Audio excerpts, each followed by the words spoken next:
Okay. All right. I think we should be unmuted. Oh, I hear. Oh, I don't know if this muted. That was my fault. Okay. Um, All right. I think this should be working. seems Can to be people hear working. us? I hope. Hopefully, Because if people can't hear us, then clearly something's broken. going to be a much worse stream or much better stream, I guess, depending on your point of view. Yeah, I've heard not being able to hear us actually improves things. Yeah.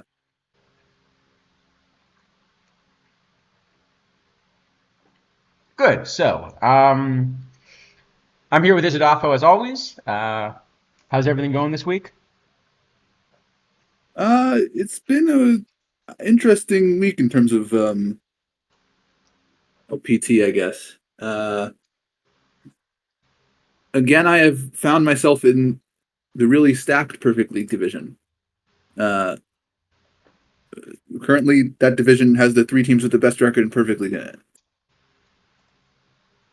Huh. Um, so that's been kind of interesting. I still keep managing to mess up the playoffs. Although, I missed the playoffs this past week in probably the best way I've ever seen. Did I tell you this?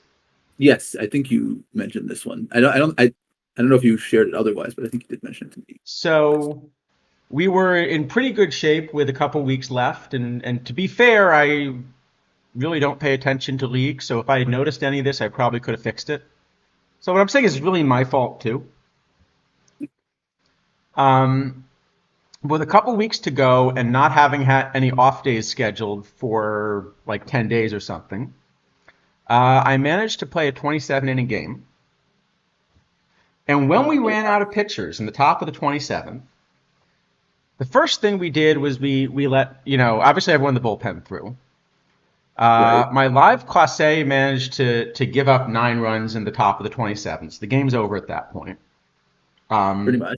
Yeah. but then it didn't bring in a position player. It didn't let classe just throw his arm off. It decided to go use my next day's starter for 1 out and then go use the next starter,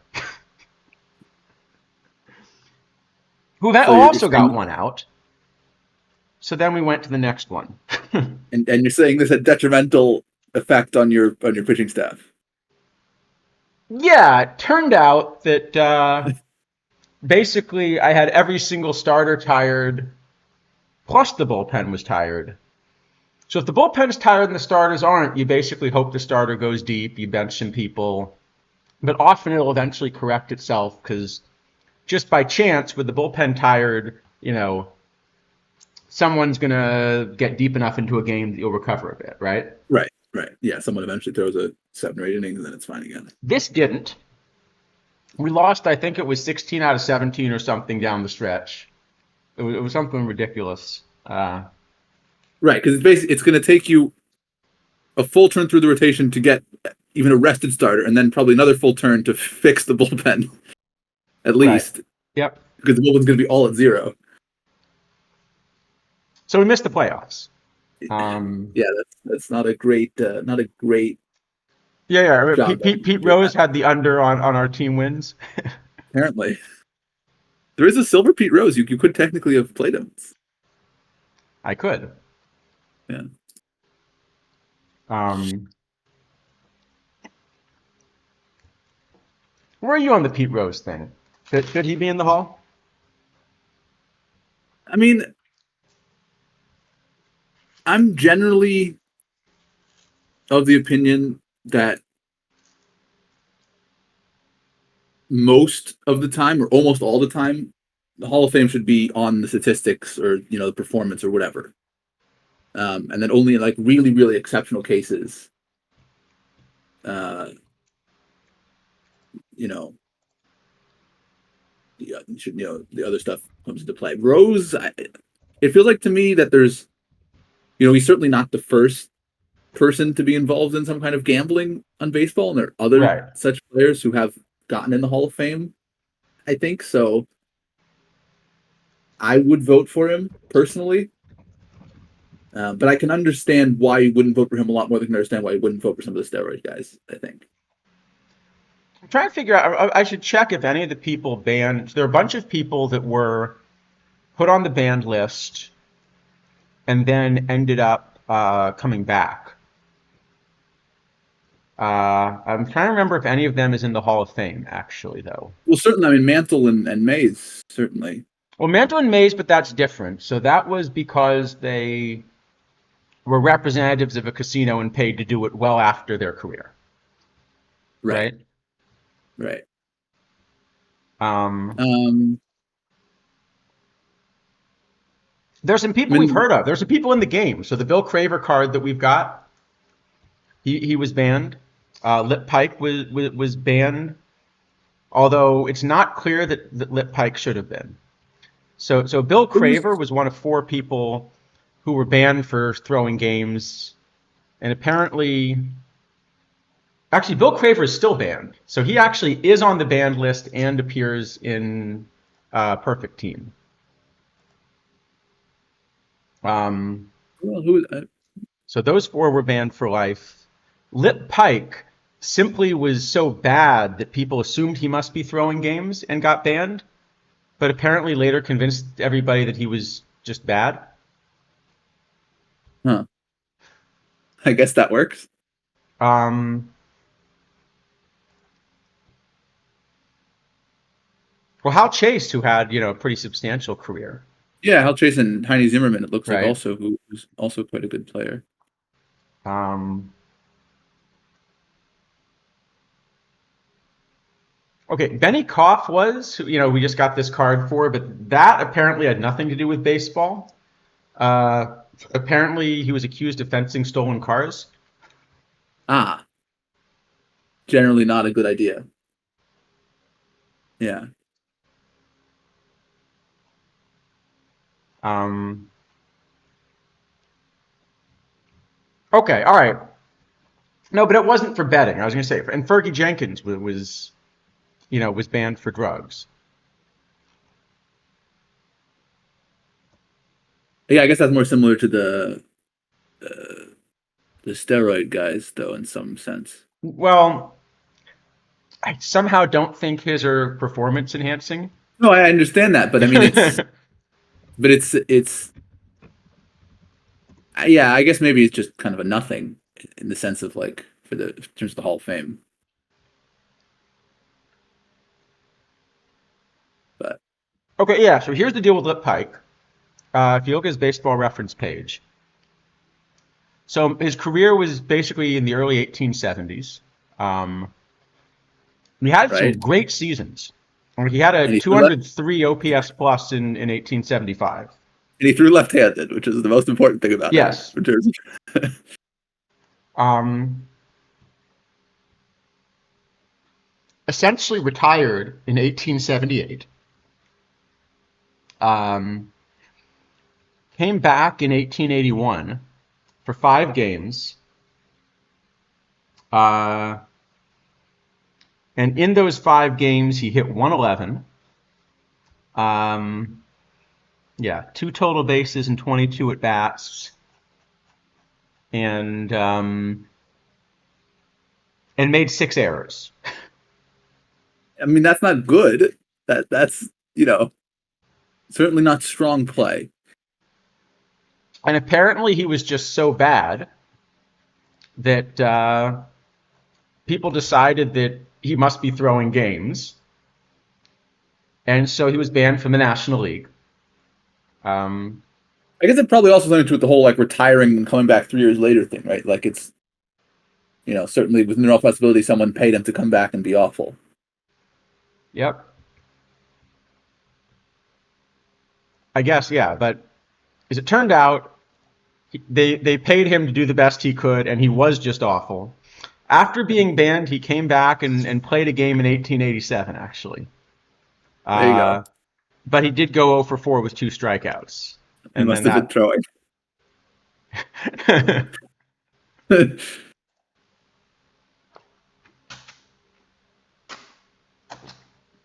So, there is that. No, they didn't ban him again. He just, you know, he just. I mean, at that point, he was also 42. Which, especially for that era, Yeah. Yep. So, you know.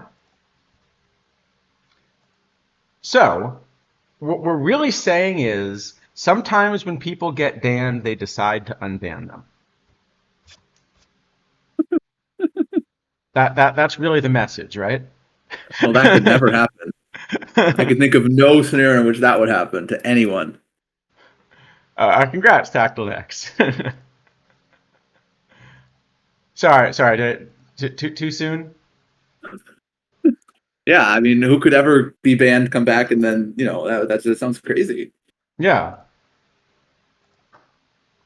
Speaking of which, what other news do we have this week?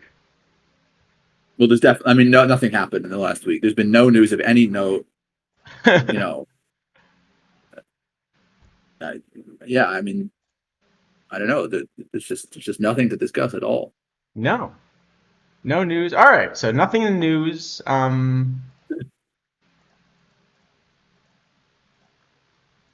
What else do we got?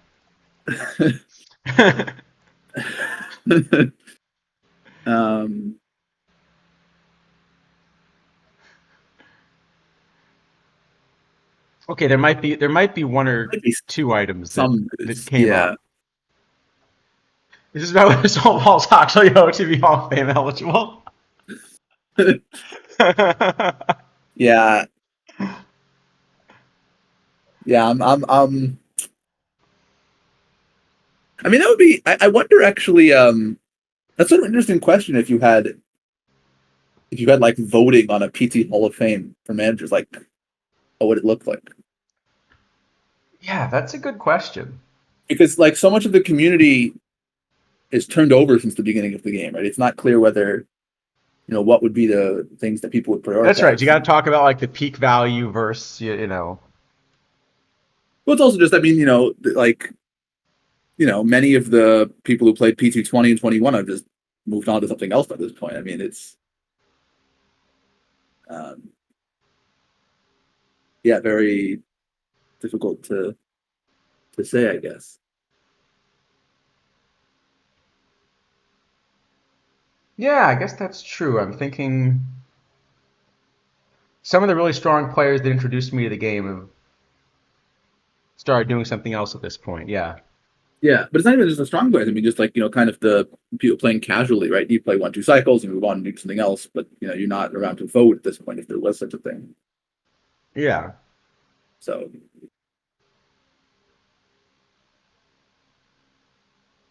That's true.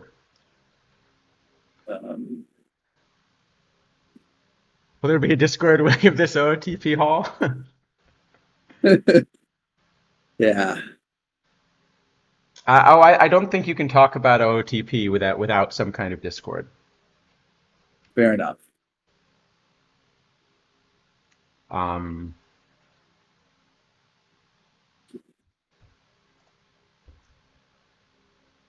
Probably not. Yeah.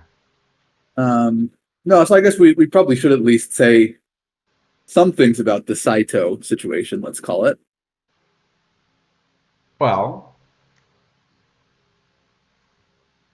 I guess the first thing to say is just what happened. Okay. Right? Because I mean that may not be known to everyone. Sure.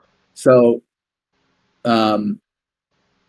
okay, when was it? Was it 3 weeks ago? I think now 3 weeks ago. Tournament batch I one. believe this is the point that I should actually pull up the game terms of service, right? I suppose that would be a good idea. It is rather difficult. Does anybody remember how to do that?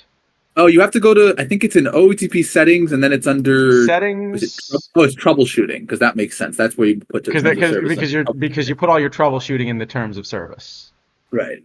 Here we go. Yes. No, that's the EULA. I want the terms of service.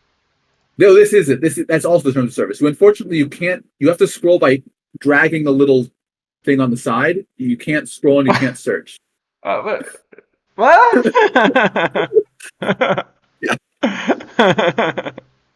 You have to drag the thing on the side, otherwise it doesn't work. It just goes.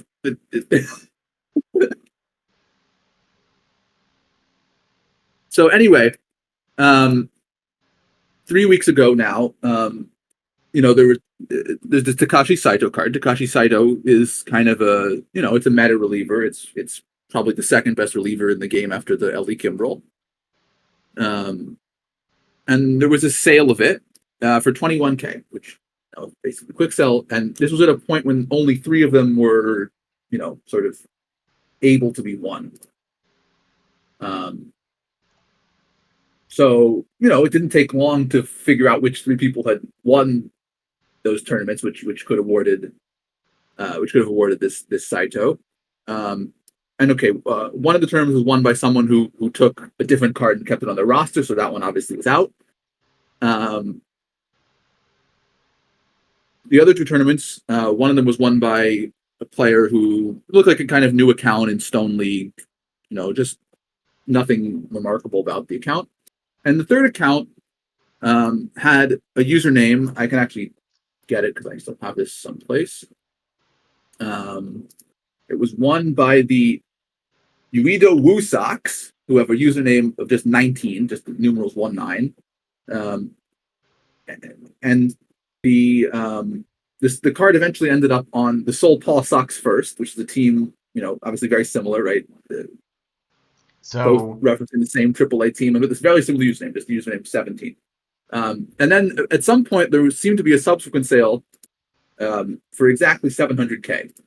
Unclear right where that came from. And by the way, as I read the terms of service, the second sale was illegal and the first sale was not. I mean, I think you could argue the first sale was also illegal. Well, the first sale was illegal under potentially. Okay, we do not know with certainty. Hold on. The first sale was for exactly last 10. No, but the first sale is illegal under Part F, under 4F, if it is in fact the same account. Oh no, that's not. I'm sorry, I misread that. It's not. Okay, it's probably that's an account or perfect point. That's okay. It is probably illegal under D.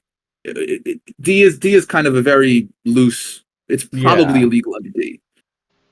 Or not illegal, but against these terms of service. The second sale is certainly illegal, or illegal against the terms of service. Though that thing should really just be eliminated because it's stupid. Right. But so now that the last 10's established, if you try the second sale, it's going to give you a warning and say you're really sure that he's worth more than 20,001 points. Right. So it's it seems tremendously likely that the card was won by this Uido Woo Sox team and was transferred to the Seoul team in some fashion involving this 20K and 700K sales. Okay, the Seoul account was subsequently banned for about a week and has since been reinstated. There has, of course, been no comment on any of this by the development team due to this sort of apparently ironclad policy of not. I think the word you're looking for is omerta. Yeah, effectively. The thing is that so I'll get to this like Mr. Wrestling. So I think in some sense I kind of understand where that policy comes from, right? You don't really want moderation actions, vitriol from moderation actions coming back to sort of the forward-facing members of the community who aren't responsible for those actions. So in some sense, it makes sense from that point of view. But I think in this sort of case, you're much better off saying something because what ends up happening is that, once you're aware of this incident, there's a tremendous amount of trust which is lost in terms of how the game is moderated. Like there is no, there isn't. Anyone who's paying attention already lost that trust. Well, fair enough, but there was a 20K sale of this LE Max carry, which is quite a good card. We don't know because it's hard to track that card down whether that was some sort of transfer sale or just someone misvaluing the card or accidentally selling it for too low when they're trying to list it for 200,000 or any number of things. Or selling Connie Day for $1 million.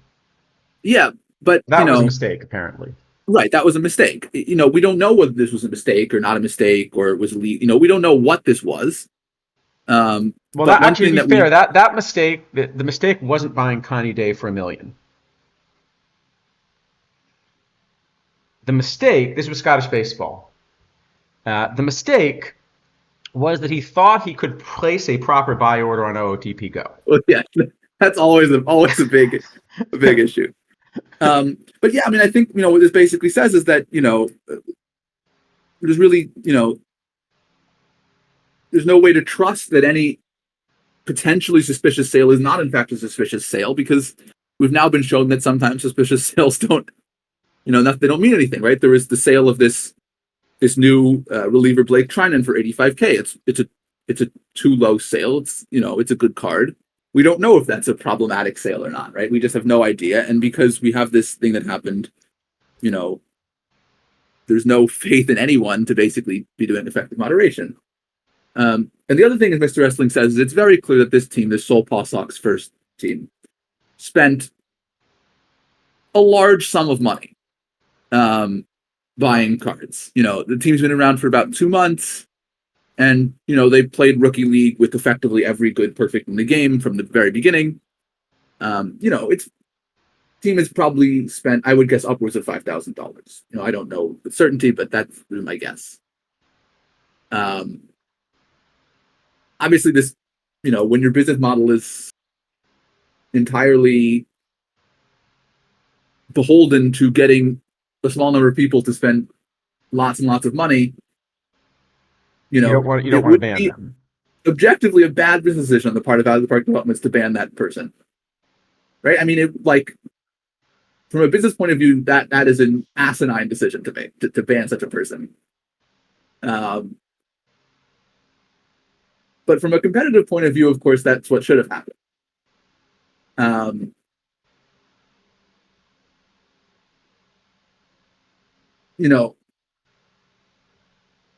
I don't know what this whole kind of what appears to be kind of a weak suspension. I mean, What it was or wasn't, or who knows? But I know there was a player who in a PTCS. I think this was actually the week Spore was on our stream because he had noticed it. Basically cheated against us or against my team. The one where they, it was a cap and they were just that. This was, when they kept changing who was on the roster, essentially. Right. yeah, I mean that thankfully that is no longer possible. They did eventually. I mean, that was Right, possible but for they about didn't. 5 years. Ban the team. And that was the same thing they did. So you'll notice the terms of service got amended here. If you look at, and you can see that it was amended because they put a typo in when they amended it. But Right here, this extra carriage return in the middle of the oh word yeah, which. that's my favorite part of the terms of service, the wick. But the reason that typo was in there is because it was added later. Yeah, I remember that one. Yeah. You know, But I will say that I appreciate all of the sleuths on this who have managed to do some real soul searching.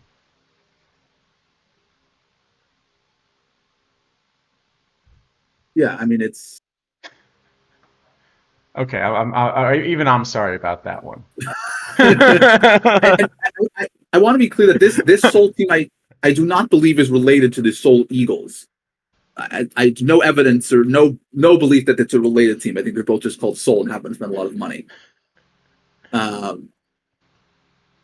So, their situation is an entirely different thing. But I have no reason to believe anything they've done is against the terms of service.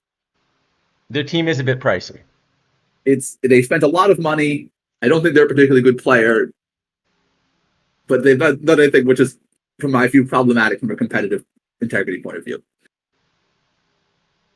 I agree. They actually are propping up a substantial fraction of the market. Yes. Yes,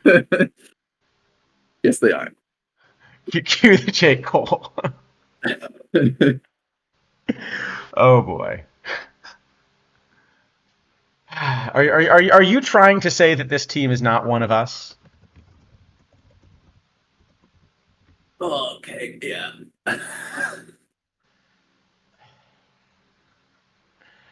Oh boy. Yeah.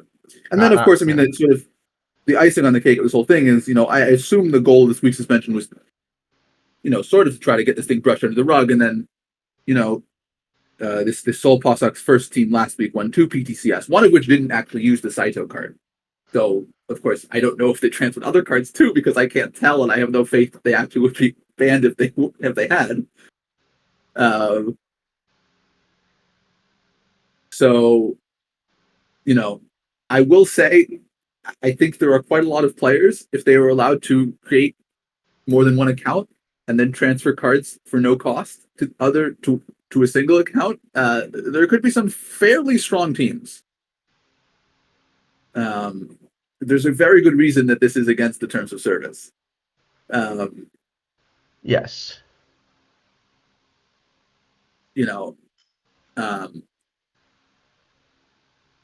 so and certainly at the very least, even if you're not going to ban this person, at the very least you should remove the Saito card from their account. Right. Right? I Well, think I mean, that. because the issue is here that uh, because in principle, you might have said, well, the answer is, isn't it just money? Like, couldn't you essentially say, we're going to make this cost 1,000,000 points, go buy another 1,000,000 points, right? But in this case, when there's a very small number of copies of the card available, there's just an availability problem, right? If I win a card on my alt that I want on my main, but it's the only copy of the card, I can't actually get the card on my main. Right. Right. No, I mean, um, like again, if you at a bare minimum, even if you're not going to ban the team because you think it's a bad business decision, which I can't really argue with, in some sense. At the very least, you should remove that card. I think not banning them is the worst business decision than banning them, actually. Uh, yes, probably, but when it seemed okay, I mean, you know, um, when your business model relies on having a group of maybe 10 of the 15 of these, I don't know how many, but a pretty small number of these people who are basically responsible for paying the salaries of the entire development team, you know, it's a big decision to get rid of one of them. Yeah, but the problem is that, as Mr. Black says, either things are legitimate or they're not. So London Enjoyer, as far as what stops you from getting a bunch of alts, the answer to that question usually is supposed to be a combination of two things.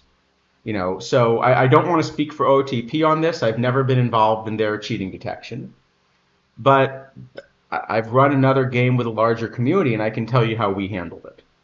Um, we handled it basically in a combination of a few ways. But one of the things we're open about is we didn't catch all the cheaters. We did our best. Uh, we didn't.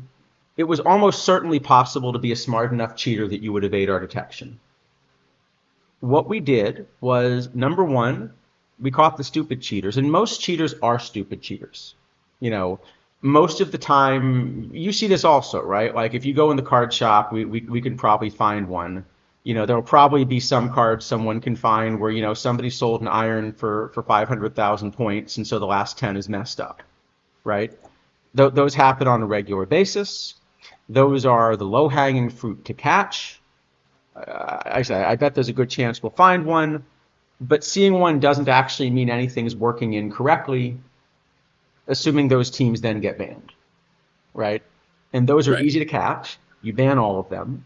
One of the things we did, we didn't want to publish specifically we banned X, especially because if it turned out we made a mistake and X had to be unbanned, it opens up even more issues, right? You do occasionally make a mistake, right? You have you have moderators, and then so we had a team of moderators that were responsible for doing this, but then ultimately you could appeal that essentially, to sort of to me, or to one of like two or three of us that were really at the company running it. And most of the time the moderators get it right, but occasionally they would make a mistake and we'd have to unban somebody. What we would do is we would publish, each week the total number of accounts closed that week, so that people understood that there was a moderation process and that we did catch people. And that seemed, I think, to help quite a bit, right? Yeah, that certainly would go a long way. Last 10 descending. Huh. Okay, that's actually pretty good. There's not an iron at the moment that's like this, right? This is an LE, so that's why it's. Yeah, I mean the other thing. I mean the thing with this one though, particularly, this was not a clever cheater, right? The community caught this in a couple of hours, with no public, with only public information. Right. Oh, I may have had the Sort wrong column. Let me try that again. But I think. sort of, any kind of claim that some moderation team didn't notice this basically means either your moderation team doesn't exist, or your moderation team is intentionally being sort of Right. just letting people through. Right. Yeah. So anyway, the point is we didn't publish a list of accounts we closed, but we published the number. And obviously we updated the number every week so that, people could kind of see it was reasonable. And, some weeks it would be more or fewer. We also took seriously the, report a cheater thing. We checked all of the things that got reported. Right. Yeah. Yeah. In this cycle of Purview Team, I think we have one account that has been confirmed banned for cheating, because it was the one in the PTMS that was said to be banned. And then when you look through, you could find it. I mean, I have the name of the team. I had no reason to put it out there, but I can tell you which team it is. You should see if they're back. Oh, I should see if they're back. That's a very good idea. Let me look. I have to actually find where I put that document. But yeah, so we did is we published a number. We took all of the cases seriously, but there was a second thing that we relied on, and this was our other ironclad rule. No matter how long you had been around the game, no matter what your status was in the community, if you cheated, you were banned. Period. And the reason we did that was that the other thing we relied on to catch cheaters was sort of understanding it's almost never the case if you catch somebody cheating that it's the first time they've done it. But we only have to catch you once in order to kind of keep the game clean. We don't have to catch you every time you do it, because if we catch you once, the account's going to be gone. Now, you can go make a new account and start over, and we probably won't manage to connect the dots immediately, but now you're starting over from, a fresh account set of resources. And of course, if you cheat again, the cycle repeats, right? Right.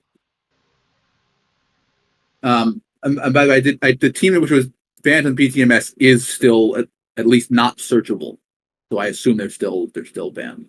Okay. Well, that's good, because I was beginning to think that the only permanent bans were from the Discord. And yeah, we have Death from Above is saying, yeah, I mean there are other cases like this, known cases where people sold themselves in alts and got their accounts. Yeah, I mean, I strongly suspect that if my goal were to figure out how to cheat at the game to get extra resources, I could probably figure out how to do it in evade detection. I would just have to be very clever about it. Actually, I don't think I have to be very clever about it. I think I'd have to be moderately clever about it. I don't even know if you're moderately clever. I think in 2024 in particular, you didn't have to be moderately clever. You just had to be kind of not completely stupid, and you wouldn't get caught. Maybe, yeah. In 25U, it's a bit harder. You probably have to be a bit more clever, but I don't think even that much more. I just don't see that as like the fun challenge. I think the fun challenge is, would be playing the game on equal footing against everybody else and trying to outmanage them. Um, you Yes, know, indeed. like, I mean, there's really no good way to say this, is there? But um, it's a lot more challenging to try to outwit my fellow managers than it is to try to outwit the OOTP devs. Yes. Yes. You know, and more fun. Certainly. Uh, but yeah, so obviously this one blew up on them in that the team, kind of, yeah,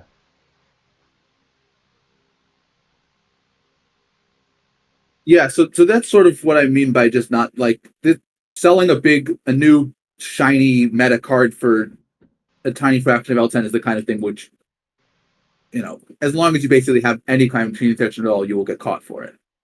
right, If you don't do that, you'll probably be fine. Or sell iron cards for a few, tens of thousands of points or whatever.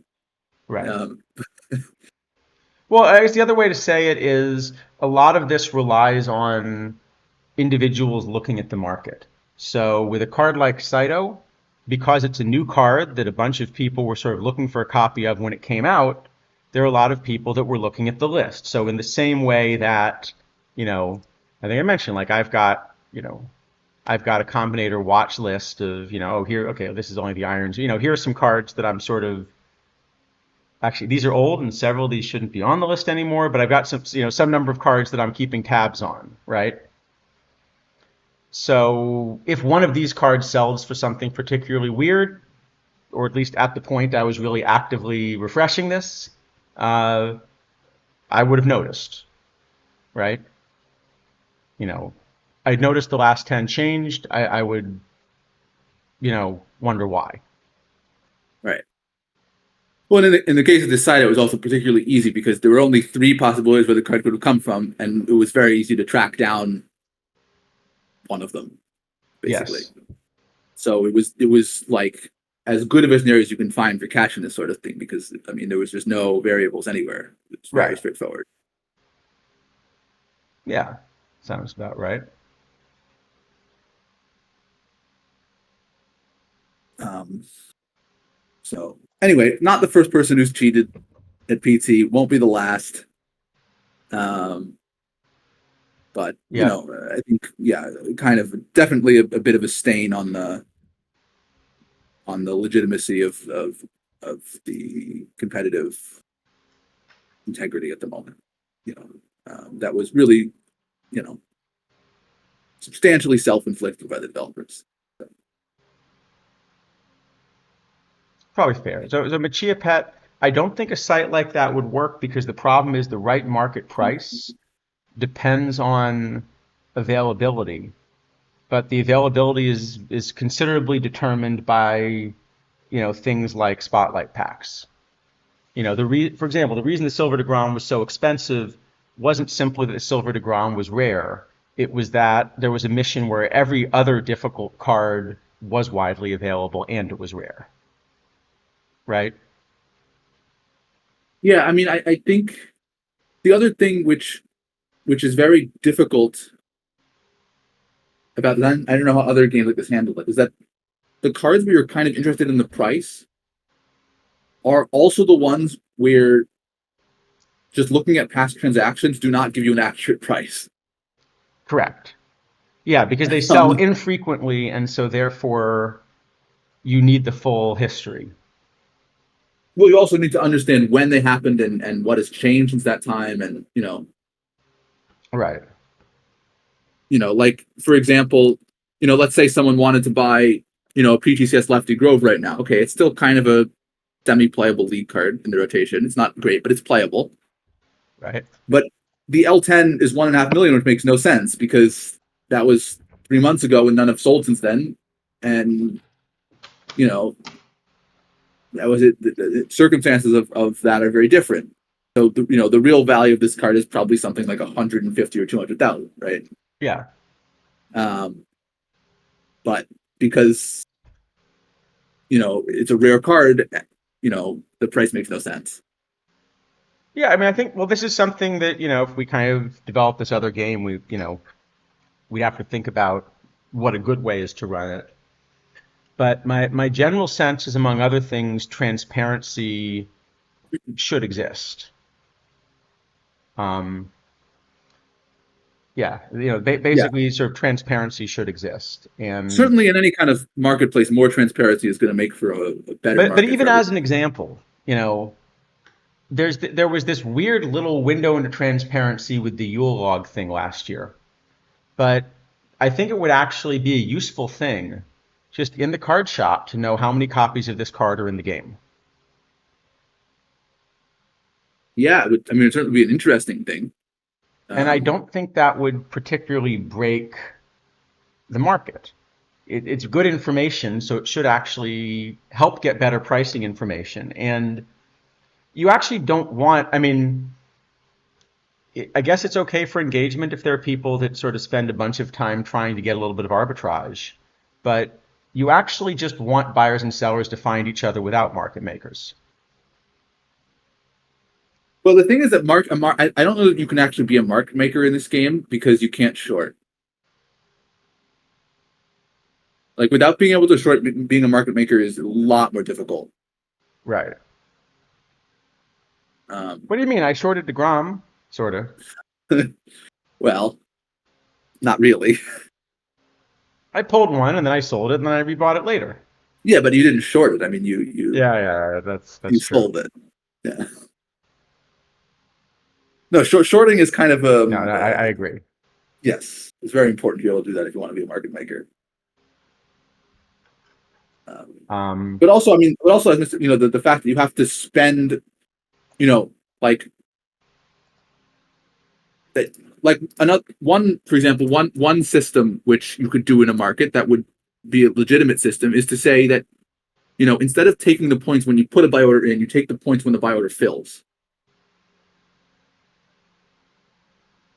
right, and then the market functions very differently because now you can put in, you can if you have 1,000,000 points in your account, you can put in many many millions worth of right. buy orders, and then whichever ones fill first you get. But it Which would makes be a temporary inflation of prices, but only temporary. But the right. problem is that'll then create a bubble where if people sell into that, the entire market crashes. No, I'm not. I'm not saying this is necessarily a good or a bad system, but it's a legitimate system, right? Yeah, You could have a market which functions under that kind of a system.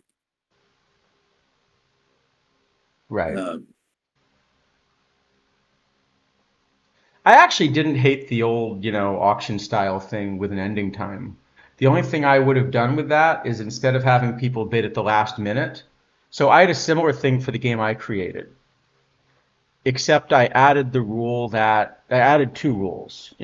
One was basically that, there was sort of a minimum increase of the bid that depended on sort of what the current price was, that makes a lot of sense, just to stop, people adding a dollar back and forth.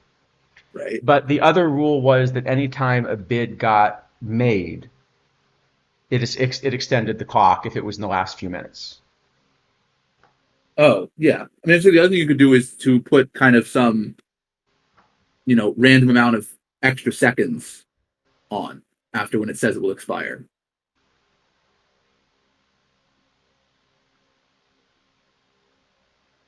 Yeah. But I thought You that know. system worked okay. No, Uh, I think that works fine. Yeah, yeah, I think that works fine. It's just you know, um, you certainly have the kinds of things where like people can't be around at the particular time. It's a little awkward, but it's still the same thing with this because you're constantly trying to snipe people who list commentators for too little. So it hasn't really yeah. helped any in that sense. The game I create, I can put a link. Like I said, I don't run the game anymore. Um, I still really like the people that do run it. Um, but I'm not the one that runs it anymore. But uh, But here, I'll put a link in the chat if anybody's interested.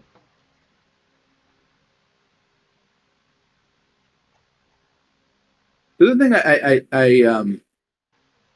think I didn't like about that system was you would get the kind of thing where like, well, there was no point to bid on a card before the last 10 seconds ever, as long as you like knew you were going to be able to bid on it in those last 10 seconds. Yeah. So the cards would just sit at minimum until like a few minutes to go before it happened, and then like occasionally you just have a card where people weren't around and the card would sell for like 10% of its price, not because there was like something devious happening, but just because there weren't enough people around to bid in the last 10 seconds. Right. um, you know, and yeah, you have to deal with, there's certainly, you have to deal with some kind of, any kind of vulnerability to sort of some kind of automated system, sending requests to the server, because then you could win every auction. Oh, Nightbot's apparently swallowing Mr. Black's link, but Mr. Black, there's a very good reason that it looks a lot like Hat Trick, because they were actually one of our major investors. There you go. That does make sense.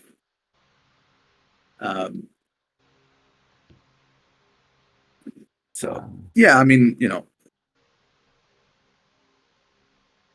I think in some places I think the PT market works pretty well. Like for live cards, right? For live spec, it does a pretty good job generally of because there's liquidity on both sides, so the prices make sense. Yeah. And then in a lot of places where there isn't liquidity on both sides, the prices stop making sense very, very quickly. Yep.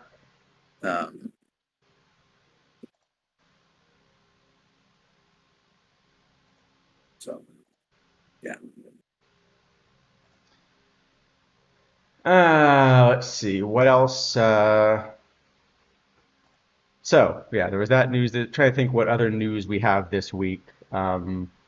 I spent a bunch of the week trying to learn how to add a spaghetti monster symbol to LaTeX. That was fun. That's fun, yeah. Problem is, it's because I actually want to put it in a serious research paper. Yeah. Well, I guess the other news thing, maybe that's kind of similar on the market thing, is this whole sort of splitting up this set into two parts. Yeah. Doesn't make sense to rip until the second part, I guess. Right. Because at least, in my experience, the market has basically been frozen by this second part. And I assume will be frozen until either Monday or Tuesday.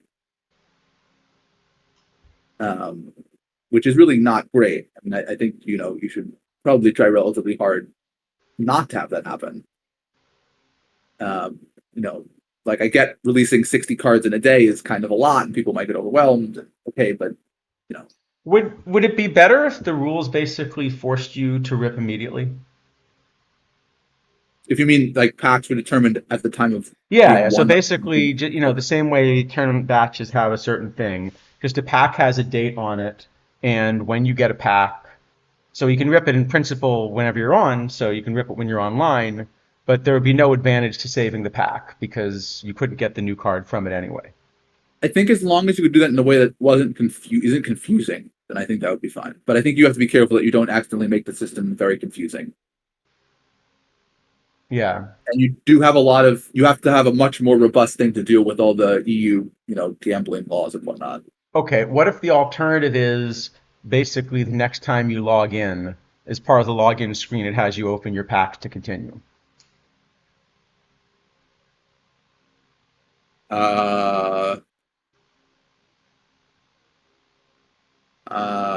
Not sure. I mean, it seems like, well, I guess it's probably okay. I'm trying to think like, there's sometimes when you just kind of want to log in and enter it quick and then leave. Yeah. You can't do. But I guess you're never going to the market. Maybe before you actually get to the place, you can go to the market or something. That's a good point, Mr. Black. It would make it hard for streamers. So that's true. Yeah, I guess the other thing with choice packs, sometimes, like at this point, there's really no reason to open silver choice packs because they're worth nothing. You maybe eventually one of them gets an emission where it can get value and you just take that one a bunch. I mean, it still won't happen because there'll be infinite of them at that point, but Hey, I was using Bagwell as combinator food. that's fun. Um, Yeah, the tournament silver packs are just valueless at this point. They're really worth next to nothing. yep. They take like more effort to sell than they're worth, basically. Let's see what else.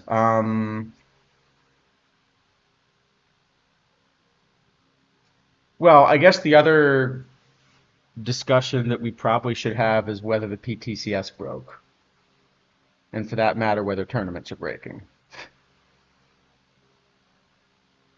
Okay. Or do we just want to not get into that? Well, I mean, we can. I don't have much to say about it other than I don't know. So I'm happy to talk about it though. Oh, hold on one sec. I can let you. I apparently have to click through a draft real quick. We can either do it on stream or I can click through, but I probably Well, you should can. I mean, not. you can just talk about the thing and You click go ahead through, and and start then. talking about it, and I will just click through a draft because Well, I mean, I don't think there's much to. It's generally like it's a draft. You click the. It is a tough decision. I hate A-Rod. Whatever. I'm just gonna click um, through new cards.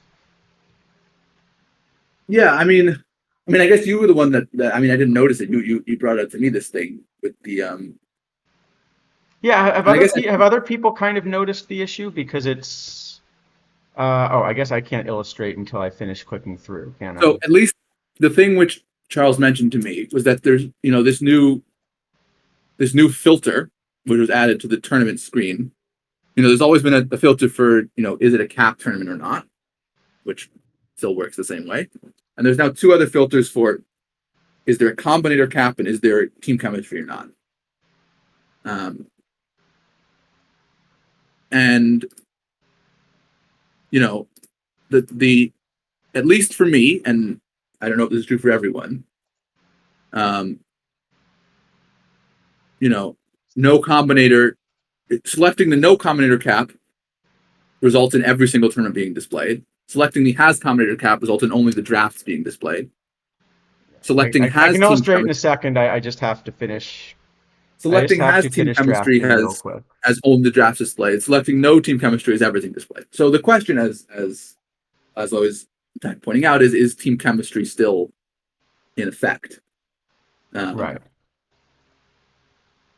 And the answer to that is, well, I mean, there's two explanations, right? One explanation is that the filter does what it says, and it says no team chemistry, and there's in fact no team chemistry. And the other explanation is that basically the thing is just, for some reason, these old tournaments which existed before this system of team chemistry or not was in place are all tagged with no team chemistry, but team chemistry is still working for them. They're both kind of, I think, equally plausible. At the moment, I don't have the information, or I have the information, but I haven't done the checking to see if I can find evidence in either direction. So at this point, my official answer is I don't know. Which is always the answer you want, as far as did the game work. Right. It's certainly still displayed there. You can see the tournaments that the chemistry is there. I think it would be good on the part of the dev team just to clarify it. You know, you know, in one case you silently disabled team chemistry. In the other case, you have a filter which is displaying incorrect information. So no matter which way it is, you should say something. Here, now I can illustrate. Sorry about that. I just wanted to make sure so again, right? Sorry, not excuse me. Cap filters is the way it is, right? So all So of the these cap, tournaments are filter listed as is, no chemistry. well, if you go to your tournaments, that's And the if way I go to the thing is. has chemistry, you see nothing's available. And yeah, the Yeah, same is and true for past tournaments, right? yeah, but drafts will show up on no matter what setting you choose. Drafts will always show up. Drafts both have, yes. Drafts both have chemistry and don't have chemistry, which Right. is And interesting. similarly, all the tournaments are no combinator cap, but so drafts just always show up because they don't, well, it's not clear why. But, again, no tournaments show up as has combinator cap. Everything shows up as no combinator cap. Right. right? So yeah. So it is potentially the case that chemistry has been turned off, either inadvertently or intentionally, but Right. no And one was if told about so, it. it's been running at least for the last week, so that, for example, the PTCS tournaments are all no combinator cap, no chemistry, right? Or at Only least they show drafts up. show up here. At least they show up under the no chemistry filter. Whether they actually have chemistry or not, Well, we okay, don't so know. here's what that means, right? What that means is in the database, they are listed as no chemistry. Or they're listed as nothing, and nothing is being interpreted as no chemistry.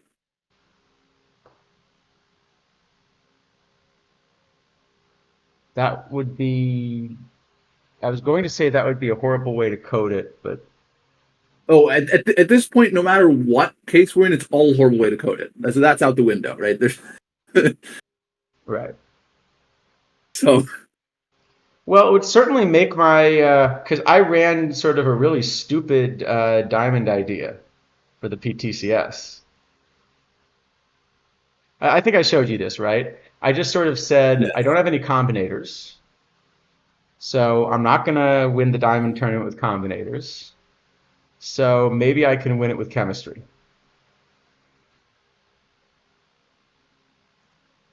So I went with like the biggest chemistry build I could find with no combinators. And this was not did not did not work out in the end. Let's say. No, but if there was no chemistry, then it was an even worse decision than it would have been otherwise running these players. Then Ray Sadecki really has no business on this roster. Whereas if there is chemistry, Ray Sadecki has no business on this roster. Yeah, Sadecki and Cravath are certainly the ones that are the most questionable. Gavi is a little bit questionable. Yeah, those are the two that seem like the most egregious to me Uh, of those yeah. selections. Well, and Um, running all the left fielders is probably questionable. well, just they can all play left field. Mitchell plays third. Burks plays Well, center. Mitchell It's plays fine. third, but it doesn't actually work because you've got to get Dick Allen and you've got to get Perez and Norm Cash and George Sisler. Right. So it's to be clear, this is not a good roster. You know, like in case there was any doubt, this is not a good roster. Right.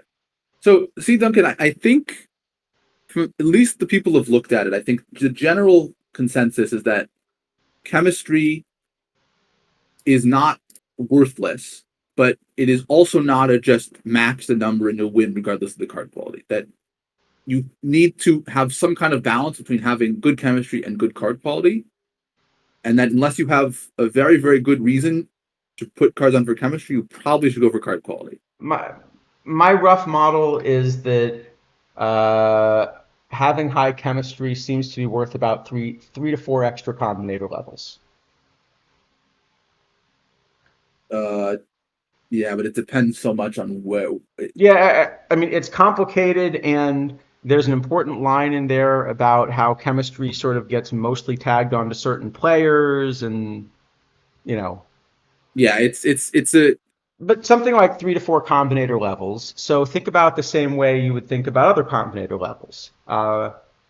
If you're adding well, that but on to cards that are otherwise either the best option at their position or pretty close, adding those levels means it's a good decision. If you're too far below that, the chemistry still isn't going to help you. well, the thing is, you also don't get it in a vacuum because you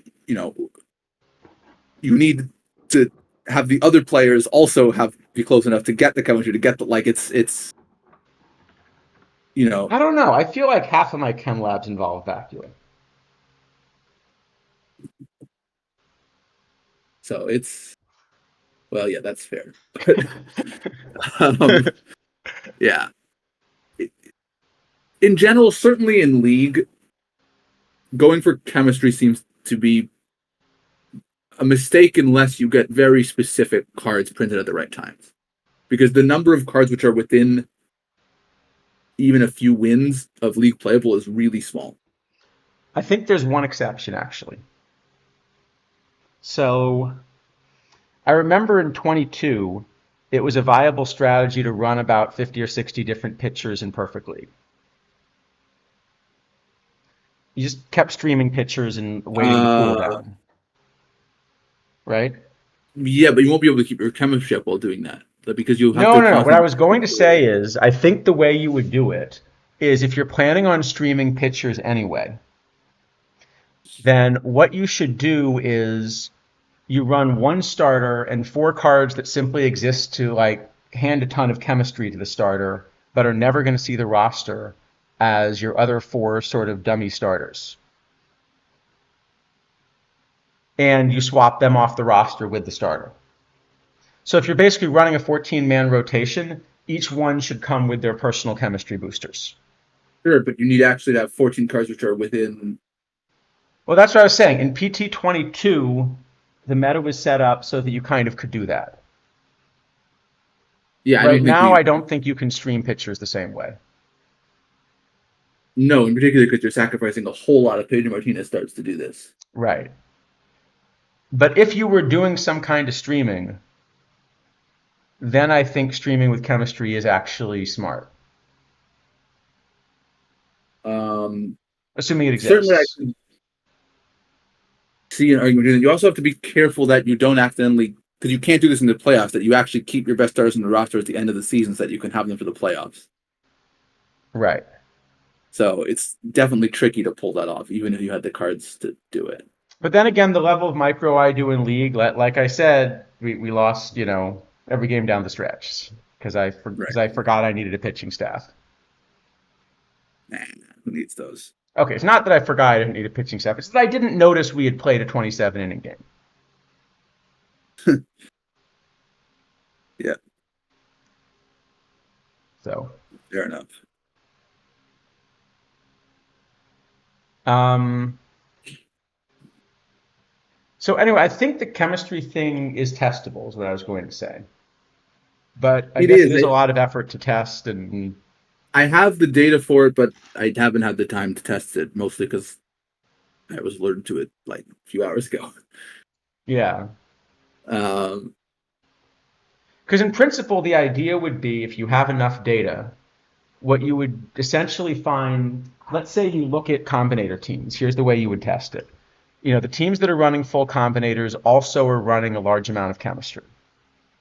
So if chemistry has a positive effect, then if you just compare the results of those players against sort of what your model says the results should be for players with those ratings, you should find that because chemistry is giving them a bit of a boost, they outperform expectations.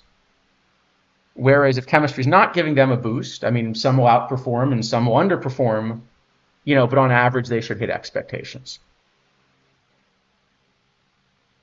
So there should actually be enough data to figure out whether the PTCS was or was not run with chemistry.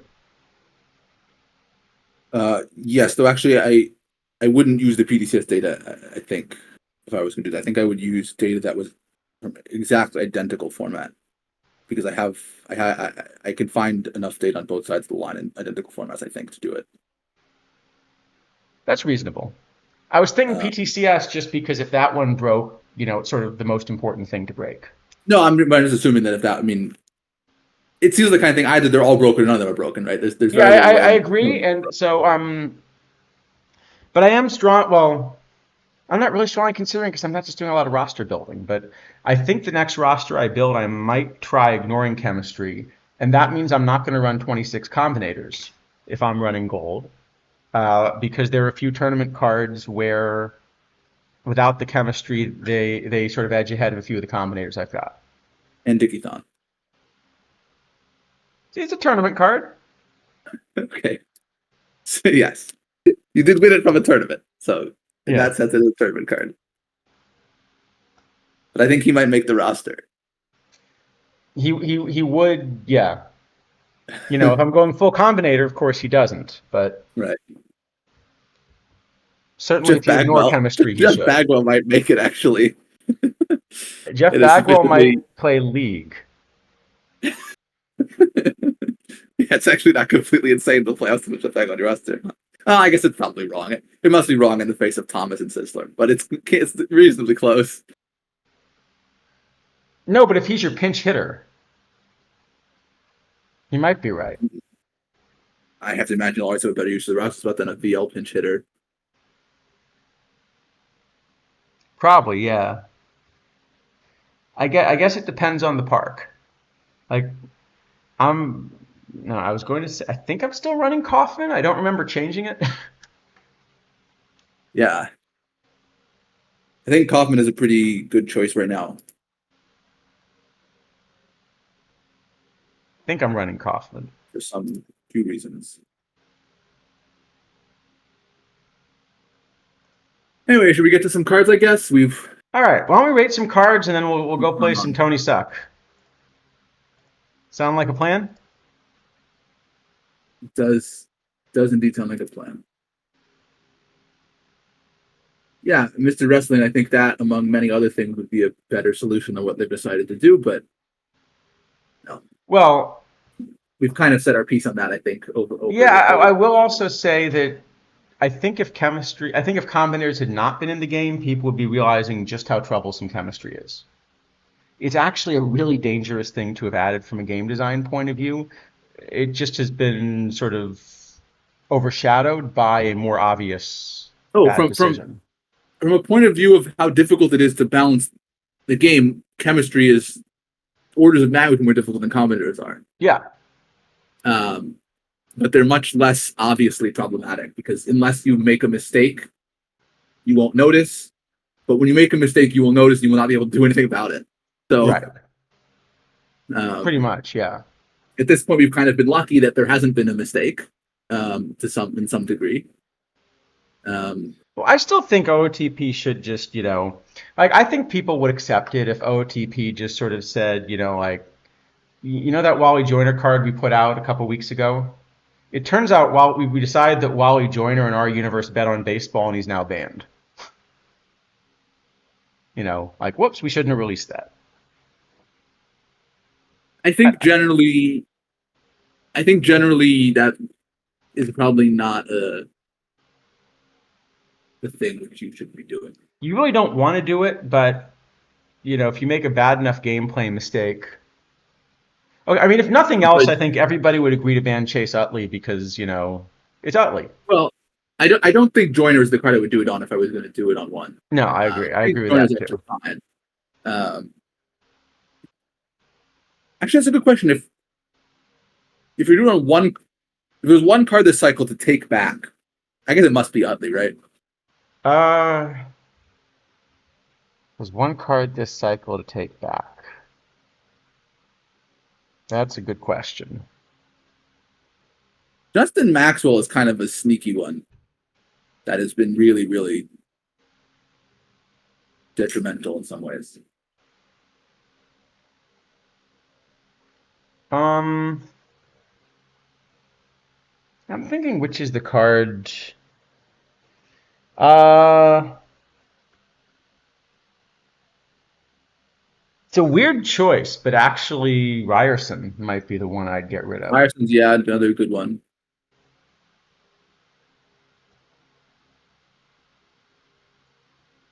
Um, I mean, there's certainly other cards which you would change the overall on, but like, Sisler should be 100 or Connie Day should be a gold or whatever. But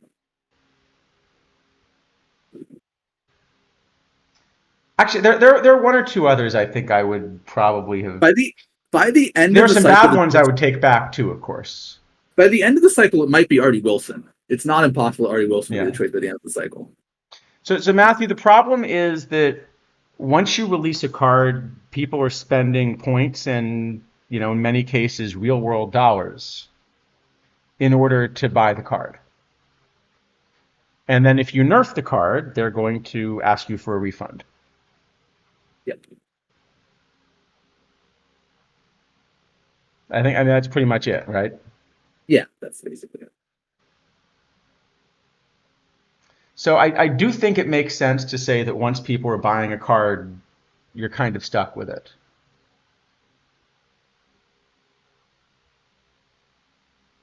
Um, I mean, I think to Mr. Wrestling's point, that's the kind of thing where if you want to do that, you have to make it very clear at the beginning of the cycle that this is a change we're making and this can happen this year, and you should be aware of that before you start spending Right. money. But the problem is they can no longer do that Yeah, at this point, it's too because they ingrained. have a history of lying to us. They Oh, can't that do too. that anymore. Yeah, Right? They've already told us things like, we are not going to release cards the week of PTCS that play in it, so you can build your rosters and use your points accordingly, and then change that without notice. Right? I mean, that's the problem. The problem is basically when you build up a history of lying to your user base, you don't have that trust. Um, yeah, it does. It does make it difficult. Certainly. Because that's the thing. I think if they had a history of being open above board with everything, it would make it easier for them to navigate the Sol Possox thing too. Yeah. You know, So I think turning off chemistry without telling anyone would be a similar decision. I just don't know that they've actually done that yet. I don't know what has happened. well, I think they've turned it off. That's what I'm saying. I believe based on some other things that, you know, I'm not certain of it. If I were certain of it, I would simply show you on stream and prove it. So I think it's more likely than not that it's been turned off based on results that I'm seeing. Yeah.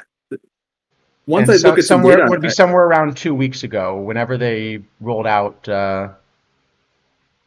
Yeah, once I look at data, I I will be able to form an opinion. For the moment, it feels like to me I'm basically guessing between different kinds of poor game design, and I don't really know how to do that. yeah, um, yeah. Tactile X right around then. Yeah. it seems Basically, at the point they plausible to sort of me. announced this, and that's the problem. I mean, even this change, right? It got leaked, and then they basically said, "No, we are definitely not doing this." And then the next we heard from it was, "We're doing this." Oh, but we're only doing it for a handful of things, so it's almost never going to happen. Don't worry about it. Well, I mean, like, I mean, I said this, when we talked about it the first time, but it's like when you add two major features to your game for a cycle, and you claim that both features will, the purpose of both features is to increase meta diversity, and then 4 months later, you add the option to remove both features, also claiming that that is to increase meta diversity. It means that you don't know what you're doing. Yeah. So Tactile X, I will say, I don't think they did it intentionally, quietly, without announcing it. No, I think that's extraordinarily unlikely. I think it's It's much more possible, likely they very accidentally unlikely. did it quietly without announcing it. And we have had that. I mean, there was an example. I could think of an example in PT20. Um, for those who didn't play, that's like which probably most people at this point. Uh, there were these this end of like the end of cycle set was this team of the decade set, which was I think 11. It was 10 perfect, and then you had to collect 3 out of 10, and you got this like massive Mike Trout that was like the best card they've ever printed, basically. Um, and at some point towards the end of the cycle, they added these teams of the deck. They were packable cards. They added them to the tournament prize rotation because there were very few of them, and people were clamoring for them because they were all really good, and everyone needed this Trout card. Um, and when they did that, somehow they accidentally removed them from the list of cards which could be pulled in packs. Um, they didn't mean to do that, and it took months of the community basically. At some point, the community effectively everyone started tracking how many packs they were pulling without getting one of these cards, and eventually, people compiled some tens of thousands of packs of a single being pulled, and then eventually it was basically okay. This can no longer be just random bad luck. This must have been a mistake. Something must have happened here. And then sort of 2 months after they made the mistake, they eventually found it and fixed it. But it was, Right. you know, So does this like mean that everyone that invested heavily in chemistry is going to get like 12 million points to start next cycle? um, Just to pull a random number out of oh boy, nowhere. oh boy. I don't know why I I don't know whether I'm just making I up a want to number touch there. that one. Yeah. I don't know what. I don't know whether I want to touch that one more or less than the one I brought up to you before the stream.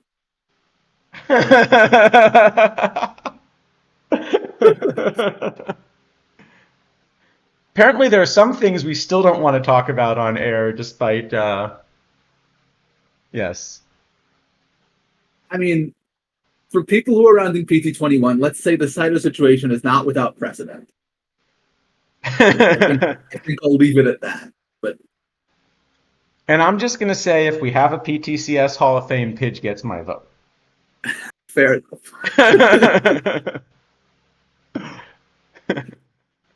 Anyway, let's rate some cards. All right, let's rate some cards. Why not? Let's rate some cards, but in the meantime, just as an advertisement, after we rate some cards, we're gonna try the Tony Suck thing. And no, this is different than the thing. No, Oh the yeah, thing. we're way too far into the stream to try to get into the thing No, we're not getting to the tonight. thing. Oh, we're gonna talk about Nelly Fox though, and then we might talk about the Oh, thing. when we talk about Nelly Fox, actually the thing comes up, doesn't it? I Darn think it's it! like super important. All right. We are going to have to Nelly, talk about the thing. Nelly Fox is legitimately like an hour-long discussion. All right. In the meantime, for the Tony Suck thing, we're going to need some ideas for a few players to add for the tournament, and I'll show you some of the other new things. But feel free to start coming up with a list of players you want to add. All right. Yeah. We're going to try to go through the cards as quickly as possible. But I guess there is a Nelly card discussion, so I'm just curious. You know what? Hold on. Let's do it this way. One sec. There are 33 cards, right? Is that right? Yep. Will we spend more time on Nelly Fox than the other 32? Is that the question? Stream is what time? How long? What's the current runtime on the stream? An hour and 23 minutes.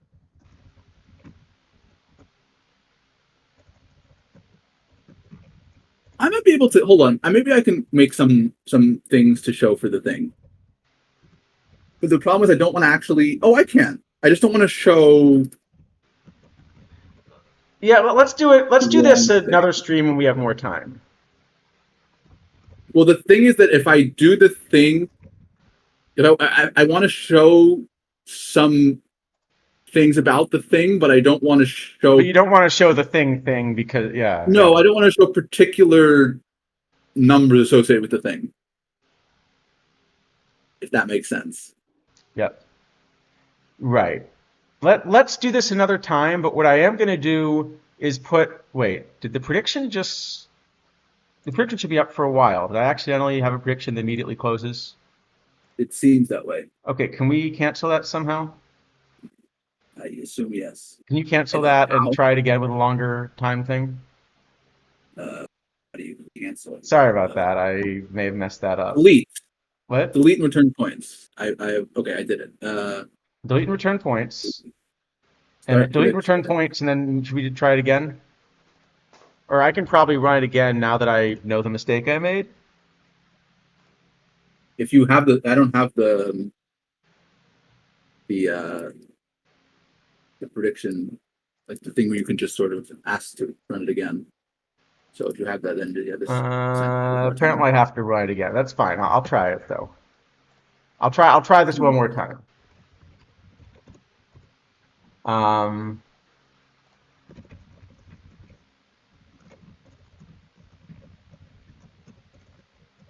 Now the start time is 1:24 into the stream, right? Well, 125, say. And getting worse. All right, let's give people 10 minutes to get their prediction in. Oh, we can put a Johnny Dixon. What year do you want London Enjoyer?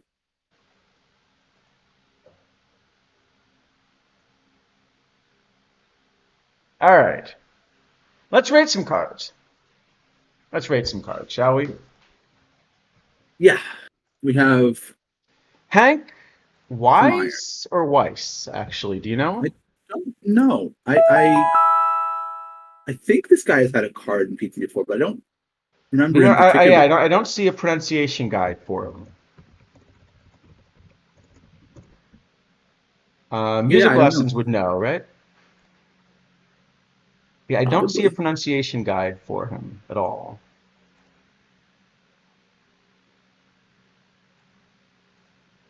Um,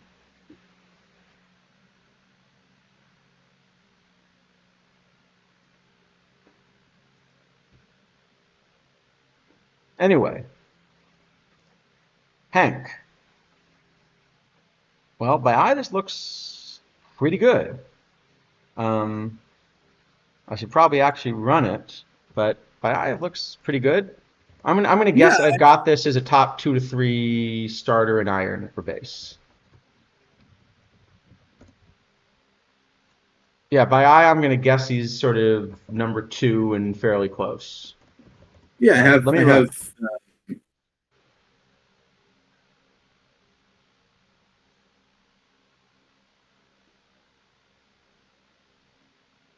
run. I mean, I'm at L5. I have the this Weiss, or I don't know how you say it, Weiss. Let's say Moyer Yeah. and Scherzer are all effectively tied. I assume at base Scherzer is going to get a little bit worse than Moyer and Weiss. Yeah, so I have White. I actually have him number 1 at base and number 2 at level 5. Okay, yeah, that seems reasonable. I guess I could look at base, but I there's no point to look at base in iron because I mean iron is Yeah, completely well, he's overrun. okay. He's going to be expensive as a combinator, you know. And is he boostable? I'm guessing no, but I don't really know anything about his career. No, he actually. Well, so the good news is he got 6 straight years with the Cubs. The bad news is 4 of them were during the war, so you may not have a lot of continuity. Hmm. I guess what kind of people? Oh, actually no. There's he's gonna have a lot of years with that low diamond Phil Cavaretta. That will be decent. He'll have all 6 seasons with him. Cavaretta, Bill Nicholson too. Yeah, Nicholson, right? That's on. Yeah, we have him. I think There's a Jimmy there's a Silver Fox in there McLivingston. actually. Okay, so he shouldn't be that bad actually. He'll probably be kind of medium. It seems like Okay, yeah, maybe a few years with Derringer too. There's that gold. there's Gold Derringer. Yeah, it's a local, unfortunately, but yeah, Okay, so it's probably boostable. so he's not that bad. But yeah, I mean it's a top starter in iron. It's going to be expensive because iron is one of the more expensive formats nowadays. So that makes him what? Probably an A-ish? Yeah, I think that's about right. I mean, it's in the top tier certainly, but there's a number of other pitchers in that tier. So All right. And then we got Billy, who has no combinator because he's an LE. And non-combinator iron. normally the lack of combinator would be enough to kill the card. But in this case, the lack of combinator is not required to kill the card No, the card's just bad, and because then he's it's just there's no behind combinator. some of the other shortstops anyway. Yeah, I mean, I have him behind both Barra and Castro at base, and then obviously once you start talking about combinators, there's probably 50 cards that jump ahead of him. Least Um, expensive format, Oki Gunner's asking. Well, I any think live it's tournament, but I think uh, probably silver at the moment. I would guess sounds about it. right. It, Yeah. it could even be diamond. I mean, the funny thing is, it might be open. Yeah, it might be open. It might be league. It might be league. Isn't this? Yeah. Yep. I don't know. Pretty much every format is expensive now because the combinators are just pricey everywhere, and I thought we weren't allowed to talk about pricey. yeah,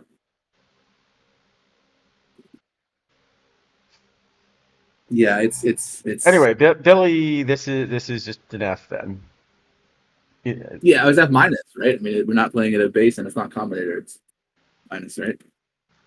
yeah, I mean, I guess it's behind. Well, it's behind Steve Hunt's. Well, it's combinator certainly. I mean, I think it's probably ahead of No, it's. I base think it's. Steve No, I Hunt. actually have behind it the base Hunts by a little bit. It doesn't really matter. I mean, it's behind a million combinators, so Yeah. All right.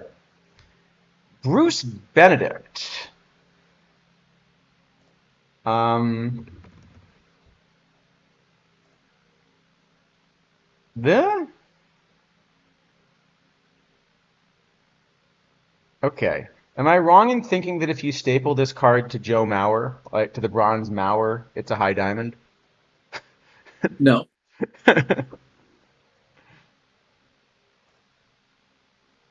no. um, at base, I want to run this card in gold. I would guess I don't have that, but I could look. Um, I mean, I've got well, him no, you behind. don't. I've got him Wait, wait, behind wait. Cy Perkins at low diamond No, VL. there's no way you want to run him in gold because you haven't looked at Ivan Rodriguez yet. Fair enough. Um, this is just a crazy card.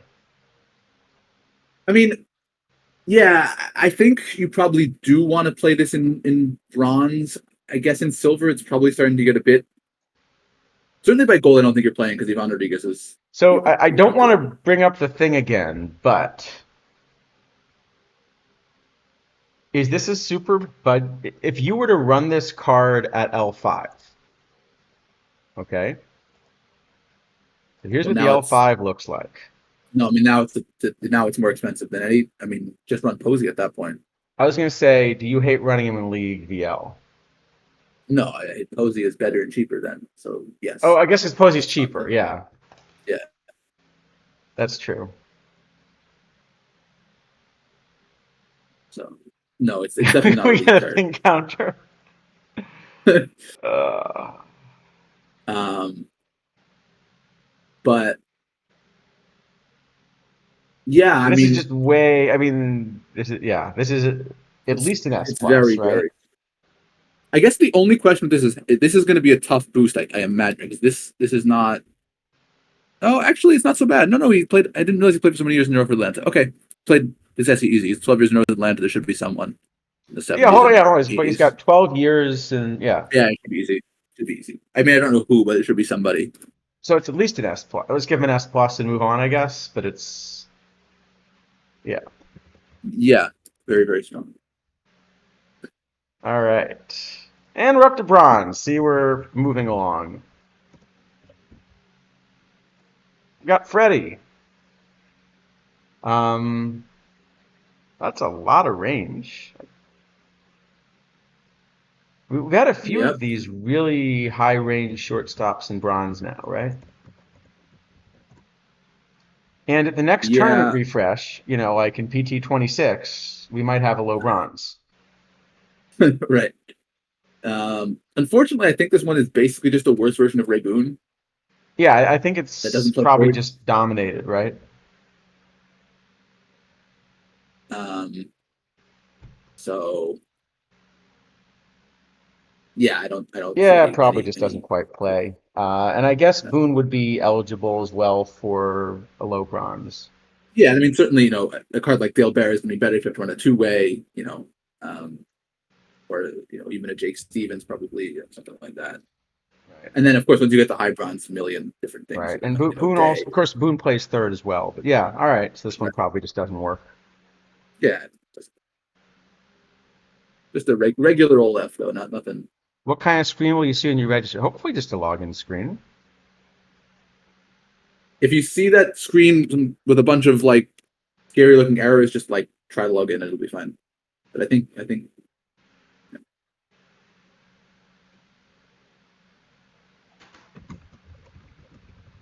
all right. So next up we have Paul O'Neill, right?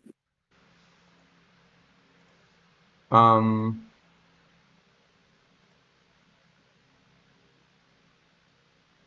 sorry, I was trying to find the right thing. Not F minus, just an F. Just a regular old F. Paul O'Neill. Hold on. What have I done wrong here? Ellie. So that's the problem. Ah, I'm in the Combinator card shop. Thank you. A little bit better versus righties, apparently. Just slightly.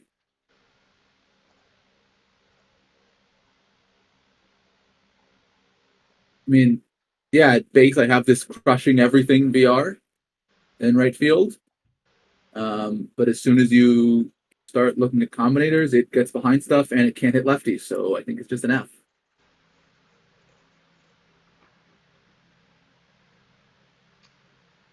Yeah, I guess there are a bunch of just big VR bats right now, huh? Like, you're going to play Dunn, L5 Dunn, L5 Elmer Smith, or Vince Coleman, or, even probably a Hernandez, or probably a Renick Yeah, so even. I guess it's a budget option that. So how much do some of these run? Like if you look at the Coleman or something, how much does Coleman run as a combinator right now? Um, Unknown, well, actually. none have All right, I'll keep sold. tabs on it and then we'll check. There's a Hernandez up for 35K, but it's certainly going to be better at L5 as a two-way. Um, Dunn is obviously really expensive. Elmer Smith is 75, L10, none for sale. Actually, there's a one-way card I have Max West, fairly similar to this, and there's a two sailors of a minimum Thing is, I for think you him. could even like Choi would jump ahead, Goose would jump ahead, like there are other Staub would jump ahead. There are enough Well, I mean, as a combinators that you can. yeah, no, there's a lot of you know a lot of commoners which at least get close VL and aren't just complete disasters. Or close VR and aren't disasters VL, so they're going to be better. So Okay, I don't Choi, really see Choi, it. yeah, Choi, I guess is hard to level. You're saying, Toy is really hard.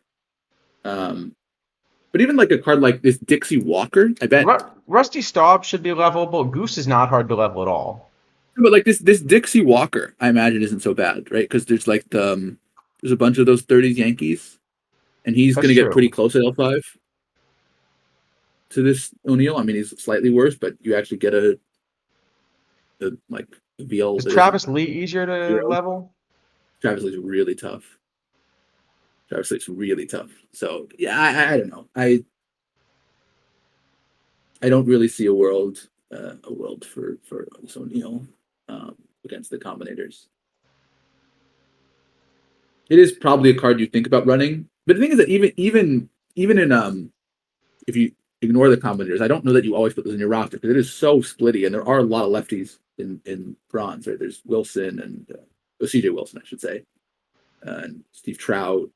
Um, so you know, I don't think it's like a guaranteed you put on your roster, even if you pretend there aren't combinators in the game. Right. Um, so yeah, I think it ends up an F. Unfortunately. All right. Alt Dropo.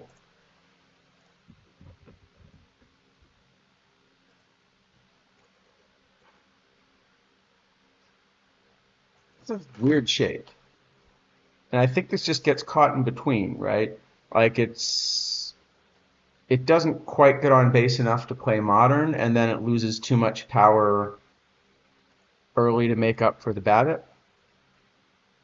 I actually have it reasonably close.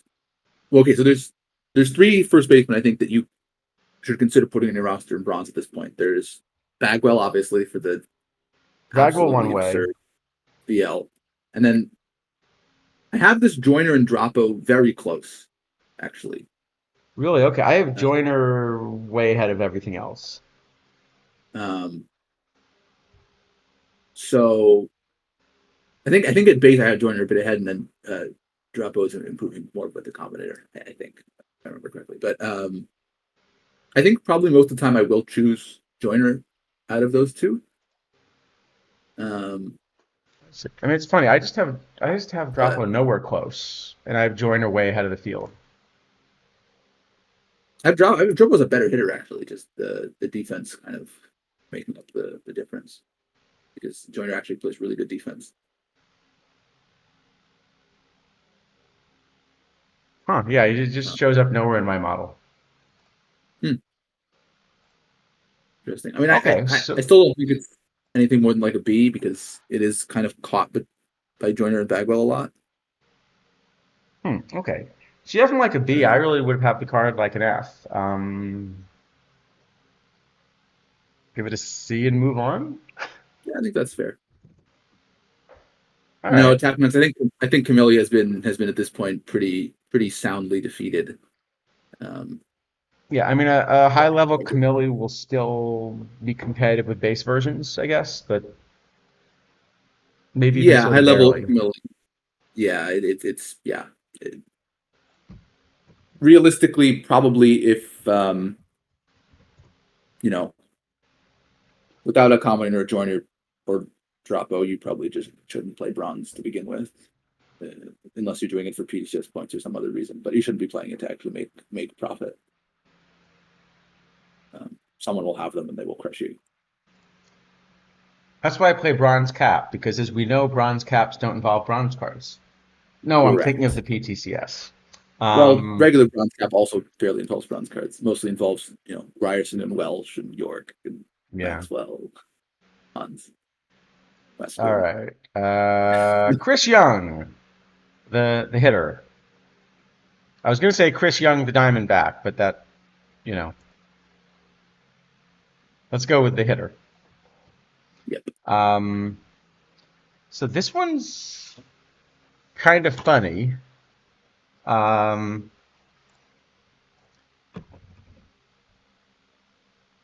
Chris Young. Much better versus lefties. You get the 98 range in center. Not 98 range, sorry. I'm looking at the combinator version. Still much better versus lefties. You still get the 98 range in center. Uh, so I've got 3 cards ahead of him VL in center. 2 of them are not combinator eligible. Although Devannon is so far ahead, maybe it just doesn't matter. But the others, the Mike Cameron we're about to talk about. Yep. Mike Cameron is good. So at least in full silver, I think Cameron kind of kills him. I Yes, I agree. In low Um, silver, I'm not sure the upgrade is really enough that you don't just play Andrew Jones. I mean, so looking at the L5s. I have Jones a little bit ahead of young BL, but a good deal behind VR. Yeah.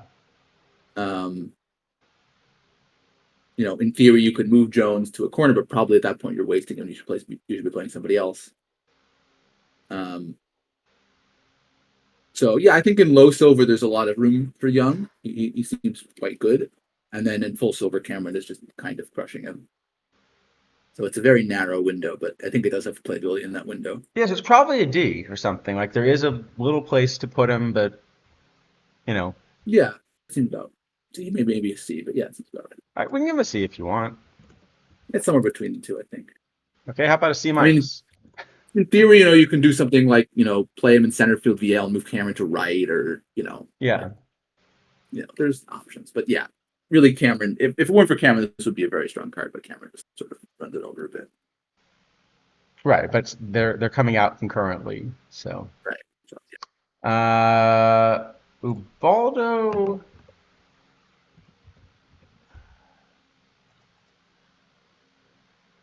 This just isn't gonna work, right? so I thought you would say that. I have this as the best L5 starter in silver. Oh, come on. Okay. I like him better level 5 because you fix some of the control issues. You'll never guess what I have as the second best L5 starter in silver. You're not gonna say Saberhagen or Moyer, are you? No, I'm not.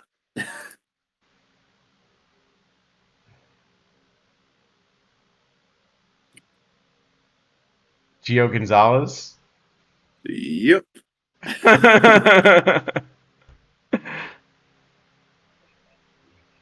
Okay. Geo I actually have a little bit better here. All right, I think this one just gets the asterisk for complete disagreement between the two models then, right? Yes, we are starting to get some things going on. I will say. I think not all the way, but there are some things that are happening. Yes. strangely No, but I think not that's part of everywhere. our disagreement on this, right? Well, okay, yes, but it's so. You remember earlier, like a few weeks ago, I had kind of had the suspicion that the thing was sort of progressive by level. Mhm. Yeah, I no longer believe that. It happens sometimes for unknown reasons. Oh, you think it's a Votto sort of thing. Uh, I don't know why. I think it That could be that, or it could be a Chapman sort of thing.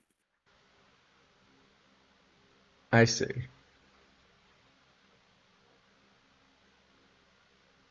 Most Chapman sort of things aren't discussed in polite company, you know. Well, that's why we're not talking about it.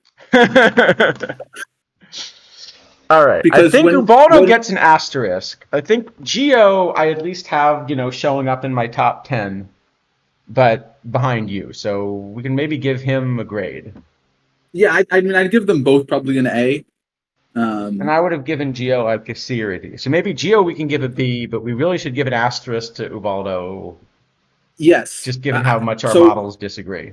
once we get to other places, I'm going to start telling you the thing doesn't exist there sometimes. All right, we're gonna have to do that stream, aren't we? All right, Mike Hegan. Mike Hegan. Uh, he's pretty good versus righties. Uh, I think probably outfield would be the spot I'm more interested in him, right? Yeah, So I've got this as my best VR left fielder, but anyone in left pretty close, field. but pretty close to say Hairston. Yeah, I think the thing is, I think in right field, I think Owen Wilson is just kind of a better version of this for the most part. I guess this one is low silver eligible, so it's something. But Right. In low silver, I'd still run him. I think even in left field, I think I would prefer like a Dick Sisler type um, to this. But I agree, it's somewhere in the range of playable. Yeah, I think so. It needs to be platooned, but actually, there are a lot of really good VL multi-position bats in the outfield, so it's not Yeah, hard to find platoon partners. yeah, it is going to be tough once you get to full silver, I think, because there's like a lot more stuff there that's getting close and like much less splitty. Yeah. All right. Um, So maybe we so it's give probably like him D. D. All right. Nick Castellanos. If I didn't scroll down and see the eye, I would have gotten pretty excited, but Oh, I still want to play this actually as a DH, though not as a right fielder. so I had, I still have him in, actually still have him in the frame. And the reason I have him in the frame, so I have him ninth one way, eighth the other way, but actually fourth in base as a two-way right fielder. But two of the cards he's behind are not combinator eligible. And the other would be Jerry Benjamin, and I suspect this card is easier to boost. yeah, I mean, I'm more interested in him as a DH than a right field. In right field, I want to play some kind of Owen Wilson platoon. But at DH, I have this kind of in the top tier along with the Silver Curtis Grander, and that's kind of very similar. That it only plays one outfield position and doesn't play it very well. Yeah, I think there's some Um, value here. so it feels like Um, there's some use for I this. think it's. I think I'm still going to end up skipping him. Or if I were Yeah, thinking about competitively, I'd still end up skipping him. yeah, it's kind of a marginal upgrade. It's probably like a C, I Yeah, it's got a guess. D. We can make it a C D, if you yeah, want. something like that, somewhere in there. C minus. Sure. All right. Mike Cameron. Well, we just had the same discussion in center field. This is the center fielder that's better. And so, this is the one. Now, again, that says 350,000, doesn't it? I've got this thing playing. as the I've got this thing playing gold too. No, no, I think he plays So up. I mean, I think this is an S. I think yeah, this is an oh, I S think it's tier an S card. plus. I think it's an S plus probably. I mean, I want to play this in center field both ways in gold. I mean, like, I don't think I want to play him both ways in center. I think I want to play him just VL. oh VR. What do you want VR then? In gold, maybe Averill. I think I'm valuing the defense up more than you are then. I don't think I've able up particularly close. I think I've got a few people ahead of him. Let me double check, but I think I've got a few people ahead of him. But I definitely want to play him VL. Let me see. VR, silver, center field, L5. Oh, Yeah, I have him I first. mean, I think at high level he still might be behind Clyde. Did you ever decide if it was Milan or I don't know. No, Clyde? I have Cameron first.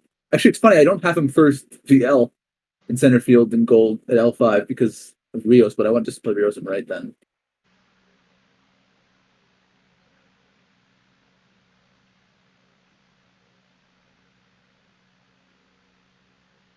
So yeah, I just want to play that. I mean, in low diamond, you run into that mission willing maze, and then Right. you're Yeah. not Okay. playing. So I think it might just be a regular S, but I definitely plays up. Yeah, it's somewhere. I mean, I think I'd probably give it S plus, but I'm fine with regular S too. I don't It's feel very strong. strongly. If you feel strongly, we can give him an No, S no, plus. I don't feel strongly there. Let's give it a regular S. I think it's a worse card than Benedict probably. So Okay. that's We'll give it an S then. uh, Randy Wynn. not Mike Cameron. Next. Well, there we go. We are trying to speed up here after all. Brad Radke. Well, I like the shape. He's really splitty. But I like the shape.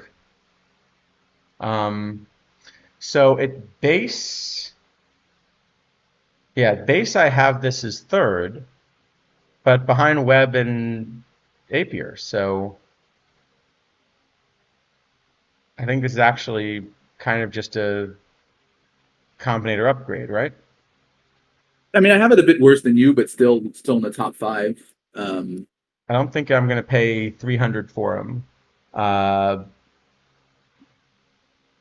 is this No, yeah, card I going to mean, make my Silva finally boostable?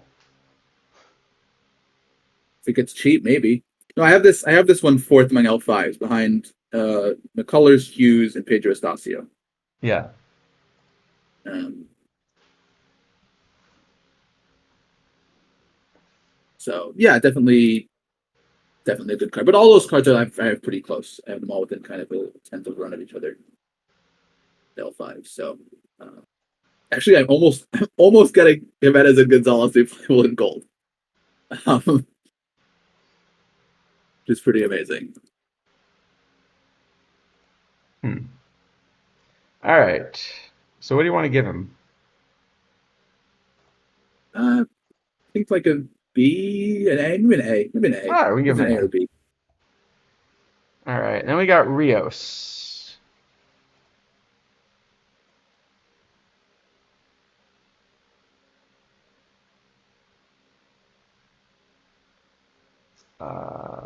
Again, kind of splitty, right? Yeah, I think I just want to just want to play him in right field VL. I'm not super interested in VR, but VL seems great. Yeah, he seems great. VL. This, I guess, the L5 version of this um, does kill Devon White from last PTCS because now they do have Yeah. an L5 build that's better. Yeah, so it's a solid Uh, card. It is one-sided and on the wrong side for the current gold meta. yes, I would be interested in silver, except for Mike Cameron, or in center. I'm sorry, except for Mike Cameron. Right. Um, so I don't know. It's a decent card. I don't think it's like a super important card, but it's definitely a card you put on your roster if you have one. Yeah, I agree. So I don't know. What does that make it like a C? Probably since it's on Sure. the wrong side. Sounds fair. Greg Vaughn.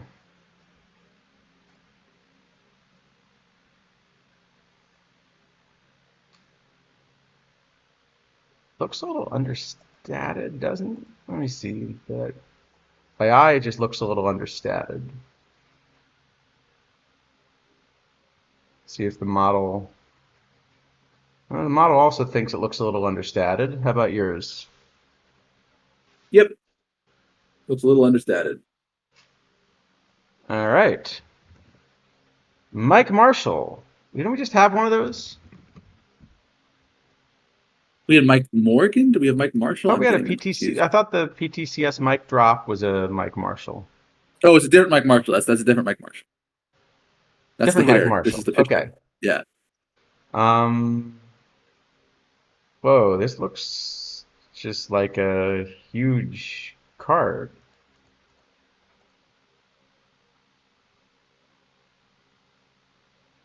Is this not just going to be like the best base reliever in gold?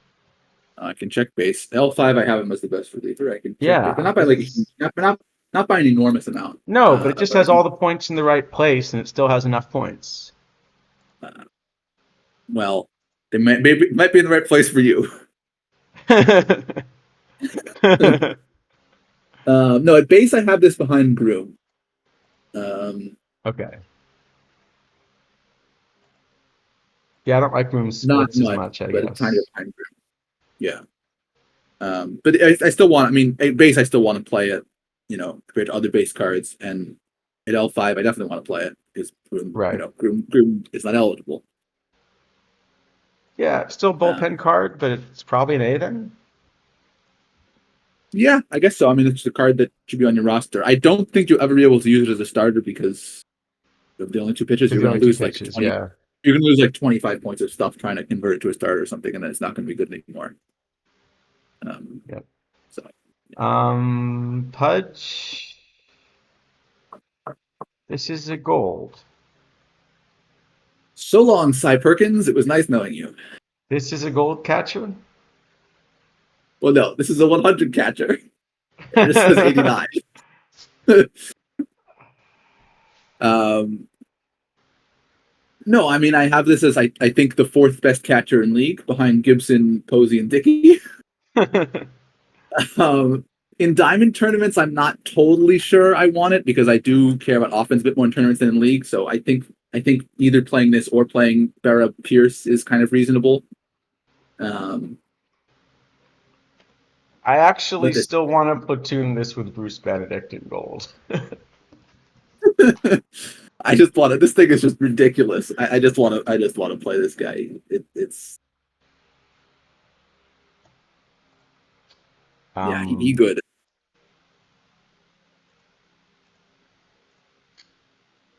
this is an S or an S plus, actually. Maybe it's an S S. plus, That's probably an S S plus. plus. Yeah. All right. Yeah.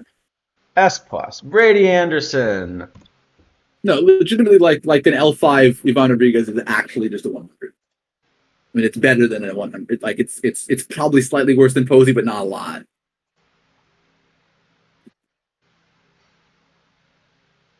Yeah, depending on how much you get out of the catcher framing, that probably gets up to what, 111 or so?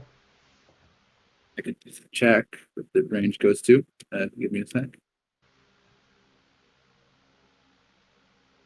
Should have it someplace. It's going to gain 1 point every level, basically at that thing. So yeah, it should be. No, so more than that even. Yeah, it should be. Yeah, either 113 or 114. I have to check which, but one of the two for framing. That's a gold card, yes. Yeah, I mean, it definitely seems like that has been a consistent thing over the course of the cycle that almost every high framing catcher has been too low overall, like almost all of them, right? Raridan, Duncan, Sundberg, Right. Rodriguez, Well, basically. I can understand doing that. It's not like it's not like it happened previously and people, had some experience calibrating it or anything. Well, the thing is, I think what happened here most likely is that this rating that says catcher blocking is actually catcher is the old catcher ability. It's just renamed and the framing got taken out. So my suspicion is that the the composite rating is sort of completely broken by that and just sort of not doing a good job, and then it's resulting in the whatever thing is generating overall is just getting horribly confused. I would be more tempted to agree with with your theory if the composite ratings were good before. Well, they were better than this because I think they're basically ignoring framing. Okay, that's true. Yeah, but see, no, but here he's got a ton of blocking as well. Yeah, that is true. I think. Well, this card maybe just got screwed up somehow. I don't know what happened to this card. This card is probably just beyond even that level of messed up. Speaking of messed up, Brady Anderson. Well, Where? good thing we've gotten rid of chemistry from the game just in time. Yeah, I was gonna say this card needs some chemistry or at least some points from somewhere. Uh, okay, I don't have it hopelessly behind in left field, but I don't want to run him in left. Actually, the card I want to run in left is the David Justice we're going to talk about in a little bit. It looks Yes, like. yes. David Justice is really good. This one less so. Edgardo Alfonso. This is funny because the Alfonso we had was a couple cycles ago was really the big VL card for a while in silver. And this card has the opposite Yeah, splits. yeah. It's much more flat and yeah, No, but I mean, it actually has those reverse splits. yeah, a little bit certainly. I don't Um, think I really am finding a spot for no, it I don't think though. there's enough for it, and there's a card coming up in a moment that I'm more likely to find a spot for at second base. Yeah. Um, Okay. Well, yeah, I think it's closest at third actually, but it's also getting beaten by like Candy Jim Taylor, yeah. stuff like that. So All and then at right. base, on. Oh, do we want to do all these and then do the Tony Suck thing, or do we want to set that up at some point? Because people have to make rosters. Maybe we should do the next two I and guess then we also have settle a up. couple drafts we can do. So Oh, okay with that because Nellie Fox is going to take some time. what do you mean it's an easy card to rate? All right, Al Leiter. He's decent versus lefties, I guess. Righties exist. I think righties existing Yeah, probably kill him even with the thing. I mean, I don't have it completely killing him. I have him like kind of well outside the meta, but Yeah, still, probably right. but yeah, still have. Jason Kendall.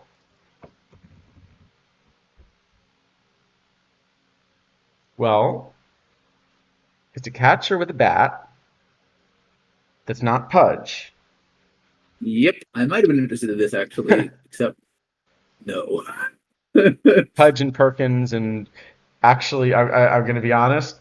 I still, if you don't have Perkins, I still want Benedict ahead of his card VL. Well, No, but anyway, if not for, Rodriguez. I agree. If not for Pudge, it's an interesting card. Yeah, but it just killed. Nelly Fox. Oh boy. Um,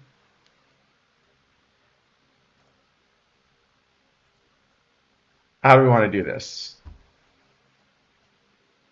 Just give him an S plus So plus with no comment, or so this card is either an F or an S, but nowhere in between.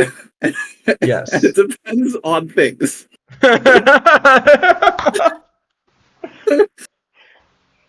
All right. So let's start with. Oh boy, that's true. We do have Okay, the prediction for the card rating duration. Okay. we'll say So let's in start. low Okay, time. let's start with something that both Isidafo and I 100% agree on. This card is unplayable in diamond tournaments. In full diamond, unplayable. In Full low diamond, completely unplayable. Full diamond completely unplayable. Okay, good. Open completely unplayable. Yes. However, Because it actually is important to specify full diamond versus open. It's more playable in open than full diamond. yes, it is. Okay. However, oh, also, I'm not 100%. I think I would not play this card in gold. In I think in But I would well, play it in low diamond. no, I think I would play it in. Oh my god! I think if you put all the diamond second baseman in gold, I would play this. I would play it versus all diamond second baseman low diamond, but not in full diamond. Right. But I also would play it behind some gold second baseman in gold, but I have it ahead of those gold second basemen in low diamond. Uh, that's possible.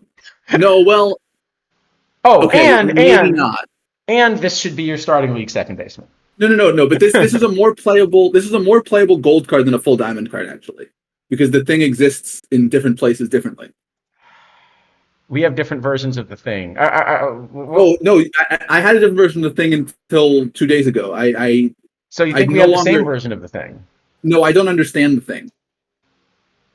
I know it exists, and I do not understand it in any fashion. Okay. Anyway, in low diamond, I think this is a pretty good card. However, I think this might be your best league second baseman. So in at the L5 version of this, I have within like half a win of Joe Morgan in league. Yeah, but this is better than Morgan on the bad side. No, but I have it enough worse on the good side. It is better than Fred Dunlap though.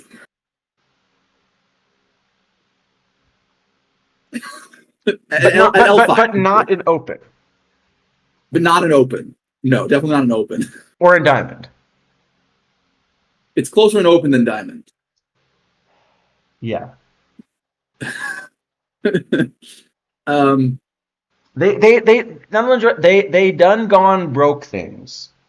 this, to be clear, there's nothing. It's not the thing that's broken is not this card. This card itself is not the broken thing. Like the broken thing is I don't. Well, actually, I shouldn't say that. The broken thing I don't think is to do with this card. It's possible, actually, this card unbreaks things, right? Yeah. Yeah, well, we'll see. The thing is, yeah. Right. You can imagine a world where this card actually causes the thing which makes it play not happen any longer.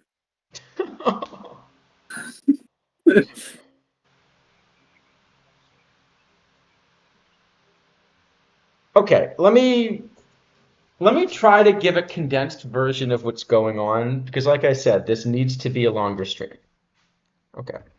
Um, in past versions of the game, the way it worked was that in tournament play, essentially cards behave as the rating on the card. And in league play, the card ratings essentially were rescaled in a way that reflected how the card compared with all of the other cards in that league. Uh, so, yeah, sorry, Tactic, we're trying to figure out how to get around this because it's a weird card.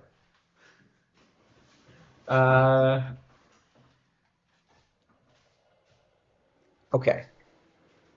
That has changed a bit in PT25 in ways that are weird to get a handle. It has changed a bit in P25 sometimes for some ratings in some formats.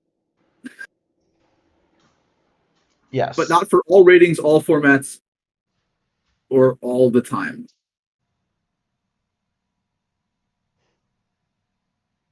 Something like that, yeah. Yeah. And it happens for some things more than other things. Okay. So what's happening is that this is a card that has an extreme shape where it's particularly sensitive to kind of what all of the other cards are that it's playing against. So it has a shape where in League, so for example, in League, one of the things that kind of is always going to be true is that if you look at that infield range, kind of all of the second basemen roughly are going to be scaled against each other. If this is sort of at the top of the range, 1 point of range means a lot more in league play than 1 point of range means in tournament play typically. Because you're kind of scaling things, and often within your league, there's a relatively small range of second base defense. You know, Nobody's kind of playing the complete non-defenders there. Right. Similarly, the enormous avoid K on this card again is basically doing different things in league play than it is in tournament play. And Uh, well, that might be true. well, okay, and kind of this whole discussion about the thing essentially is that in PT25 there are some aspects of tournament play which look a little bit more league-like than previous versions of the game, but in ways that are still difficult to get a handle on. And so it's Well, I would. possible that you're sort of going to see more of a tournament benefit from this card as a result than you otherwise would have expected. Uh, yes, yes, yes. But maybe not. Right. And Isidafo and I think we have enough information to take a pretty good shot at modeling this. Uh, the problem is that we've gotten this information sort of around a time when we're both more motivated by other projects. Well, the thing I would say is I thought until 2 days ago that I had information to make some attempt at this.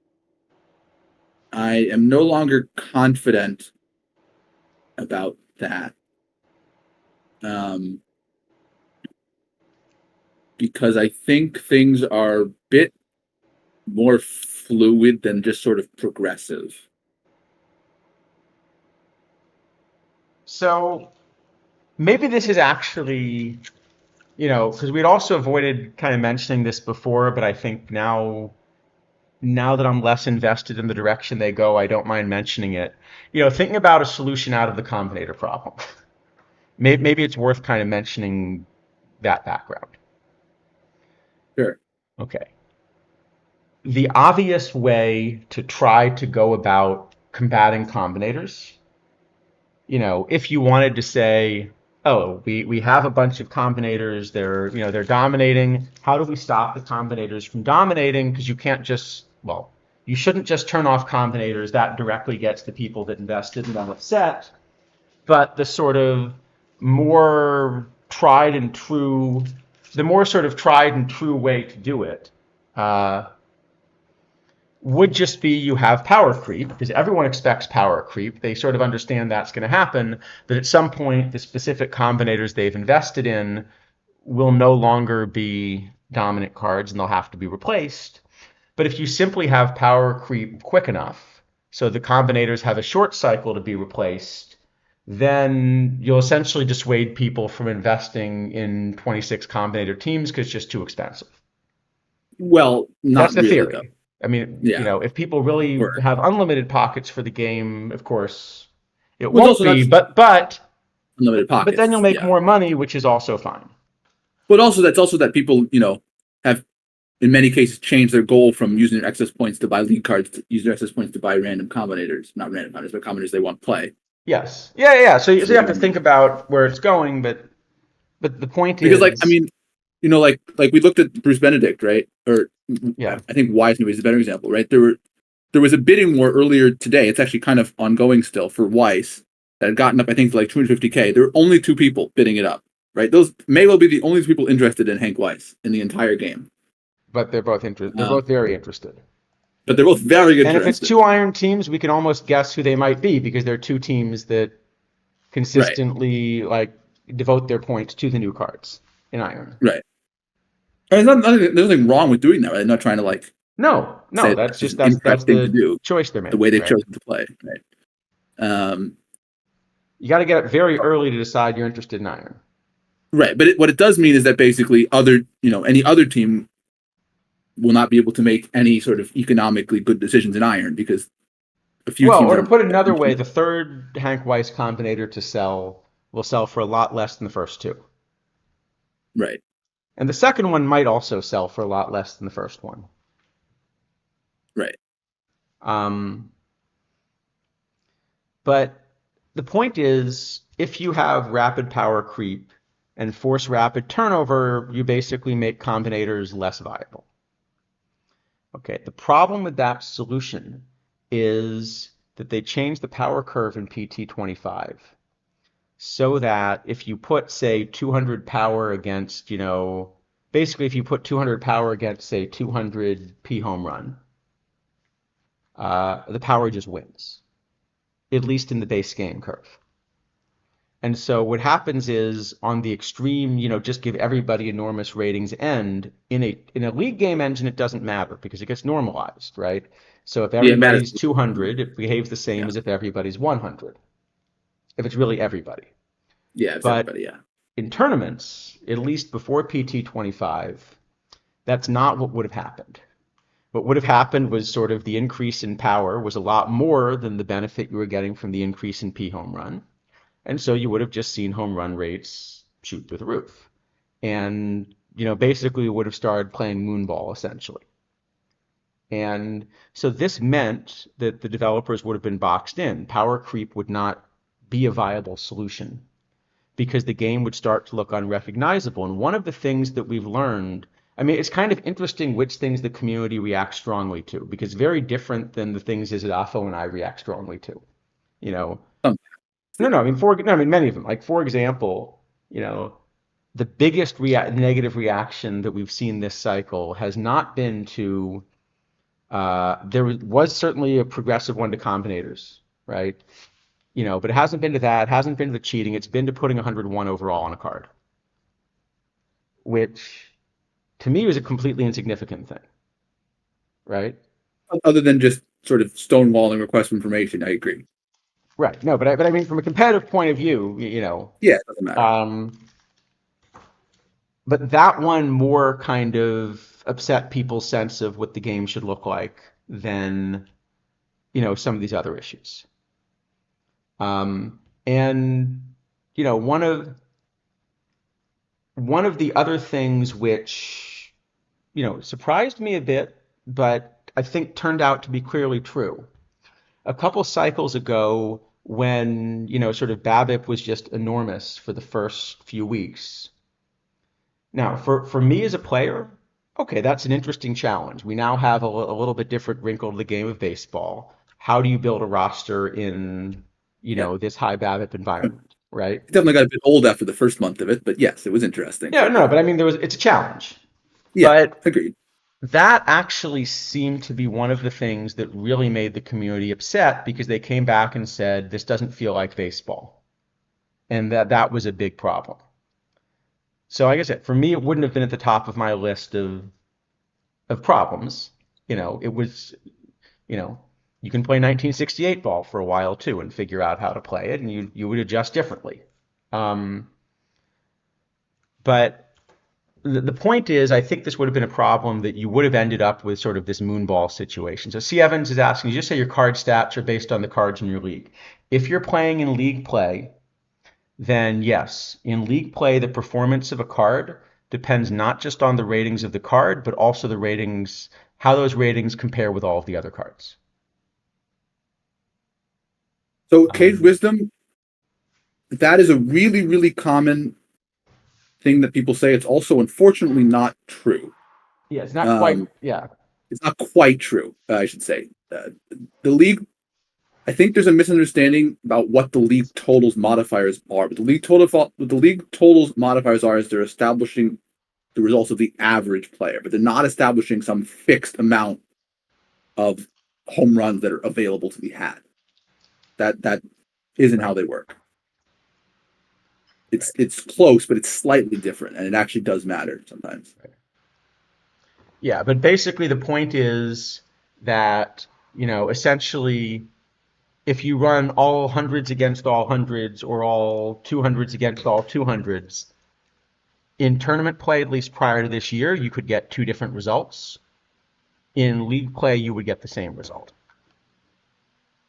Um, the thing is that the way that this year's tournaments work is not identical to the way the league works. I don't think it's like similar but not the same. No, exactly. Yeah.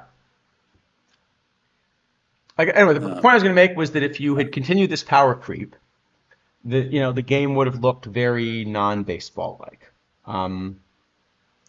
And so the solution that I had not wanted to propose, simply because I sort of felt that it would, I felt that it would basically hurt the way the game plays. I guess that's the way to say it. Yeah. I thought it sort of hurt the way the game plays was you could make tournaments behave like league. So you just take all the cards in the tournament and you normalize them and then you run the tournament. And that would have solved the sort of moonball issue. But it would have come at the cost of making the game unmodelable. Because until you actually know all the other cards that are in the tournament, you just can't do the calculation. It also would have allowed for weird cheating if you enter multiple accounts in the same tournament, because you could use some accounts to skew the distribution. Yes. Yes.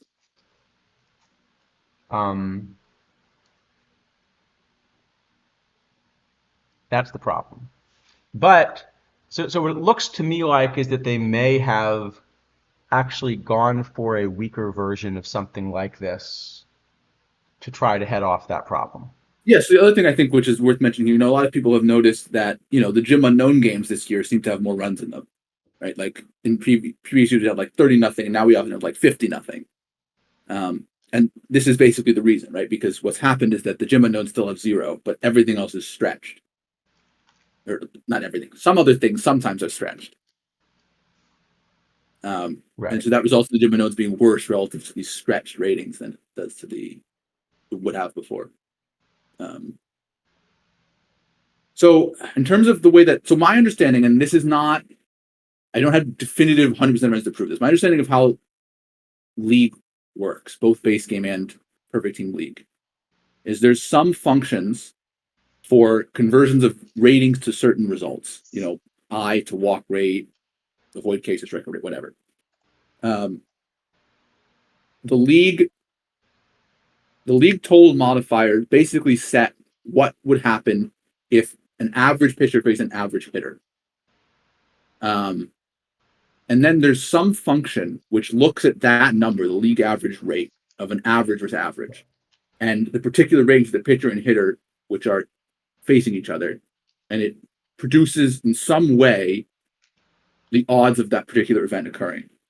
And then there's this other thing, this multiplier, which sort of multiplies those odds. Right. So what in effect it means is that you are always going to be forced to have about the same home run rate, because what's going to happen is that if you give everyone no power, it's going to bump everyone up to have average power, basically. And then it's going to run against the average pitchers. But you can screw with it a bit by making things extreme, and so you can get home run rates which do differ a little bit. There's actually a good reason that the league is done differently than tournaments. So the way to think about it is, let's say you're running a cap tournament. So you're going to have some situations where perfects are batting against irons or vice versa, right?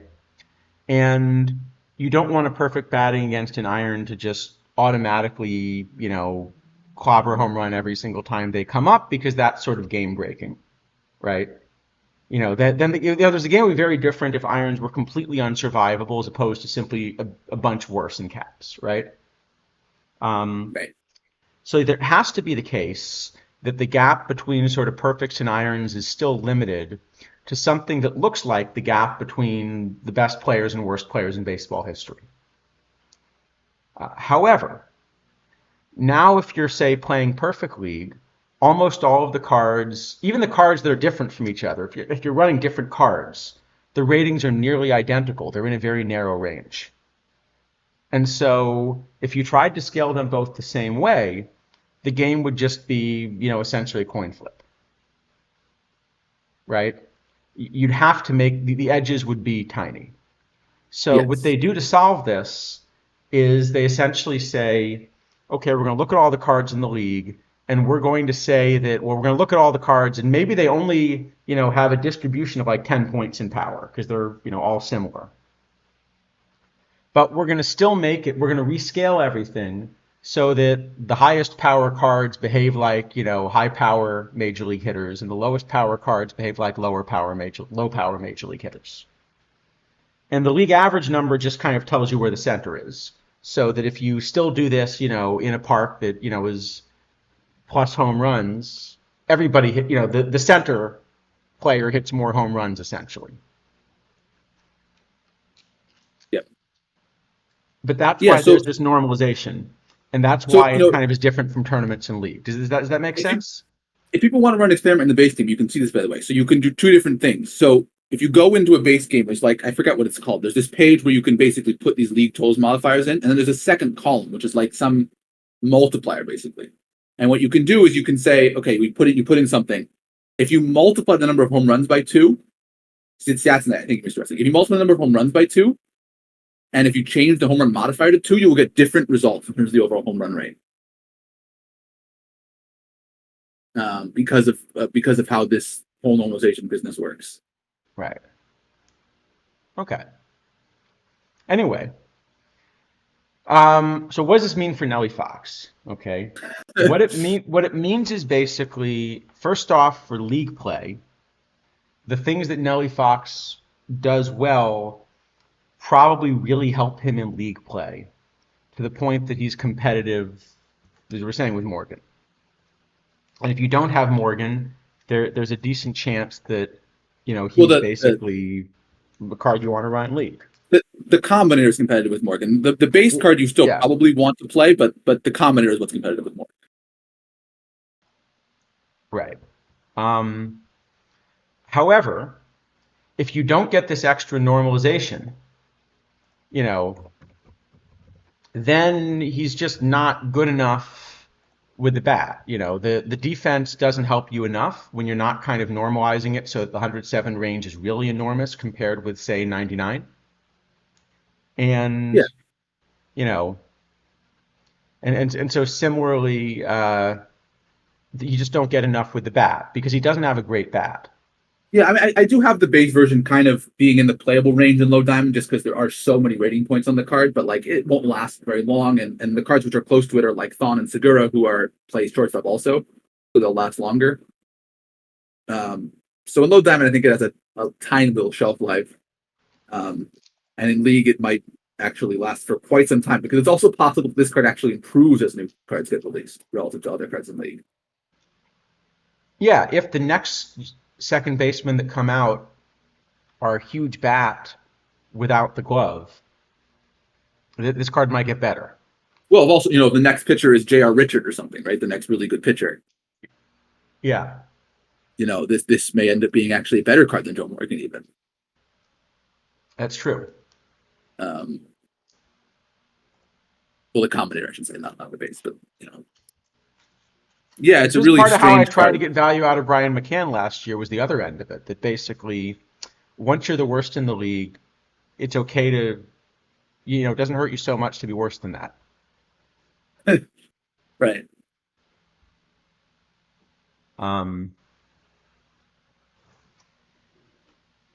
So I think this is at least an S. It's It's a weird. really strange It's a card. weird S.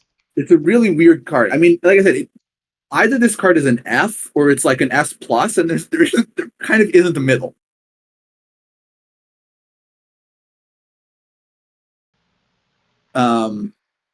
I think I lean toward the S plus, I will but say it is a card I'm really happy to have in the game because it is, I think, probably the most interesting card that's been released in like the past 3 months in terms of how it interacts with the game engine. So if yeah. nothing else is a test case, it will be very interesting to see what this does.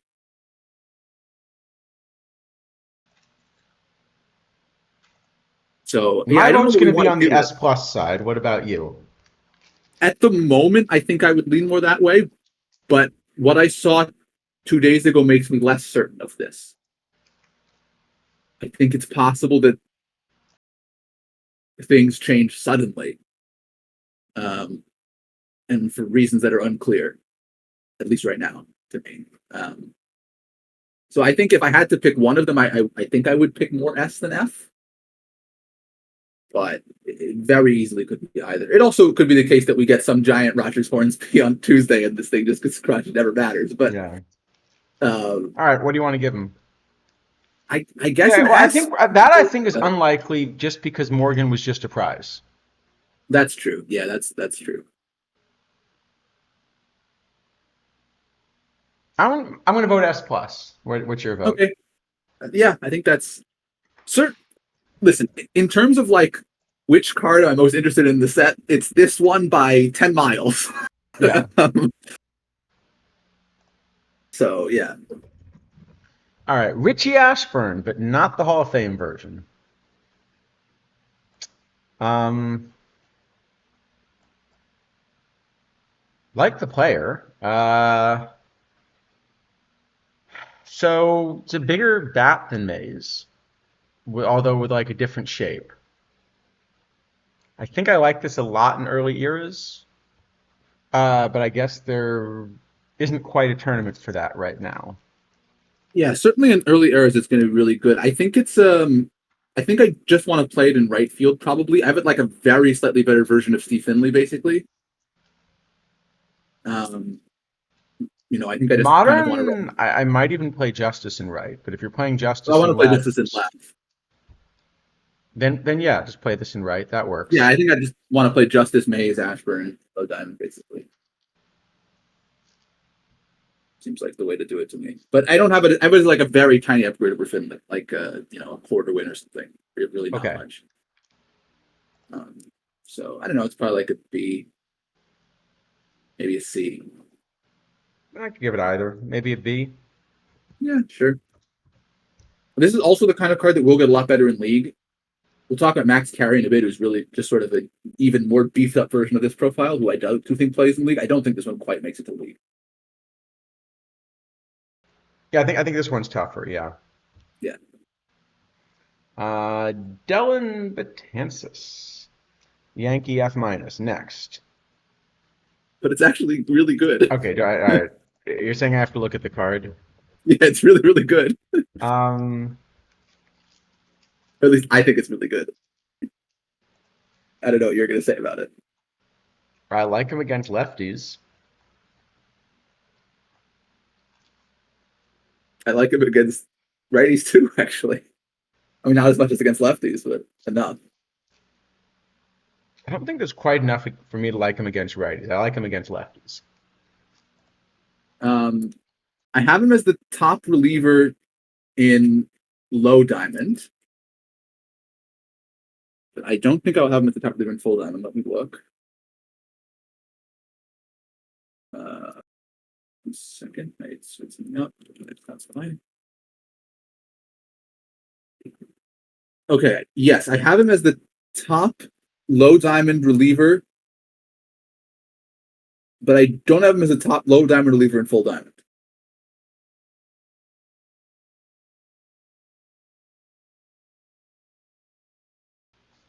At base, I still like Howe better as well. If you're gonna even VL. Uh, let's check. In I which, see. Hold on. I forgot the really important thing about this card. This is a righty. yeah, but do you want full diamond or low diamond? Because they're different. No, but I'm saying this is a righty. That's actually really No, important here. it is, but it really, really matters a lot if this is if you're Yeah, interested in full diamond or low diamond. It's much better low diamond card than a full diamond card. that makes sense. So I think my verdict on this one is that it only works if it's your closer. I think I just want to. I think it's just good, I honestly. don't think so, because Especially, I think he gets killed by righties. But if he's your I, mean, closer, people are going to pinch hit lefties, and then he's going to be great. I have him kind of like surviving against um righties, and then obviously really good against lefties. So I just want to play him. I'm like happy to take the righties even if people don't pinch hit. I don't have a problem really. Oh, and thanks, Flash. Yeah, I mean, one of the problems and part of the reason we do the stream as well is there's just a lot of stuff buried in, stuff about the game that's not fully public knowledge.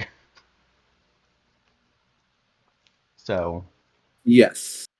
so I that's the think starting point for some of this. I think also in terms of this stuff, there are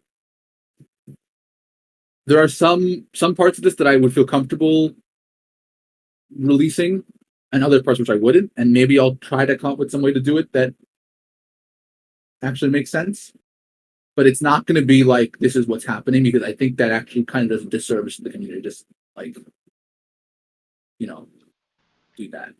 Yeah, I think And just it's it's we're happening. looking for Yeah. something in between where, you know, we can point people in the right direction, but part of the game still does seem to be something where you're kind of encouraged to explore for yourself too. Yep. Um, yeah, so I think if it's not a closer, I just think he's unplayable. But as a closer, I think he's playable. I just And have him as you good. just plain like him. Yeah. Um, Actually, it's funny in League. I like this one again, to some degree, though less than so in Diamond and Open. I know that sounds weird. I think in League, he's now just going to walk too many. Maybe, but I'm not certain actually. Has anyone given him a try yet? No. That's sad. Oh well. I don't know. I think I'd give it. I mean, I'd probably give this a B. I think maybe an A. I think probably a B, because it's like only the half tier. So And I'd be a fair bit lower, but give him a B or C. just give him a C. But he's a Yankee, so he gets an F minus. Of course. All right, David Justice, we actually already talked a fair bit about, right? Yeah, I mean, I have him as the best left fielder and right field. I want to play him in left field, so like Afrin better than the left fielders, but he's good either place. Yeah, defensively, he looks like a left fielder. Yeah, I mean, I just have him basically having so much fat that he's still better than the right fielders, but I have Ashburn a lot better than and Finley actually also better than the left fielders. So I think even with, no matter what you're doing, you're playing left basically. Um, So but it's is really what? good though. Probably like an A or a B. Yeah, I don't think it plays He, full he doesn't diamond. play up. It's probably an A then. All right, Max Carey. I think we actually found an LE that might be interesting. Ooh, it's a good one. But wait, people are selling him for more than 10% over last 10. Isn't that a violation of the? Well, the first sale of this card was for 20K. Well, that's fine. It was at last 10.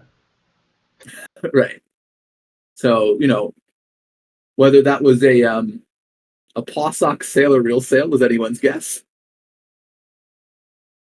Um, so yeah. Okay, now it's your turn to come up with a pun involving Soul. Hmm, I don't know. I don't have a good one. You're much better at the bad puns than I am. You got no soul. Oh well. I got no Um. soul.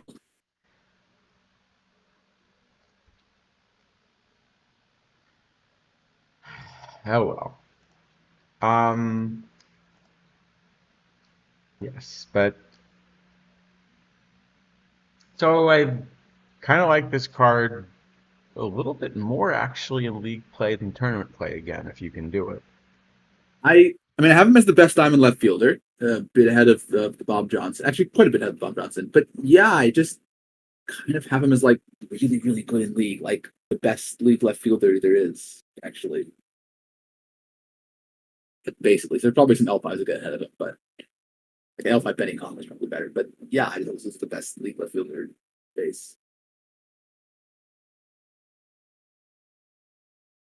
Yeah, I think it's a solid card. Probably plays Like, up.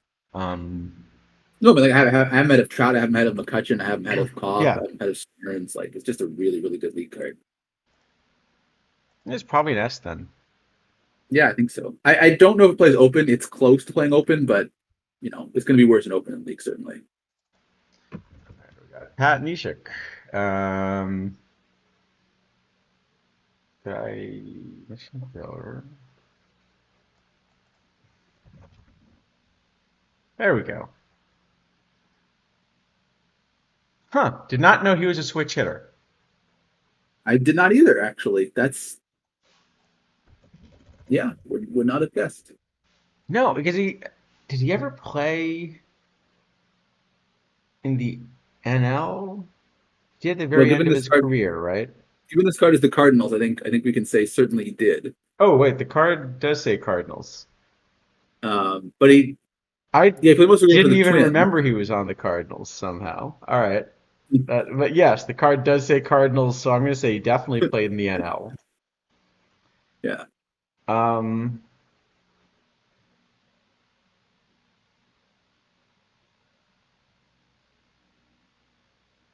however, he never got a plate appearance, Okay. like So ever. the switch hitting never. How do they know he's a switch hitter then? Did you just like tell someone and he just He claimed just I'm a switch claims hitter? to be a switch Everyone hitter, so would believe me. I mean, does he dude, even have minor league batting data? I don't know. This is like the guys who list themselves a few inches taller on, Okay. He has one minor league plate appearance in 2011. So you don't know if He he's got a a switch. So you don't know if he's a switch hitter because he only had one plate right. appearance. He did get a hit in that plate appearance, so his career batting average is 1,000.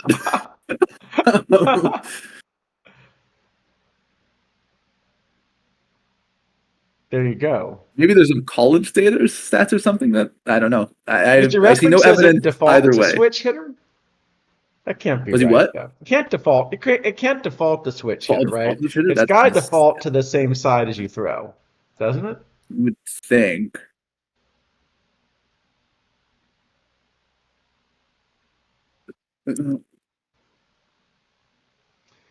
Okay, apparently it was in a rehab stint or something too. His one plate appearance, which is even weirder. Oh, there's an article. It says there's it actually it's funny. It's from at some point when he was an all-star with the Phillies. I didn't really play with the Phillies either. There's a quote from him. It says, "I was a switch hitter like 19 years ago." He said, referring to his high school days. He pitched in college, but never had an at bat there either. He marked himself as a switch hitter on the form he signed when he was 18, the first time he was drafted, and then he just didn't bother changing it.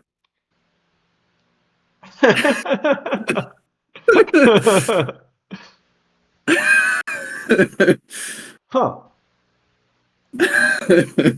So it seems like he has another quote here at the end. It's his at bat. He faced a lefty, hit right hand in the minor leagues, and he got a hit. It says, "Actually, I faced a lefty and hit righty, so no one would ever know that I lied." So I think probably he should be a right-handed hitter. That's beautiful. Just so no one.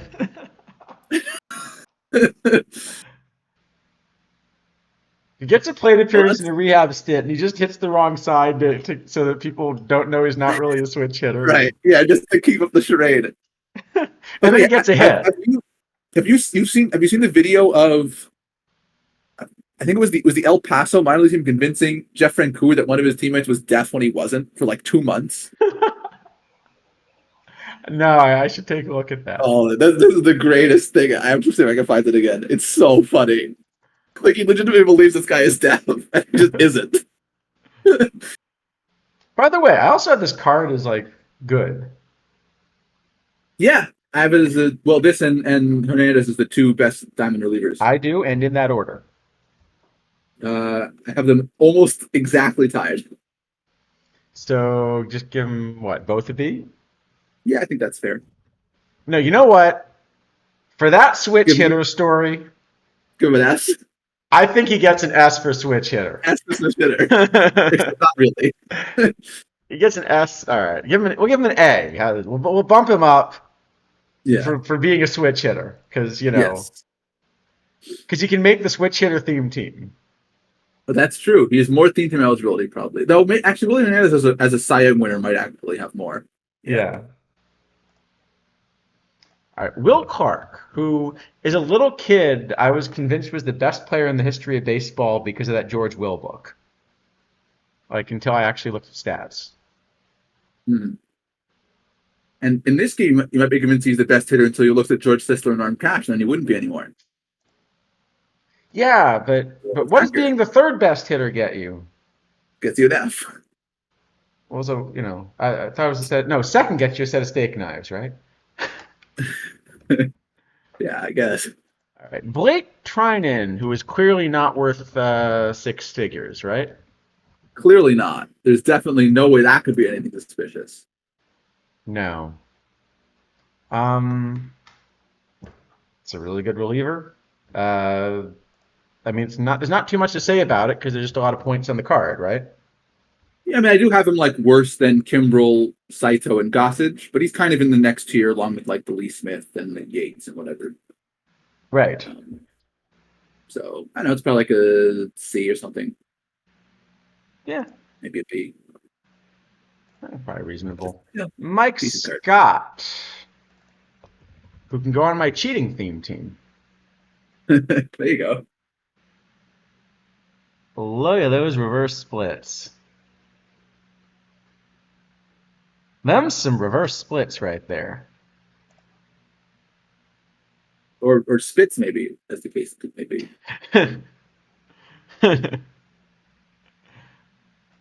Well, he does have a lot of stuff.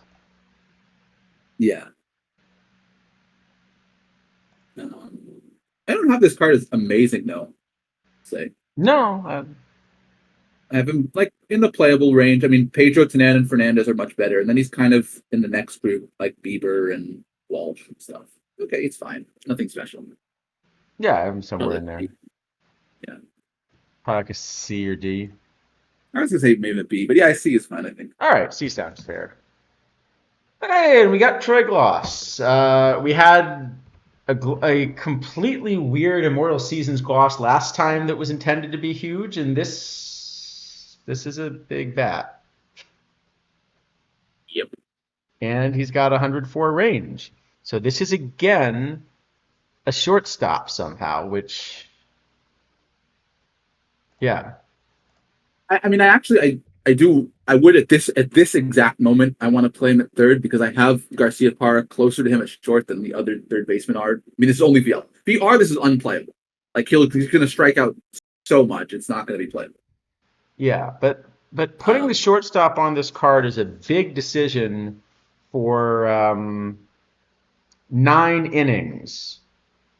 Yeah, I personally I think this card has enough as a third baseman where it's already a really strong card because it just smashes lefties in so much. Right, but why are we Um, insisting on playing a guy at shortstop who literally was getting more game time at DH than shortstop? yeah, so I mean, one thing that And you're certainly giving 104 range. like during this, one thing that's difficult, with the way this game is designed, is that if we give him defensive ratings one position, we kind of have to give him defensive ratings at the other position too. Right? We can't give him 100 range at third and 10 range at short. There's no way to do that. Right. So I think the answer for this is basically giving him short is probably just a mistake. Um, Yeah. It's just a you know, weird decision. Again, it's a weird decision we're making twice in a row. you know, like okay, at the moment, I don't think it matters a ton because you're always putting Garcia Parra and Wilson on your team, and this is much better than the available VL third baseman than it is compared to Garcia Parra at short. So Yeah. right now, it's not a big deal, but I think at some point in the future it could be. Um, but the card's really strong anyway. I mean, this is kind of the only card, like we were saying earlier, that there's really no reason to rip right now because the card's coming on Monday and the market's basically frozen as a result. This is the only card I think that is worth. Well, there's only like at this point, there's probably 15 teams left that have a chance to win perfectly this week. And Those those 15 teams probably should be going for this. Yeah. those 15 teams should care quite a lot about gloss. Everyone else should just wait, but those 15 teams should actually have a reason to care about a card um, before Monday. Um, A card. We can give him an A because he's A card. Yeah, I think A is about right. I mean, it is unplayable VR. Like he's All just going to right. strike out a huge amount. Sounds good. All right. So we got through the ratings. How did we do on the prediction? Uh, we started at All right. So that was addressed on the stream. So what was Spore's take on making him a shortstop? my. So I think what we're talking about in the stream is that kind of the way in PT to try to do that is to give him really low turn double play, which certainly helps the situation.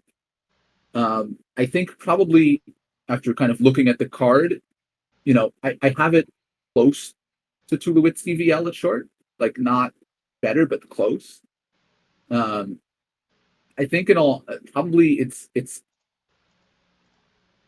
when you print a card that's that strong one way, one of the things which I think generally you want to do is to make it difficult to include the card on the roster, because if he's third base only going one way, it's actually like a difficult choice. Are there enough lefties that it's worth me devoting a whole roster spot just to playing this guy one way at one position?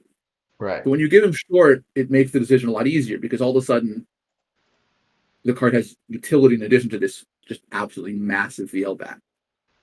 Um, Right.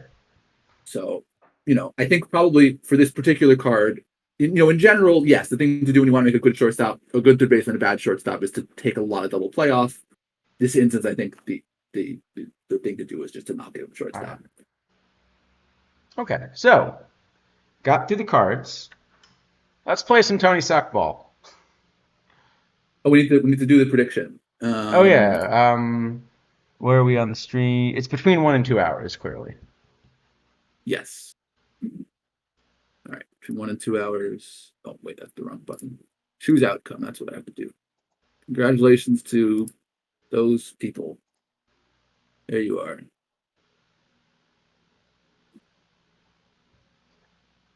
All right. So here's what we're gonna do. So I can describe some of the changes we made as sort of continued development, but one of them is I think there's a good way to import batters. So I only want to add some batters because I actually want to use some of the players from last week as well. Now that we have a chance to see a little bit of how they performed, um, which means we can show you a little bit of how they performed. Because one of the things that it turns out, I know this is going to shock you, but it turns out it's actually possible to make aggregate stats for a tournament available. What? What? You mean you can add things when there's like a unique ID that's shared between? Yeah, That's yeah, I that's know. just crazy. I Um, I mean, it's that really amazing. so we can see how people did last time. Apparently, Charlie Hayes was hitting over 400 in our tournament last week. That feels like a fluke to me, but Um, Barry Bonds, of course. Yeah, I'll make this a little bigger. Barry Bonds, of course, has some power. And we can talk about like some other stats to add to this. I kind of threw this together quickly. Most of the development time this week was actually spent on making things quicker behind the scenes so that we can run a lot of games, which meant it was actually possible to start calibrating things as opposed to guessing. Um, Guessing was kind of fun for a bit. Guessing was actually kind of fun. And Tony Suck was not the worst hitter last week. Just saying. There you go. He was above the Mendoza line, although he Yep. was below the Mendoza line. Yep. Um, and on the pitching end, Hideki Arabe was not the worst option. So there you go. Yeah, I would not have guessed that, certainly. So what I want to do, I want to add about 10 more batters to the player pool, but I want to keep all of these in. And then I want to try kind of running a tournament now that we have that information and seeing how it goes. And we've also made a few other upgrades, but like I said, a lot of it is on the A lot of it's on the speed up end.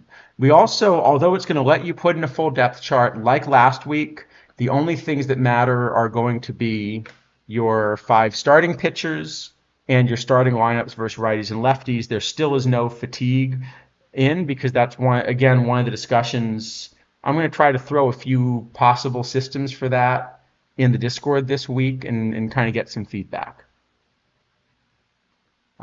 One other change that we've made is we've actually kind of changed the meaning of I.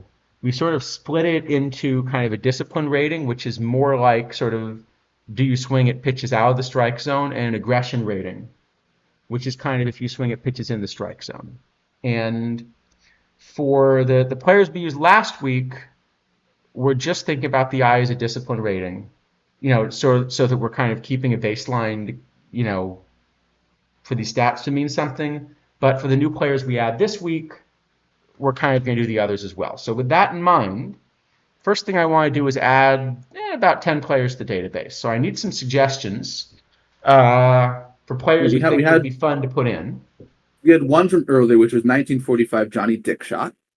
Okay, the 1940. Does anyone have the BREF ID? That's what I really need for him.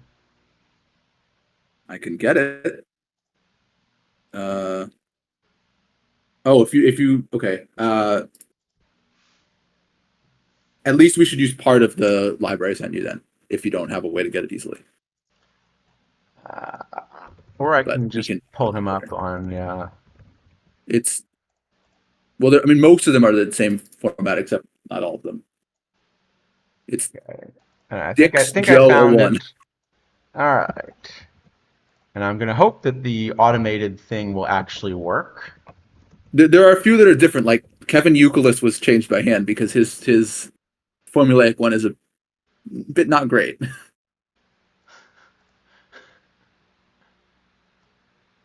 Fair enough.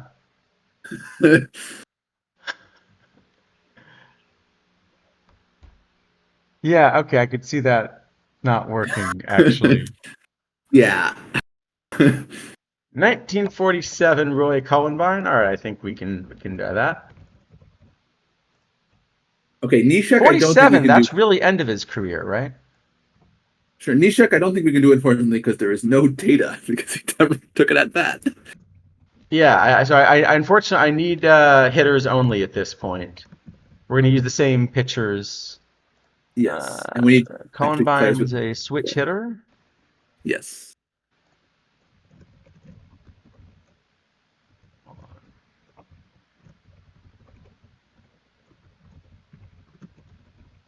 All right, we got Archie. Let's throw Archie in then. That sounds good. Archie plays every position.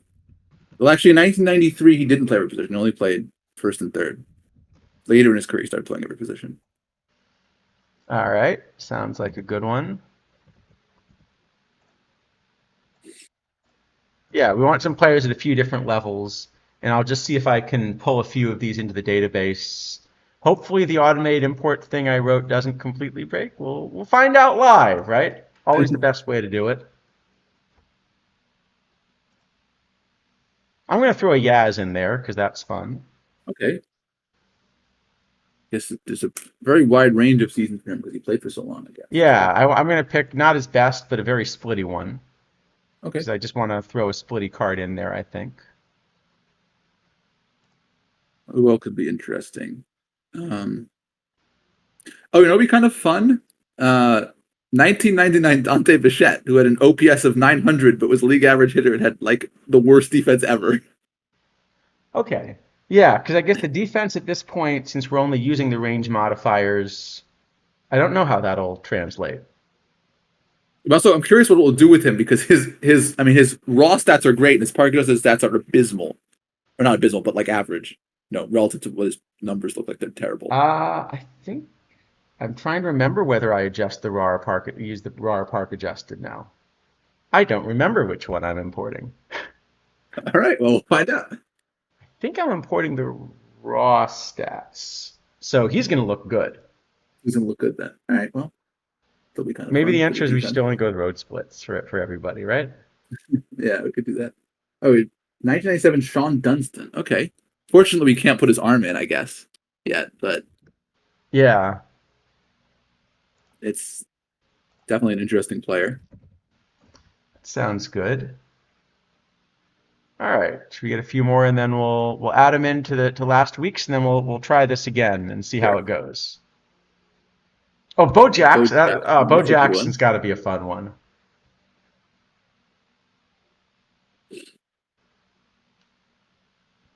We do have a Tony Gwynn. I don't remember which year is Tony I Gwynn, don't so think we have probably a we Tony. should. We have a Tony Gwynn in this player pool. We do, right? Thought we put one in. Yeah, I don't remember which year Tony Gwynn. But we probably shouldn't put another Gwynn. Did no one pick him? I thought we had a Gwynn. Maybe we took him out of the player pool for last week. In that case, we can put one We took in. him out. We took him out. We can definitely put him back in. Yeah. Oh, we took him out. Okay, yeah, let's put him back in then. All right. All right. Oh, let me work on Bichette first. So you said 99 Bichette is what you wanted? That's the awful I mean, there's various other ones that are similar, but that's like the really, really extreme awful All defense right. one. Sorry, what I have to do by hand, I'm just grabbing all the BREF IDs by hand and putting them in. So I'm still working on it. Can we get a few more like weaker players? I think we have a fair number of like good players here. Paris Fain. That was like a early A's, right? Or mid. Not really weaker though. He's more sort of averagey. Uh, Dwayne Kuiper. That's certainly a weaker player. That should be fun. Yeah. I guess I which year bet do we we're gonna want? I bet we're gonna get Dwayne Kuiper home runs. Actually, Which year Dwayne Kuiper do we want? I mean, they all look very similar. what Ferris Fane do we want? Sorry. Ferris Fain is just like a very averagey first baseman, but we can use him if we. Yeah, no, I'm That's saying the what year do we you want from Oh, there was not Ferris? one specified. Flash, if you have a year for Ferris Fain or Zen Lunatic, if you have a year for Kuiper, let us know. Dunston, that'll be Yeah, Dunstan will interesting. be What Dunston comes in with. um, 97. Griffey probably don't need more good players, I guess is what we're saying. Yeah, Tigers, why don't we do a Griffey next week? Just because I think we have plenty of good players. We okay, want a few more weak options. 1977 for Kuiper, because that's the year he hit his homer. Great. All right. Tigers, Javi Baez. That's certainly a weaker player. Uh, which one, though? 1995 Alex Diaz. Okay. I actually played that card in one of the PTCSs, the one in PT. All right. Did we Amazingly. get How many do we have now? 1950 Ferris Fane? All Ferris. right. I think Okay. that's it's a good number. All right. I think we got a good number. Are we covered? Okay. And Well, Diaz is a switch hitter, right? I believe so.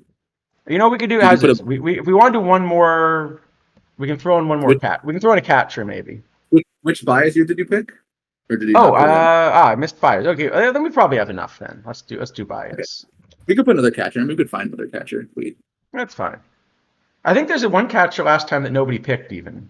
So Oh, okay. besides, Yeah, we put in a it number just of means guys. more run for Tony Suck. You know. Exactly. Oh, and I guess we need to create a new tournament. That would be an important Yeah. Yes, we thing do. to do. But I have to put the cards in the Oh, player we should pool cards before first. I create the Right, right. tournament, and we Good have to calls. do one important thing on our end, which is we have to decide. You know.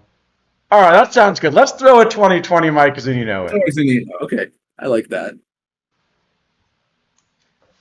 I have to figure out how we're gonna rate his framing because I can't grab that from this. I What think year his bias? framing is What year bias did you want? Sorry.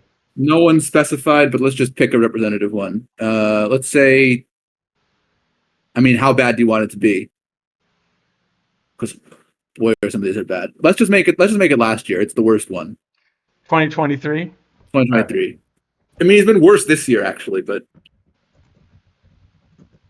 Javier Baez's current slash line is 185, 221, 251. That's not great, is it? No. All right. And Let's. negative defensive runs to boot. Okay. I think Zunino's framing is generally thought to be pretty good, but we can All right. Let me check. see if this just runs, because if this doesn't run, we're gonna have issues. Oh, no, 2020 was the 1 year where Zunino did not get good framing numbers. He has got good framing numbers in every other season of his career, basically, except for 2020. Oh, hold on. Okay, so Johnny Dickshot might not have the splits data we need. Is that possible? I No, hold on. He should have. What did they do? Ah. Okay, so for Johnny Dickshot, they changed the format of BREF's platoon splits table. Great.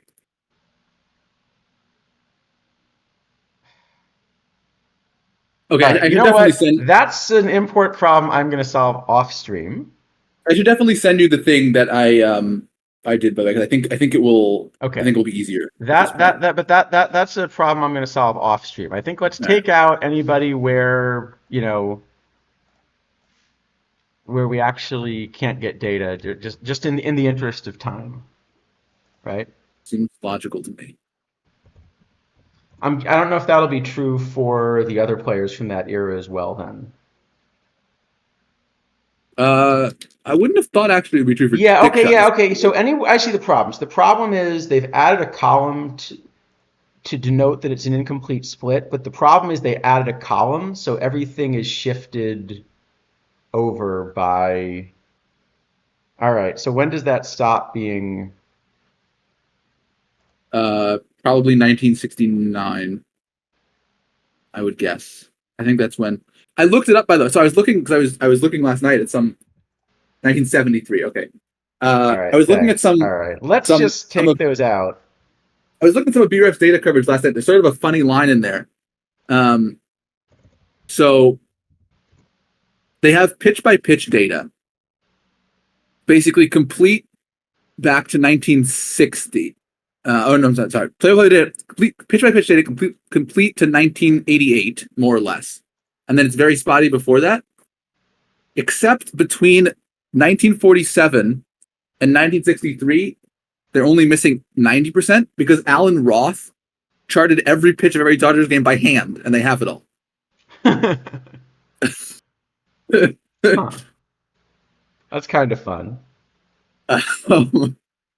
Yeah, I mean, I knew about Alan Roth before that, but I kind of looked up. I didn't realize how much he had sort of basically discovered on his own in the 1950s. That's neat. Yeah.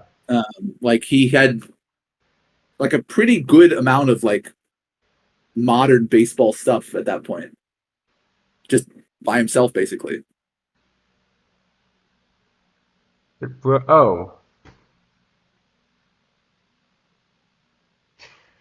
Okay, that's a stupid error. I'm going to go with the 2022 Javi Baez for a Okay. simple reason. It's a stupid reason, but it's a simple reason.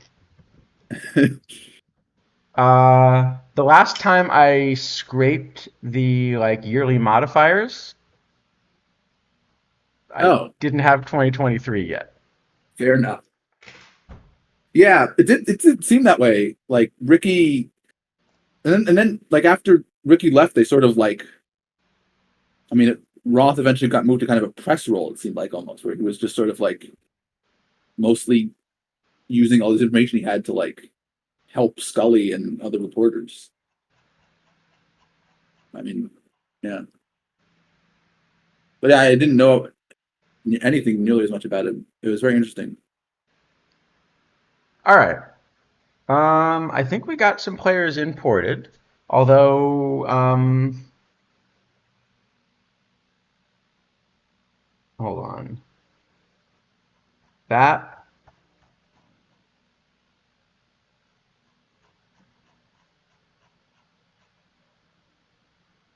Well, the other thing I discovered, and actually, Sport, while you're here, maybe you have the answer to this. It seems like Fangraphs is missing strikeouts data from like 1900 to 1910 for a large number of players, and I don't understand why because it's like all on retro sheet and all on VREF. I couldn't figure it out.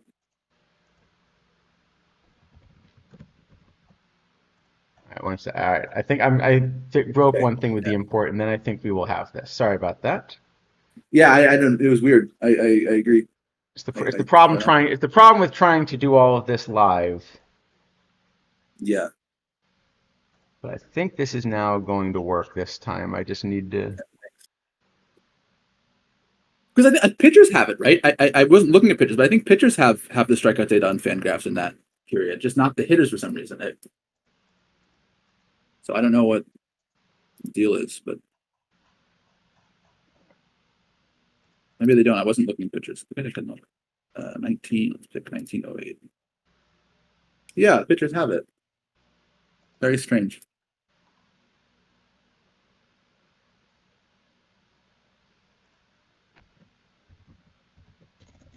No idea. All right. Good. I think this is going to work this time. All right, it's working. That's all. That's all good. Um. All right, that should be all good. And then we should be able to play around with it. The last thing we're going to have to do is we're going to have to decide how expensive we want all of these players to be. Plus, I have to do one tiny little bit of cleanup because it really doesn't like Bo Jackson. Oh, Nightbot. What is Nightbot? Nightbot is not. I'll repost this in case other people are curious, but this is.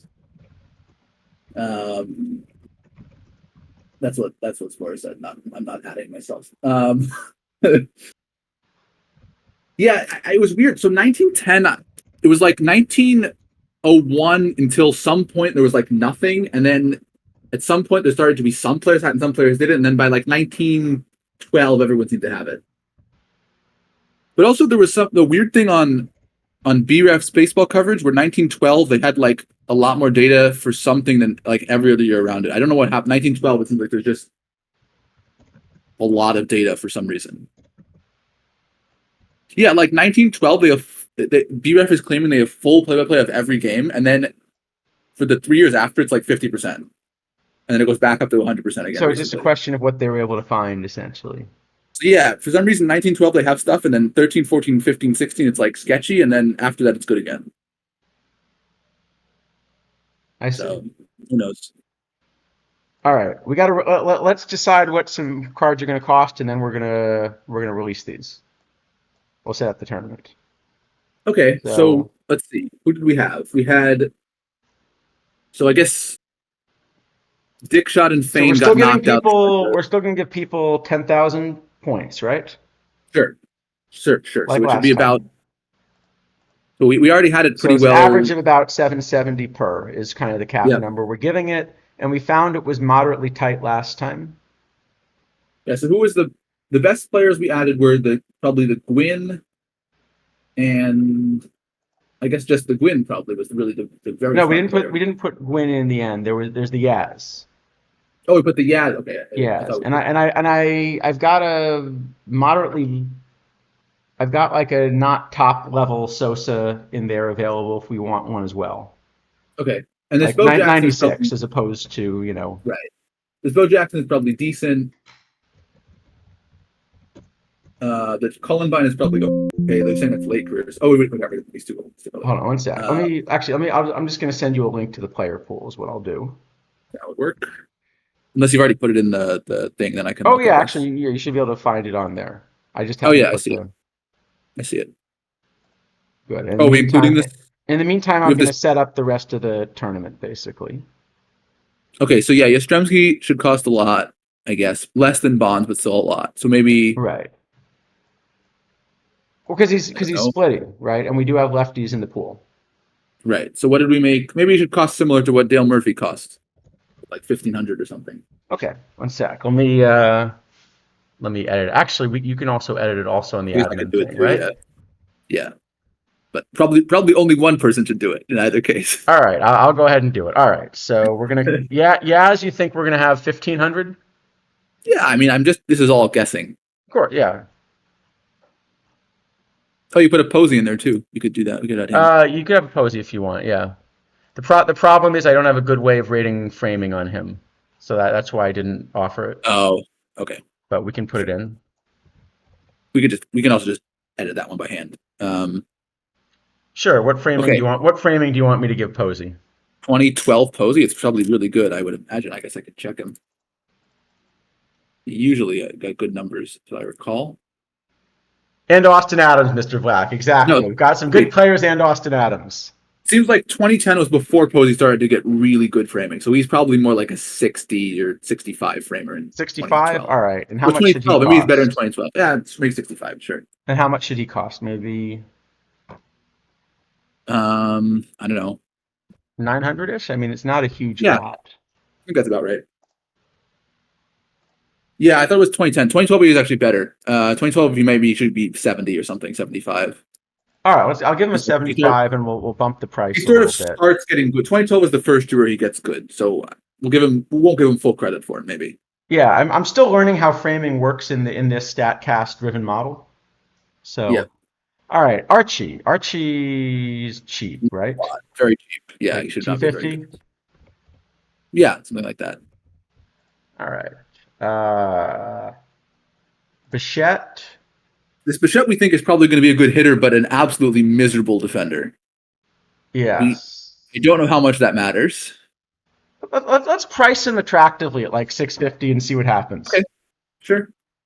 All right, Bo Jackson. I have no idea if this bat's good. The import just sort of said, I have no idea what to do with this. He has power, but like no contact. But if he ever hits the ball, it goes somewhere. Huh. And and he's actually going to hit home runs because it's 53% fly balls is what they're projecting. Huh, but it's also giving him no aggression at all. That's curious. Yeah. Huh. I have no idea what that card's going to do. I don't know either.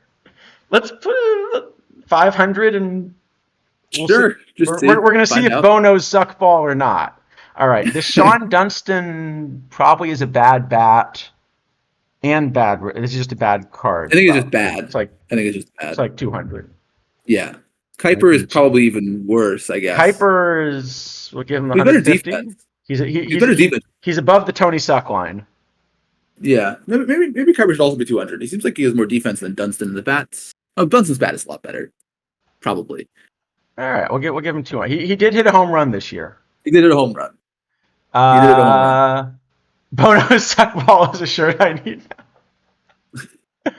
now. Alex Diaz. I think this is actually, okay, I was going to say this is a good bat, and then I looked at the 12% line drives it's giving him, and I think it's a horrible. Is this aggression VL actually what it's meant to do? Let me make that 100 for now, yeah. Sorry. I think this is just bad. I think this is like 300, but let's find out. Find out. We'll price it attractively.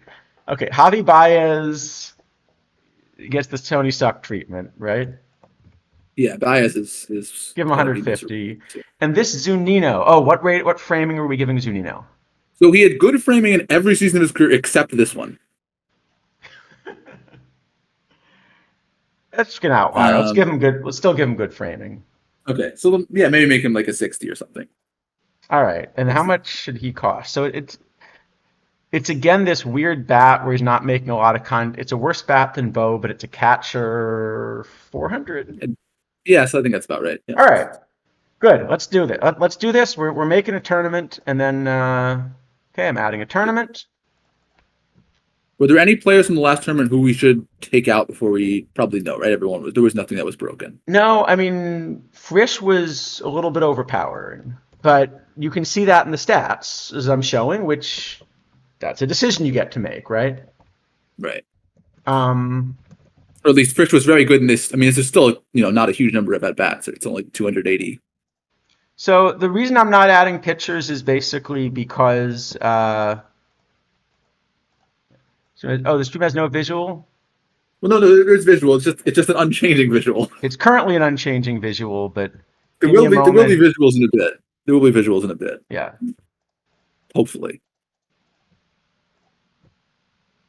But yeah, everyone can see Oh, I meant us. Oh, he Yes. meant us. See, I've got, a face made for radio and a voice made for the newspaper, right? I Yeah. think that's the Yeah. usual line. Exactly. Exactly. Yeah.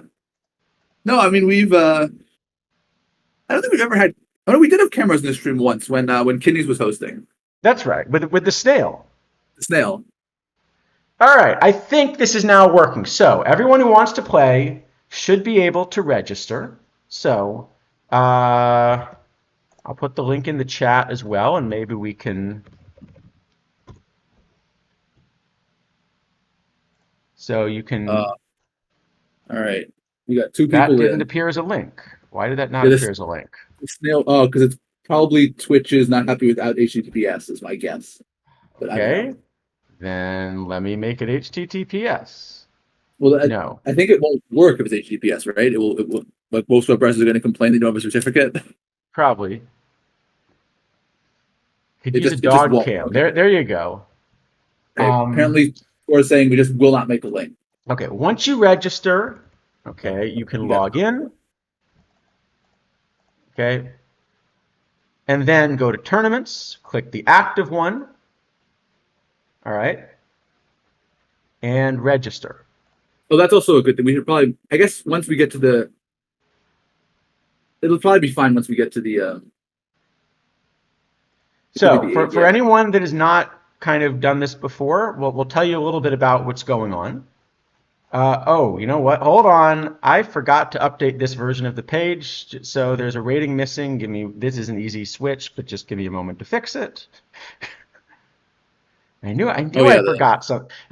As we've The mentioned, new this one. is very much actively something we're playing with. But fortunately, we're going to fix it live, right? Yes. Do it live. So what I Do it need live. is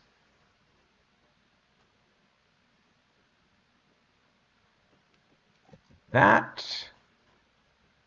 This actually, fortunately, the good news about doing it live is it's a fairly easy thing to fix because you can also edit stuff live. So, a little bit of each. Yeah. Try that again. Now it should be pulling the correct ratings. Okay. So let me kind of explain what's happening here. The sim is entirely StatCast based. Okay. So I want to we're not adding new pictures basically because I think I missed I'll scroll up in chat in a second. We're not adding new pictures basically because we spent most of the week kind of working on the back end and getting things to run quicker and figuring out how to translate hitters. But the problem with translating pitchers is the way the sim works is it's actually based on the pitches they throw. So in OOTP, the pitches are sort of ornamentation. That is to say, they help, knowing what the pitches are helps to kind of generate the ratings, but you're not using the pitches directly in the sim. But here the pitches are actually directly being used in the sim. So roughly the way the game engine works is it starts by deciding what pitch you throw. Then it goes to StatCast data and actually finds that distribution of similar pitches and uses the rating to kind of decide which one you pull from. From that, it then, kind of looks at how real batters did on the pitches and again, kind of uses the ratings to pull that out, etc. So the problem is I cannot find a good database which gives me a pitch by pitch breakdown. So if you have a new pitcher you want me to add, the problem is in OOTP, the ratings are sort of outcome based. So if you just kind of tell me what the outcomes were of their pitches, I can use that to generate ratings. But here, I actually need to know what pitches they threw, and I don't have a good database for that. So if someone has that, that would be the thing that's missing. And otherwise, that's one of the kind of things to try to add, for next week's stream as we On top continue of it, developing this. you also need to know kind of how often each pitch was thrown and how good each pitch was. Yeah, exactly. You have to figure out a way to kind of So we're still trying to figure out how to do that for historical players. For more Right. modern era players, the data are just available, and Right. so Yeah. we For should be able to anyone, do that. basically anything since 2004 is pretty easy. Right. Um, So but yeah, the player that is ratings from that'd be last very week, we have not changed, including some of the ones that are inaccurate. But this way we get to see how a meta could develop. Okay. Similarly, that's, for example, how framing works. So the way that you can think about framing, um, hold on, sorry, I see Spore is posting a nice link. yes. No, that this I've heard really good things about this book. I've never I don't have it. Yeah, I can repost this. This Yeah, is yeah, this sorry is about that. I have to find, that one. thanks. Wait, how did you get it to post links? All right, now I'm really confused. I can post links. 'Cause I'm a moderator. I have Tower. Right. Somehow I don't, I got to make myself a moderator. You should be able to. But mine doesn't come as a link, is the problem. Oh, I maybe don't it's know. just that specific link. I don't know. Okay. Anyway, I just copied Spore's thing and put it right but there so to and give did you it. an idea, the way, for example, that like framing works, the way, for example, that framing works in this model is you can think about picture framing is almost giving it basically is like trying to give the batter or the catcher essentially a chance to appeal to a different umpire. So when you have very, very high framing, what that basically says is like if Angel Hernandez ever managed to call that pitch a strike, you have a shot. You're going to have a shot at getting the call. Yeah. And Good if your old framing is Angel. zero, it's going to be the opposite. If Angel Hernandez ever called it a ball, then you know. Oh, okay. I see. That's what it is. Okay. I can put this in a different spot. I kind of intentionally put it there because I didn't really want to run this as a development server yet. Like we're sort of playing around with stuff. Um, all right. I got to pick some players. So what I've got is I've got 10,000 credits, and I got to use that. So when you set a depth chart, just to remind everybody, when you set a lineup, I've built the IO for a bigger depth chart, but right now, your starting lineup versus righties, your starting lineup versus lefties, and your 5 starting pitchers are the only things that matter because we're not using fatigue or manager decisions. That's a system that I want to think about how to Oh build wait, in a way that's both is it? historically reasonable but also has gameplay. Did you change it to 5, or was it? I thought it was 4 last week, right? Or is it? Um, Oh, I put a fifth slot in. Give me a It moment and doesn't. I will tell you whether we have a fifth pitcher in the I guess rotation. we should also describe what discipline and aggression are, since those are also changed from Yeah, that's last right. week. There are in fact only 4 pitchers in the rotation. That's right. Okay, so the So, fifth one is just a dummy. yeah, so it's only your first 4 starters that matter. It's a 4-man rotation. 4-man rotation, so you can have just 13 players on your roster. If you prefer running a platoon, you can have more than 13, but you can get by with just 13. Okay, so with that in mind, I'm going to pick a roster. Okay, I'm going to make this just a little smaller so I can see the costs. So let me start with the pitchers down here. If we only get 4 pitchers, I'm pretty sure I want to invest in some pitching. Um, Oh, and discipline and aggression, by the way, just before. So oh, we. sorry, yeah, discipline, Yeah. aggression. Discipline is really, you can think about that as sort of like an out of zone swing rate sort of thing. And aggression is more like an in zone swing rate. So we divided I up, but for last week's players, I intentionally didn't change it because I wanted to see if the meta changes by putting stats out there. Right. Um, all right, so let's try. So 4 pitchers. I think Mariano Rivera kind of works. It's only a fastball, but hey, he gets to be a starter in this. Yeah, I mean, this is certainly one place where we can look at what happened. Austin Adams is a Last tough decision because he has like no control with this slider. He throws 85% of the time, but he's going to get so many people to chase. I don't know. Should I run Austin Adams? I don't know. He's on the cheaper end of things, certainly. I think I'm going to go Radke for control. I think Vita Blue looks really good to me,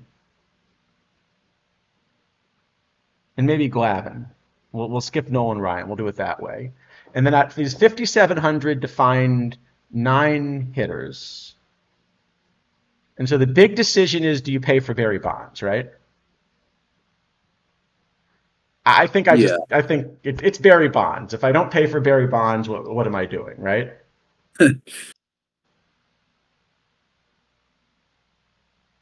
And now I need to average 400 for everybody else. So who are the cheap players we can tolerate? Okay, well we can always tolerate Tony Suck because it's Tony Suck, right? You gotta suck. Okay, Baez, I mean he's bad, but he looks better to me than, he looks better to me than some of the cheap options. Steven Fracco looks fine.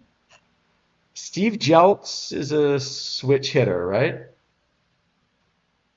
Think so? So that's worth a shot.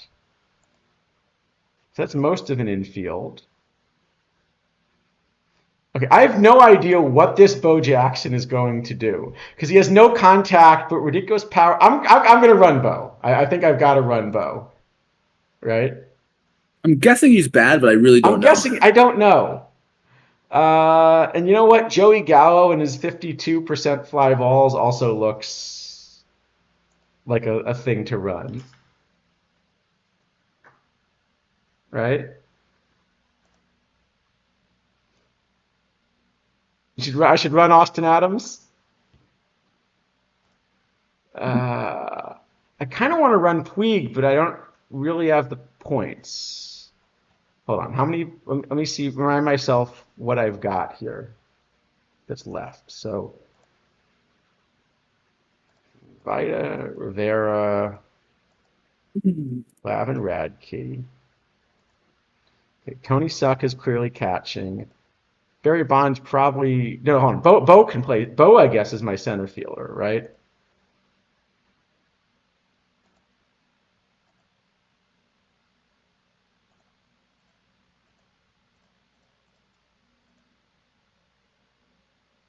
So I need like a first baseman, a right fielder, and a DH for 400 points. I guess the answer is no. Hold on, I have Gallo too, right?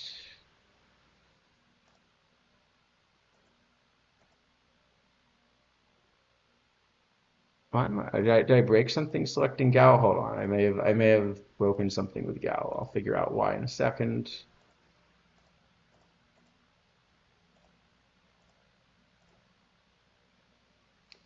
If this is broken, I'll change something to make sure it can run. But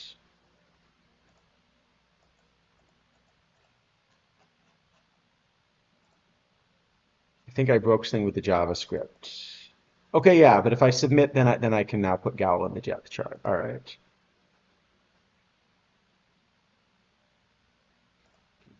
Field.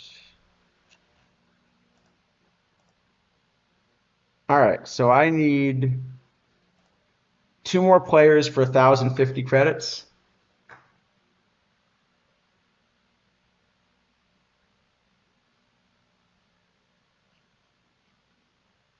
I have no idea what I'm doing.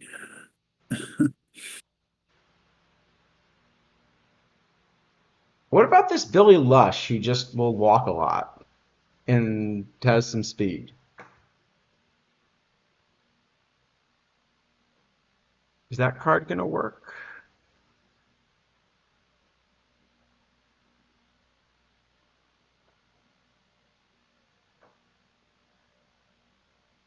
There's no way I can get to Adam Dunn, I guess, without selling somebody. Yeah, Tactics, you have to fill them in your depth chart first, and then you can put them in your lineup. Yeah, sorry. I tried to make it so they'd match. All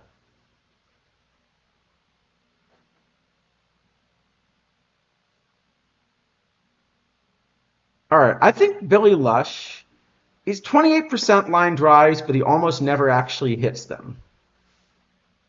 That seems like a good experiment, right? He's great when he hits the ball, except he doesn't hit the ball. I've got a few of those. Okay. You know what that means is it means I can run Dante Bichette. So I think I've got my team.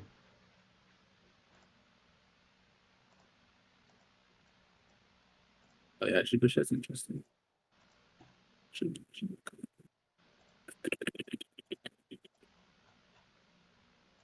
What do I have left? I've got 4 players left, and I have 27. All right. And now I just got Basically to right make on. a lineup here. So what do we got here? We got well, Tony Stuck leads off, right? Of course. Okay, that's probably all right. I think Tony Suck, as much as I like the guy, maybe has to be a little bit down the order. Maybe, yeah, maybe. I mean, who could say? Who could really say with these things? Yeah. Admittedly, we're not fully gonna win this thing. We're more, you know, our team's gonna suck, and proud of it. Now the question is, who actually should be higher up in the batting order? Should it be Baez or Suck? I think that's Yeah, I a don't real know. question, right? Yeah, Baez is pretty bad, it seems. Baez does seem pretty bad.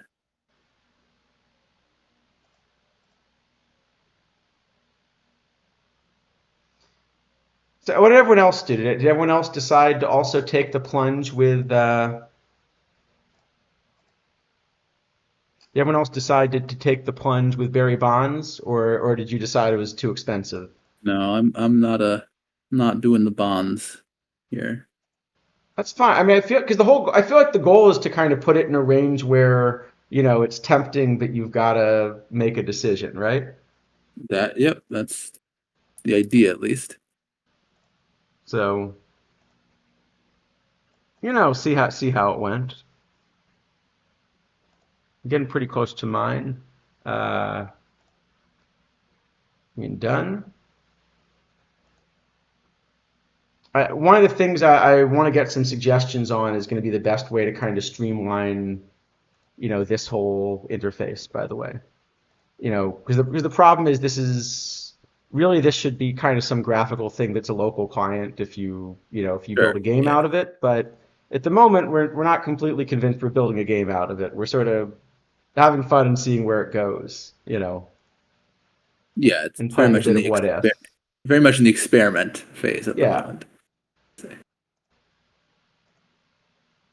Um, So it's a simplified model that's kind of just enough to be able to do stuff.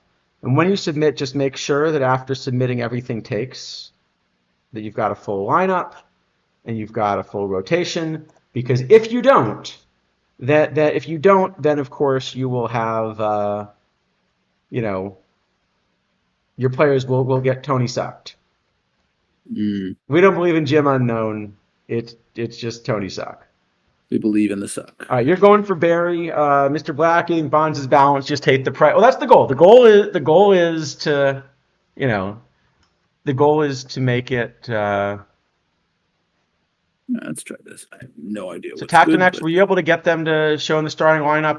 So you have to put them in your depth chart first to get them to show up. Because I tried to make that a validation thing. It's not clear that was actually a good idea. You know,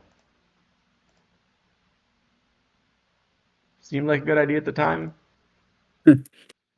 oh, we definitely should change it though, because if you something if you pick a player and then you want to move them, it doesn't let you. Move them where? Sorry. Like if I pick a player one position, then try to put them in a second position subsequently, then it In the won't depth chart, I complain. mean. Yeah, it won't choose the guy again. Oh, Like I won't probably even messed up the JavaScript. 100%. Okay, if that has a problem, If you submit a just partial refresh it, thing with fixes set it. lineup, and then you can go back If and you finish if you from just there. refresh it, fixes it. But Yeah. um, All yeah, right. Why don't yeah, we give people another 15 minutes or so to do this? We can do our Twip draft, and then we'll start the tournament. oh, we can see what manner of disaster we get this week. Yes. Dr. Sticks. I think that's a new one. Who's Dr. Sticks in this?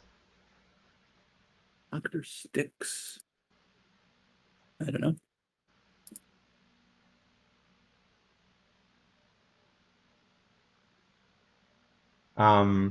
But yeah, why don't that sounds that thing that sounds like a good plan. Why don't we?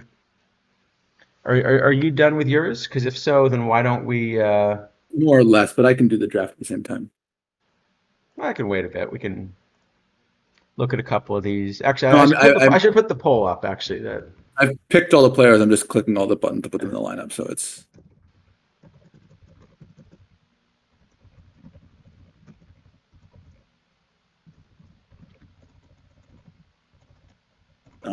yeah, we can do the draft. I'm ready to go for the draft. see what everyone else is going with Barry. Um,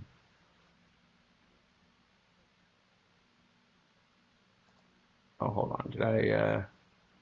You lied. Gotta have Vons. A sec. I think I just realized it's pulling from the wrong aggregate tournament. So let me have it pull from the correct aggregate tournament this time. While I'm busy fixing stuff, right? Well, I'm ready for the draft at All right, any I'm moment. just gonna fix the aggregate tournament thing because that's always good, and then I'll.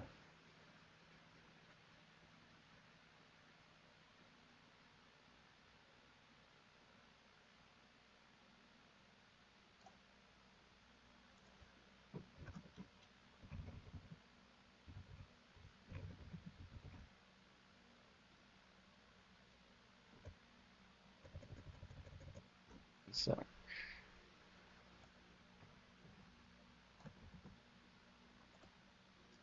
give me a chance to fix this while we're doing it anyway. Okay.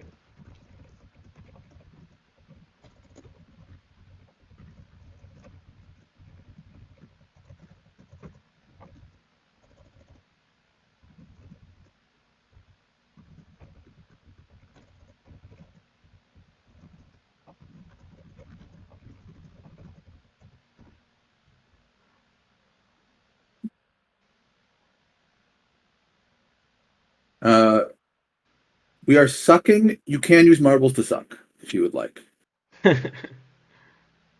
but maybe slight choking hazard.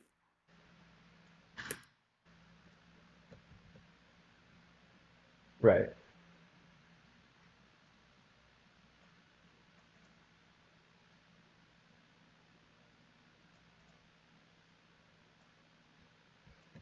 Let me see if this will fix the thing I was looking for.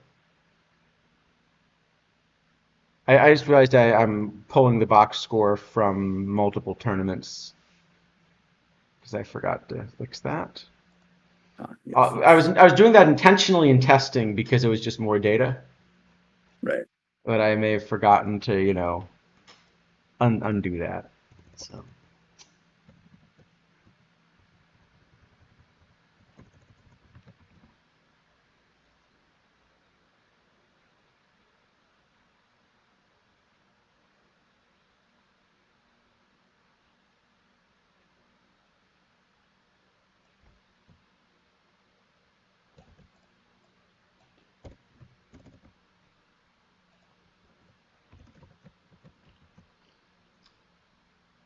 just make sure this isn't about to crash anything. If it doesn't crash the site, we're good. I don't think it crashed the site. All So that's a right. good sign. Might even have worked in that case. Let me see. Okay, that's progress.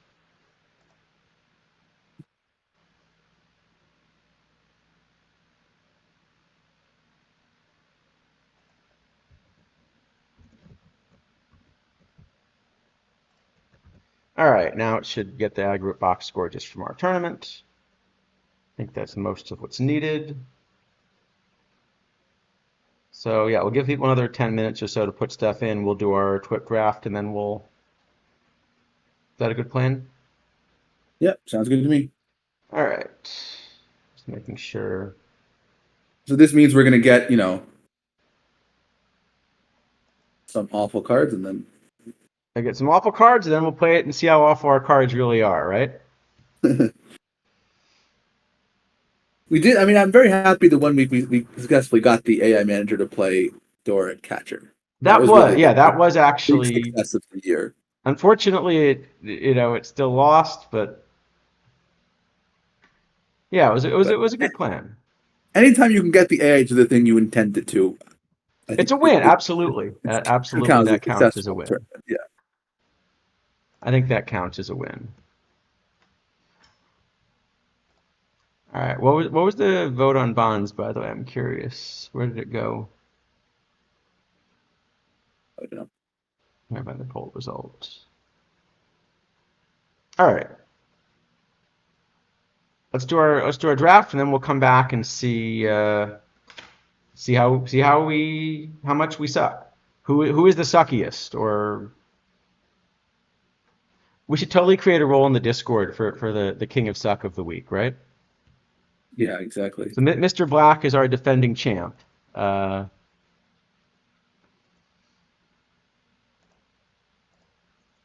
Yes.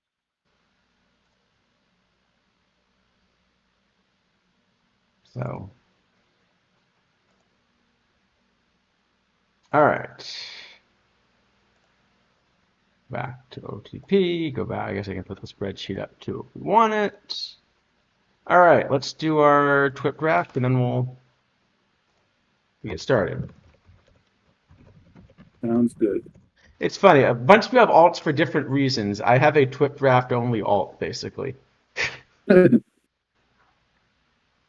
Just think of it as a really restricted version of a theme, right? Exactly. It's a TWIP only.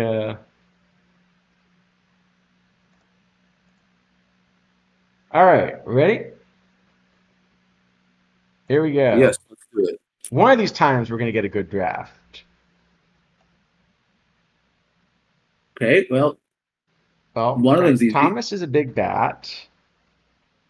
I guess it's okay, it's either It McGore or probably is McCann. Collins. I mean, you know how much I like Brian McCann, but it's probably No, Collins, right? there's no way it's Collins. What? That's never Collins. It's never Collins. You don't think so? Let me see the park. Well, not only the park is we're locking in. I mean, locking second bases like this seems really bad. We are, but if you don't take Collins, you're taking a worse card, right? I think McCann at least is a better card. Gore is probably also a better card. Collins is really bad.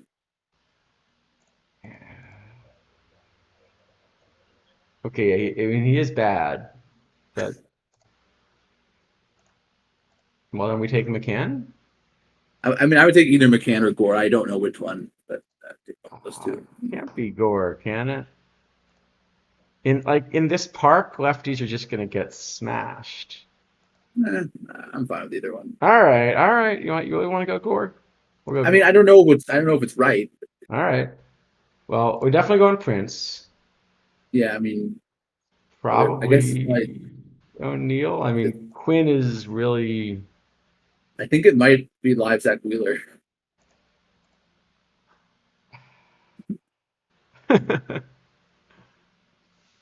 That kind of draft, huh? We said we were getting bad cards. We were not joking. All right. Sure. We'll go live Zach Wheeler. What could go wrong? Well, it's more bad cards, but can I at least take Ortiz? We actually can't take Ortiz. Why not? I We mean, have no okay, I place mean, to play him. because okay, that's true. I actually can't take Ortiz. Uh, So Brett Boone for sure, right? yeah, it's probably supposed to be Nishak, right? Probably supposed to be Nishek. Unfortunately, for some reason, the base reference cards don't get chemistry with each other. I don't quite No, understand why. they do They're within a all set, but separate. not across Yeah, it's sets. weird. Okay, but Bannister will get chemistry, Bannister will. and I guess it's Hargrove for lack of. Or go off the left field. I guess that's He's gonna have fine. to play left field. What else can you do? Yeah. All right, we got more BREF, so it's probably Win and Burley. I mean, yeah, not really much else, right? Uh, yeah. Yeah, it's Win and Burley, I guess. By the way, I think the thing isn't Yeah. taking my lineup because I don't have a fit starting pitcher. No, it'll take the partial thing. Okay, it seems to be it's telling me I don't have a well. The admin thing is telling me I don't have a full lineup. Okay, but if you just load it, is it in there? No,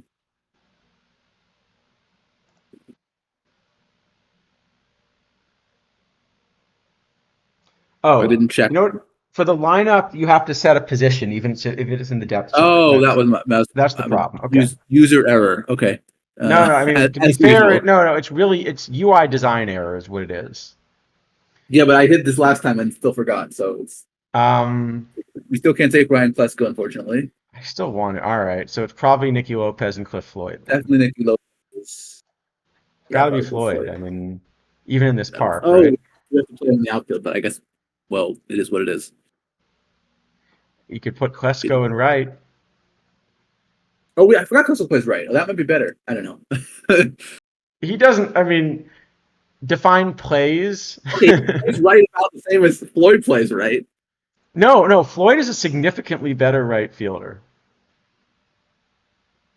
No, he's not. No, no, He's no, a no. little better. Hold on. I'm putting up the comparison here. I mean, he's a little better, but I would say that's significantly better. It's like 30 points of arm. Yeah. If the bat's good enough, you're going to take the good bat over that, I think. All right, should we run Klesko? I Klesko's suppose. playing right. Why not?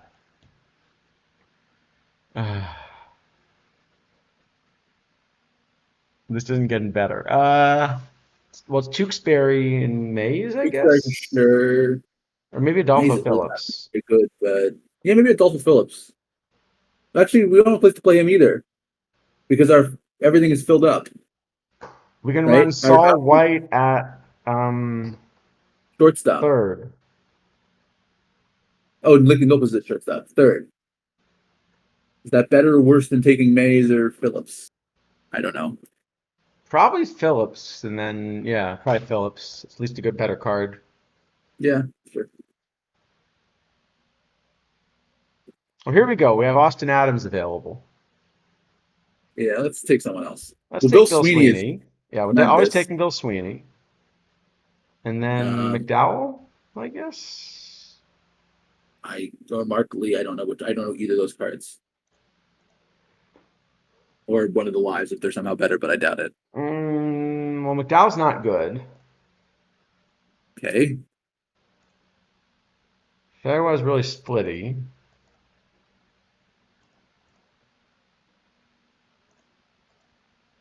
Bender looks fine. Oh, yeah, that looks reasonable. I mean, it's not great, but No. Um, could be worse, certainly. okay, we probably need a catcher just because.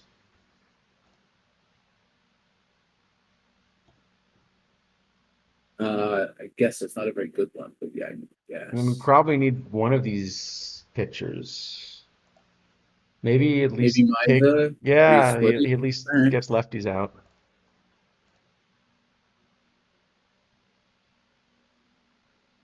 Okay, we have room for Blauser, right? Yeah. Maybe it's just Carter, What unless you about really Garver? like Garver. Unless you really like Garver How many catches do you have to go for this? too.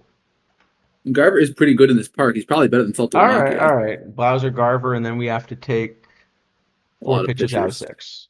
We can do that though. Does Davy Force count? Fortunately, not. This is not the good. Fortunately, This is not the good Paxton, is it? no. These are pretty ugly.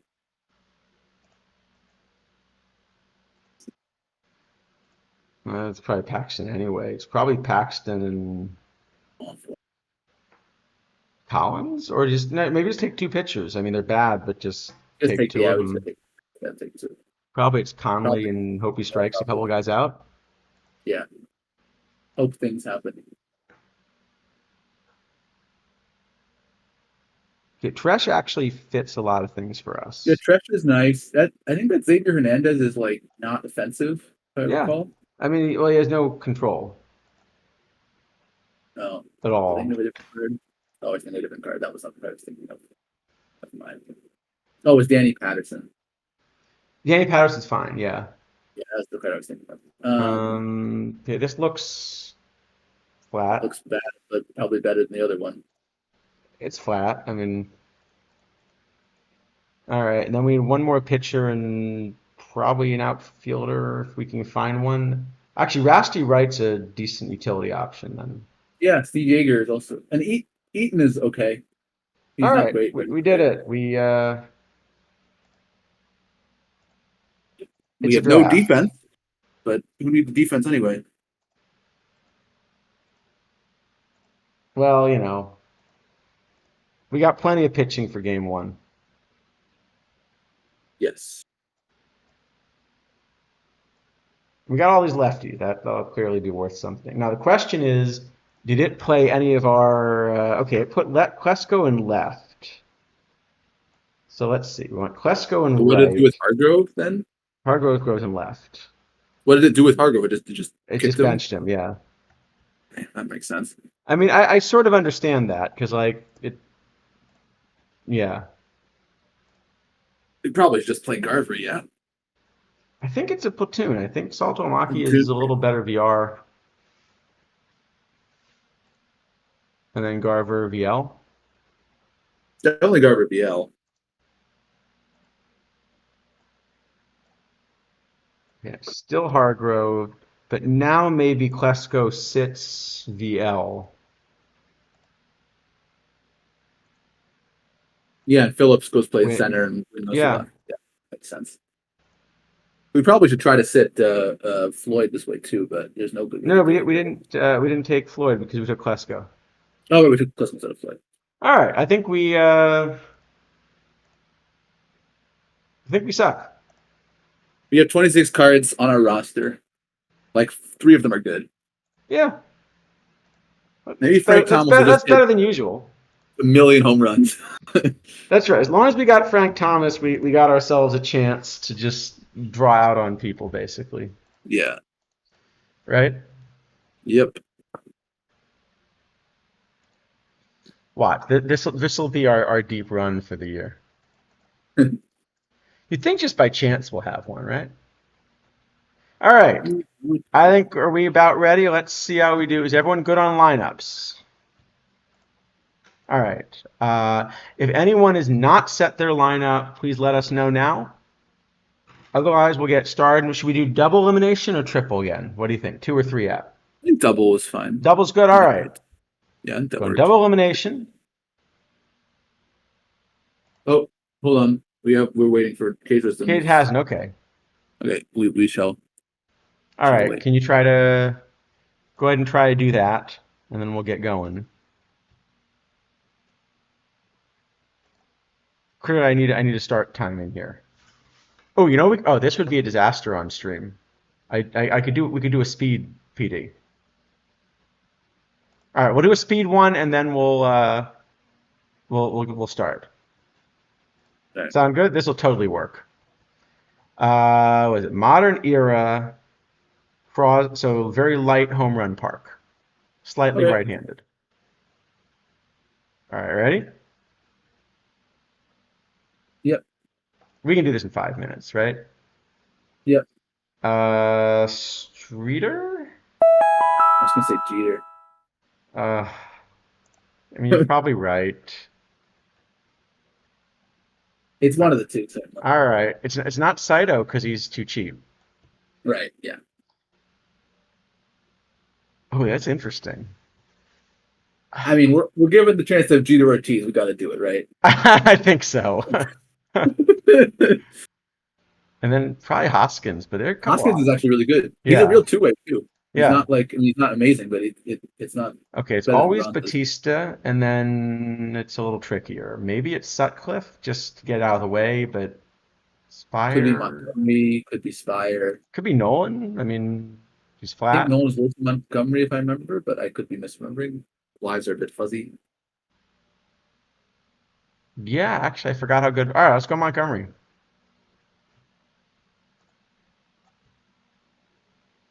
Okay, Okay. we could put Jeter and A-Rod, who both only play short, on the same roster. Oh, we have no choice. We have to do it. We just have to do that, right? We have Jeter Ortiz and A-Rod, and How can we not do this?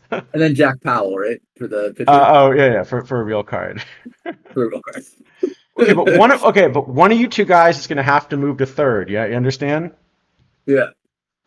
All right, Mike Keller and Morgan. Mike Morgan and Keller probably. I was going to say Hop, but Oh, Hop maybe. Yeah, I didn't see him. I One think of the it's two. Hop. They're probably pretty similar. Yeah, Hop's fine. Okay, this is Uh, not the good Mario Wills, unfortunately. no. We also have three shorts. Or two shorts already. True. Whichever live pitcher is the best, I guess. Taylor Rogers is splitty, but you know, Not good. is it two live pitches here? It might be two live pitches. Yeah, Moffat's bad. Scott Barlow maybe is okay. He's had a decent season, I think, in real baseball, but Yeah, but the card doesn't maybe work. Who's your least favorite? How about a catcher? Let's pick a catcher. sure. Why not? Castillo. Probably Castillo in this part. Yeah, they're both bad. We only have All 2.5 right, here, minutes. Muddy works for sure. Aaron And Boone. do we just have to put Aaron Boone on this roster too?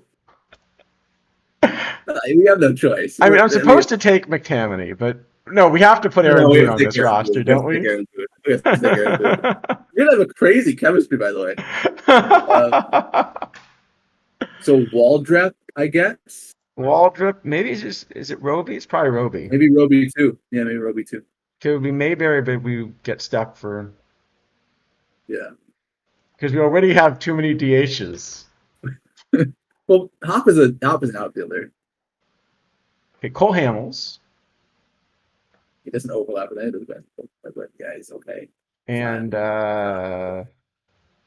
Maybe either Hatfield or Gonzalez or Denny. Denny has a lot of power. yeah. Oh, Nothing else. this is the minimum power park. Oh, well, then maybe Nick Gonzalez. We don't have any point to play second. He plays second. He can back it up at least. It's awful. I understand, but I mean, the game will allow him to stand at second base, and that we cannot say that the other cards are offered. All right. Oh, we have got a minute left. We should actually probably Gossman and Eaton. Actually, no outfielders, right? I don't know. Oh, no outfielders too. This draft is just really bad. It's funny, but it's really bad. No, but it's funny, and so it's worth it. All right, we're taking Andy Hansen. It's probably Hanson Patterson, right? There's Patterson. We have Deer though. Deer's actually helps our outfield problem a lot. Maybe it's Hanson Deer, but I like Patterson. All right, Yeah, we I know don't know what Hanson it is. Deer. All right, and then that gives us what do we need? Two pitchers. Okay, always Maxwell. Steve is fine. Luby's great. I mean, Nichols bad, but actually probably fits the roster because he Probably can stand at fine, second. Yeah. And then who's the less bad pitcher is Rush, Okay. right? Yeah. All right. Now, how do we What is our disentangle chemistry? this mess that we've made at shortstop? What is our chemistry like, by the way? Is it good? No! Oh man, that was not good. That's How is our terrible. chemistry still bad? Still bad. Amazing. We only have one option. We play Jeter at short and A-Rod at DH. Maybe the Yankees were right.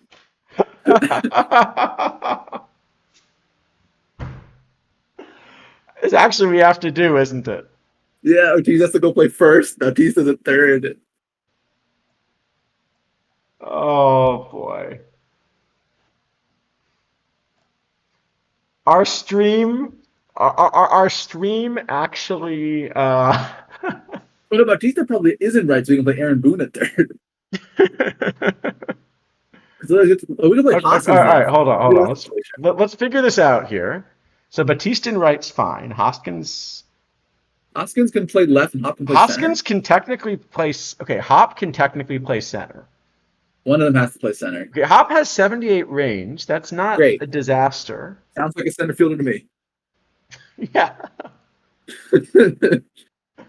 It's actually a great draft. I mean, not like competitively great, but It's really, really good. It's it's really funny. actually a really good draft. I mean, when you're offered Is Hugh Ortiz, Nickel our starting second baseman somehow? yes, I think so. I mean, when you're offered Jeter, Ortiz, A-Rod, and Boone, like Oh, you I have to take agree. And like we don't even find a place for Rob Deere in this lineup. yeah. Okay, I guess Deere is playing. Well, hold on. Hoskins He's gonna shouldn't be backing up everything. So Deere actually probably is Jeter our should back up. primary Yeah, corner outfield backup. Is the answer. yeah. Okay, and now the other way. Okay, it's still Ortiz at first. Jeter Should be still basically the insists on same, playing I guess. short because he's Jeter. I think Luby now plays second. And probably it's the same thing otherwise. Yeah, I think so. Except now maybe Maxwell. I guess we can play Deer in left and Hoskins in center instead of Hop. Yeah, Hop's a bit splitty. That's fine. Well, this team clearly needs Rob Deere. I mean, Yes.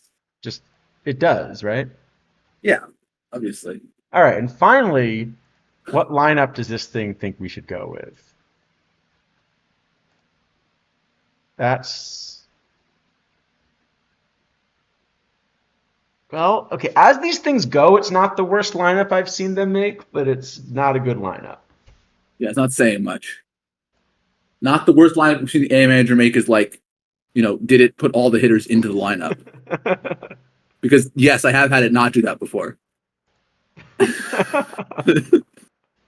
Okay, I will say I actually love this draft. I Oh, it's an mean, amazingly funny draft. It's also a really not in a competitive way, but like bad draft, but it's really I funny. kind of love this draft. Yeah. No, I've had it before leave a position blank when I have multiple players that can play the position. All right. Which is, Well, we did it. something. We did it. I think it's time. It is time. Let's It is run some time for games. football. I can All also right. potentially speed up the games if we want to, by the way. Like I have them, run a little slower so we can play with them, but I can speed them up. Well, at least to show the new stuff, and then we can speed up All the right. game if we want to. Let's make some pairings. Again, it's double elimination, so someone's getting a bye. And I'm going to get some running games. Here we go. Streamer luck. Streamer luck. Well, the first one I'm running looks like there may be some Tony Sucks involved. Ooh, pretty good. I got to tell you, Tony Suck, not a great pitcher. Or hitter, or fielder. Hey. He's okay, well, he may not be a great hitter or a great pitcher or a great fielder, but now where was I going with that? No, I don't know.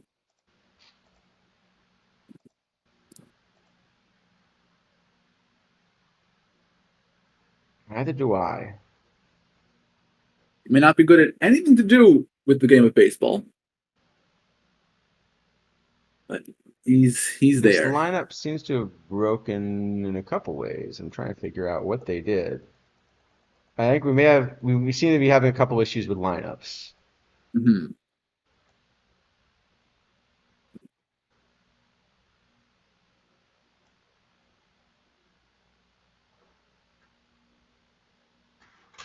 I'm just gonna see if I can figure out whether that's an issue with, yeah, how it got put in. 'Cause a couple players end up in the lineup multiple times somehow. Mm. I'm Yeah, that trying to doesn't figure seem out like how they did consistent. that. That didn't work. That didn't happen in testing.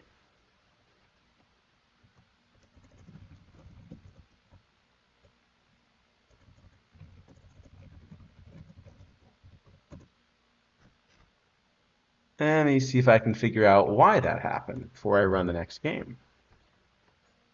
Actually, let me see if the next game has a similar issue or if it's kind of one weird lineup.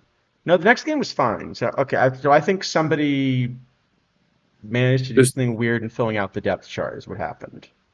mm.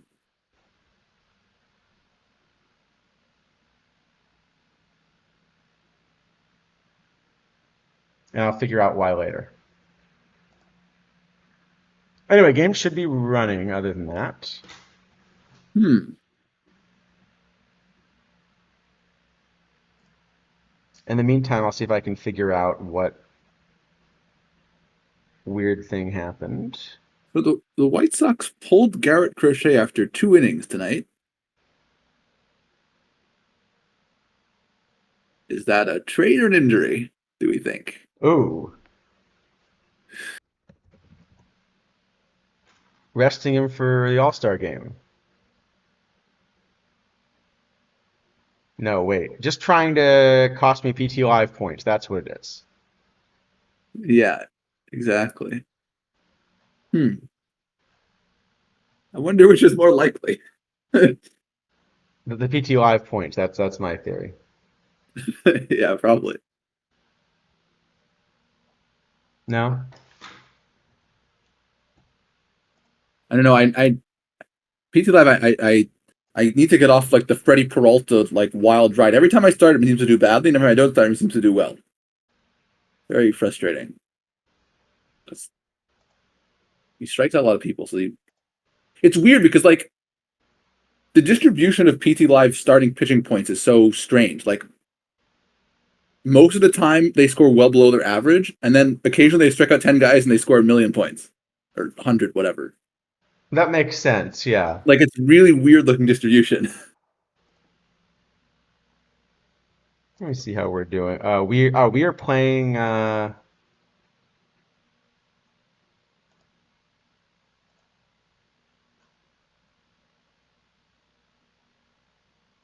we're apparently beating up on Austin Adams, who's having some trouble finding the strike zone. Oh, we can show the new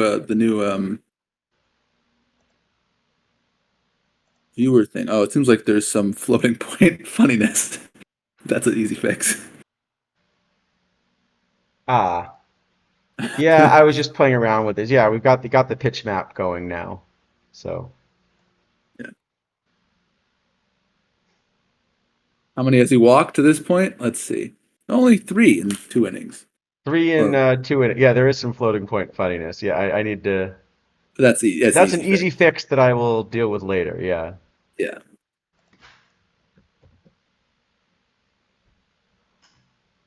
17 strikeouts. Wow, that's. Oh, 17 K. Oh, it's against a bunch of Tony Sucks. he's facing the gym unknowns. Well, that figures.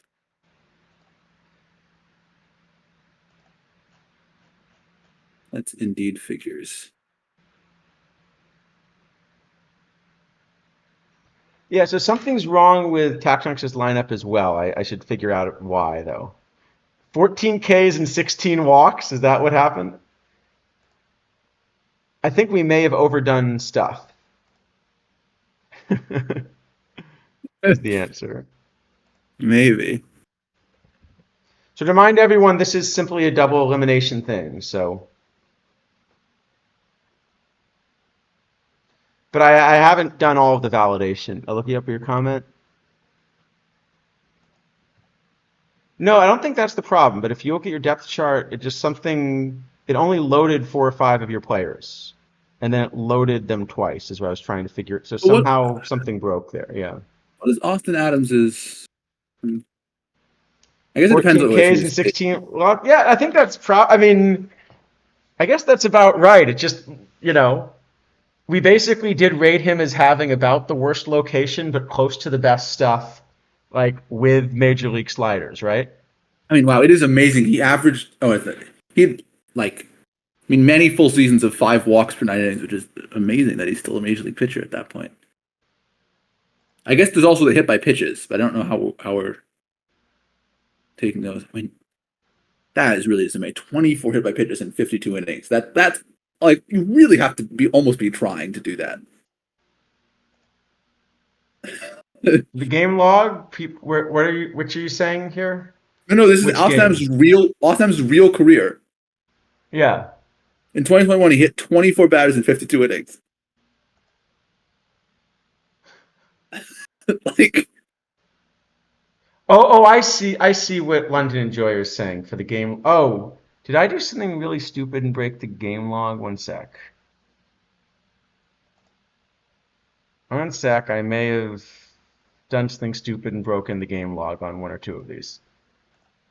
yeah, I what's may have basically I may have started the next game before it finished outputting the pitch log, which will break the game log. it's well, Tani seems like he's been just like striking out all over the place. I guess he always kind of strikes out a decent amount, but I Oh, don't I know. see. The pitcher and batter you're saying in the game log are. I can definitely fix that. Sorry about that. Still figuring out all the data handling because we changed that this week. So let me just see if I can figure out where that is. And then we can, because we changed where the where stuff was being stored this time.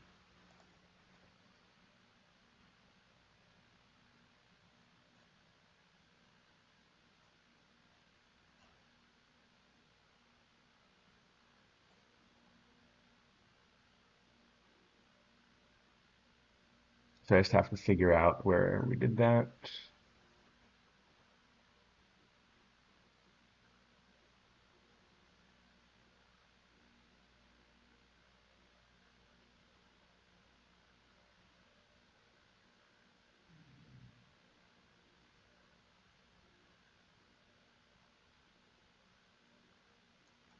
All right, I'll see if I can fix it while these are running, and if I can't, I'll have to do it for the next stream.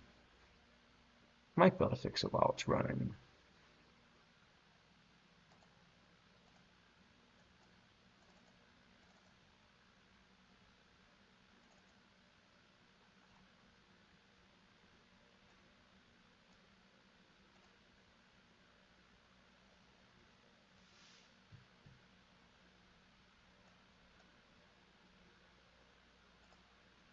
Austin Adams is doing a lot of walking. That's for sure.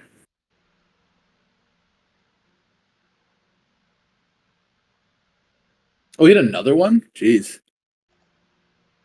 I It was remember like when Willie Moe ended up on the Red Sox, and I thought he was going to be the next like Ortiz, just sort of picked up at the right time, and it's like who was it?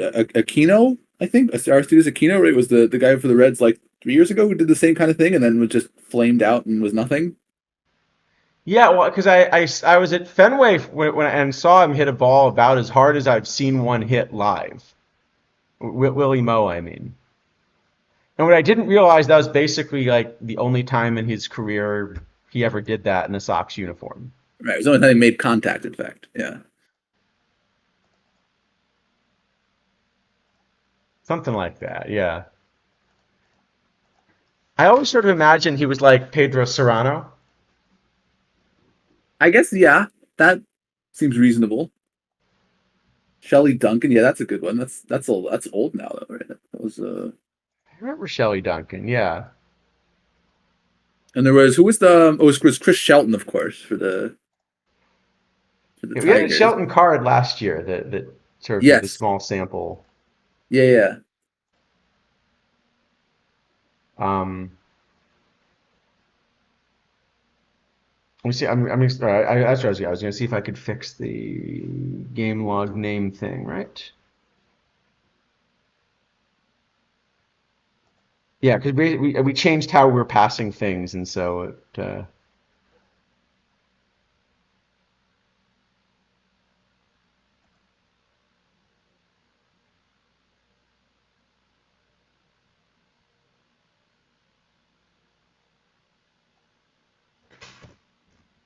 Let's see if this will work.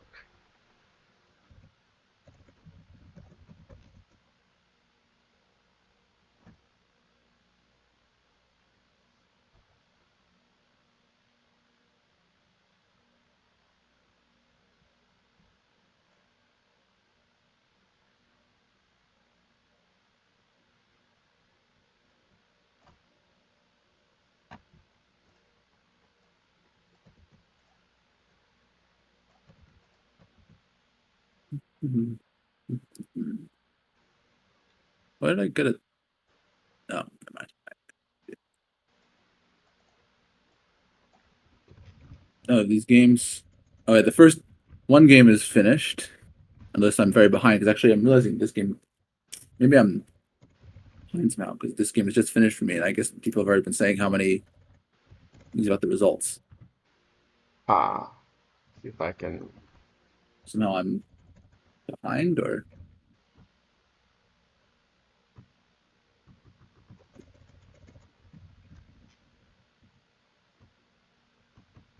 oh, well, no, this Glavin isn't. Wait, what? What Okay, happened? something went wrong here. Okay, let me see. I have to see if I've introduced too many bugs, I'll just have to fix it for next week. So what Well, happened? one pitcher has pitched 11 innings, the other pitcher has pitched 7 innings. Okay, that's almost certainly a viewer processing problem instead of an actual box Yeah, it's score also not giving problem. a game log, so I don't know. I have no way to check. Okay, you know what? I think that was the one. There were a couple where I did something stupid and cut off the upload before the game log went out. And I bet that breaks things.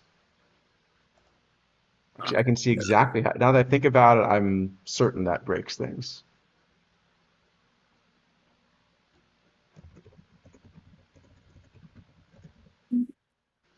Let me just see. Yeah, it seems like other that's happening in other games too now. I'm guessing that same sort of thing. Okay, hold on. And that's not the right batter name. All right, you know what? I'm gonna have to fix the batter name later. Let me put it on the list. Like I said, most of what I spent this week was trying to get the back end to work instead of the you know. Yes, which I mean, Oh, yeah, is it counting batters faced? Is that what's happening? That would be an easy bug to fix. not quite sure what it's doing. It could be doing that. That seems plausible. I guess finished one we can. Well, no, it can't. It can't be doing that because I just say it can't be. It wasn't doing that for the one game that's finished. It's saying 9 innings, even though there are 5 hits and a walk.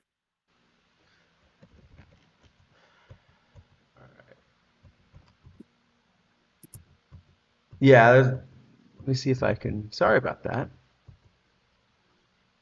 See if I can figure out exactly what it's doing.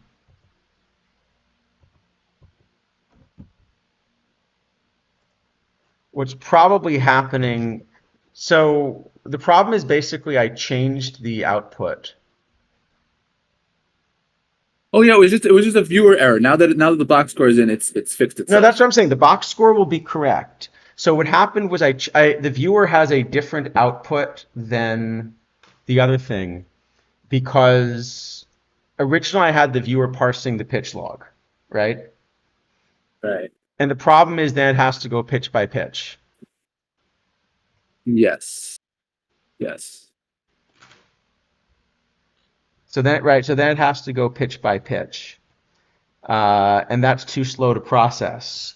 So I changed it to something where every time the box score should be updated, it uploads something. What I bet is that I have a bug in there where there's some type of event where it's adding an out and shouldn't be Uh, to makes the sense. viewer, but not to the. Right. Right. Right. Yes, you're not running home runs so far.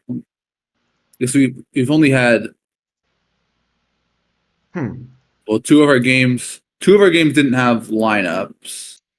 It that's true. The lack of lineups will it's almost impossible for a Tony Suck to hit a home run. So it's really only four teams worth of. But still, 2 home runs is on the low Oh, no, it's end. 6. Yeah, it's still definitely on the low end. Hmm.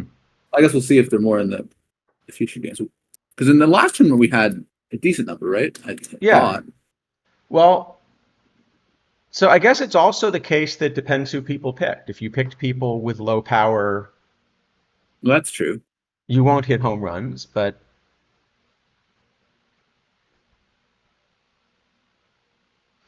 And Austin Adams maybe doesn't give up home runs because it's hard to hit a home run on a ball 2 feet out of the strike zone. Well, yeah. So there is that. Yeah, and Tackle Next does have two Barry Bondses at the moment, or at least Yeah, I it's have to claimed figure that two out how Barry you Bonds. manage, however you manage that. That worries me a little bit. I would say I think that was a good strategic choice to have two Barry Bonds. Yeah, however you did it, I would keep doing it.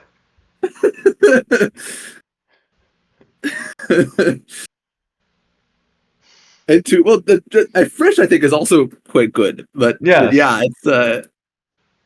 it's a bit yeah, that's good. I would Can you definitely try resubmitting your lineup again and make sure it loads correctly? Let's see if we can fix that one. What's interesting also is that I guess it's just because it looked for the something with the same player and team. That's why it added the stats together. Right.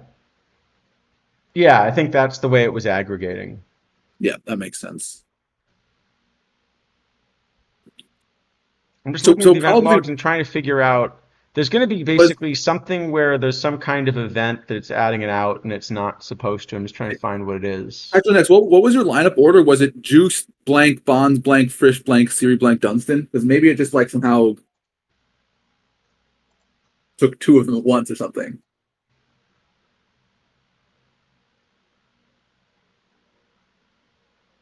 Hmm.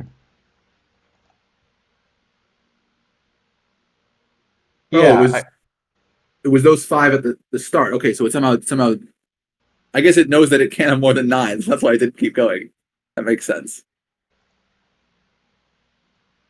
Okay, so if you had 6, 7, 8, and 9 blank, I wonder if the failover solution was to read from the next depth chart.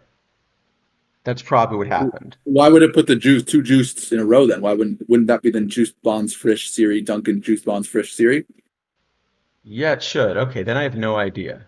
Or maybe this.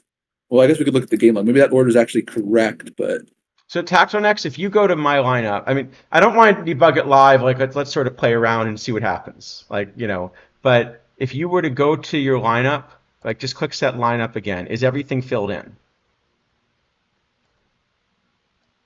Yeah, but can you check if can you check if it's filled in? Yeah, a screenshot would actually be nice. I'm just to debug it. yeah. I mean, I don't think we can All see. right. Well, anyway, let's go to the next round. Again, it's double elimination. Isidafo, you got the lucky bye, huh? I know. I streamer luck. Two days. All right. But I'm playing you in this round. So Oh, one of good. us, you know, That's a one loss. one of us is definitely in trouble here. Yeah. Now the question is, do you have a Barry Bonds? No, I don't have a Barry Bonds. Okay, but do you Oh, have a no. Tony Sock? No, All right. I have no Bonds and no Suck. I have various other players, but All right. Anyway, I'm getting these running now. maybe I should have had a Bonds. I don't. It's hard to tell because like I can try to speed up the viewers if people want as well. That's another I have. option. But it's a pretty simple. It's a double elimination tournament, but just actually double elim. But let's see. Looking at the aggregate box,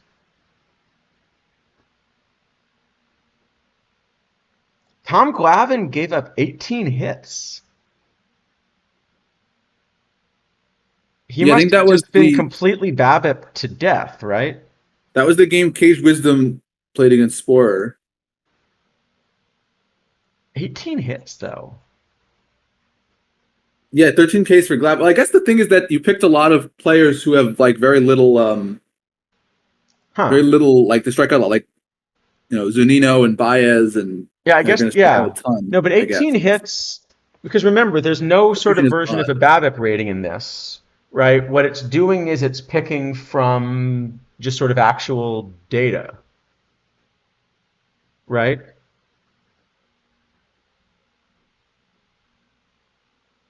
Oh, thank you, Spore. I've lost my leadoff hitter. Is the thing in Suckball too. There are many things in Suckball. That's kind of one of the things about Suckball is that we don't really have a way to tell, uh, right? No, easily whether or not things are happening.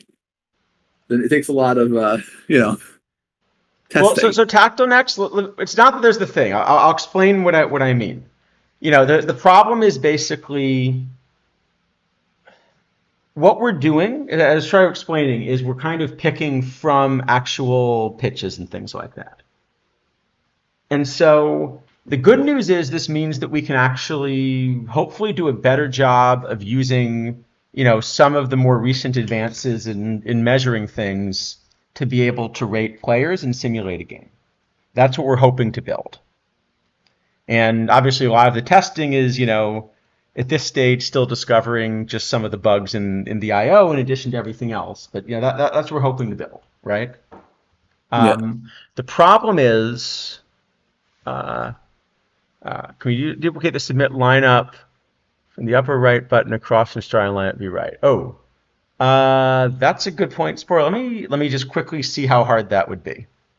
Assuming that's not hard, nothing could possibly break if I just add a button to something with a crap ton of No, JavaScript without testing it, right?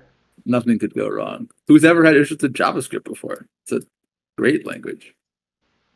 I'm sure this will work on the first try. Let's find out. I mentioned I don't like JavaScript. You might have mentioned that once or twice. All right.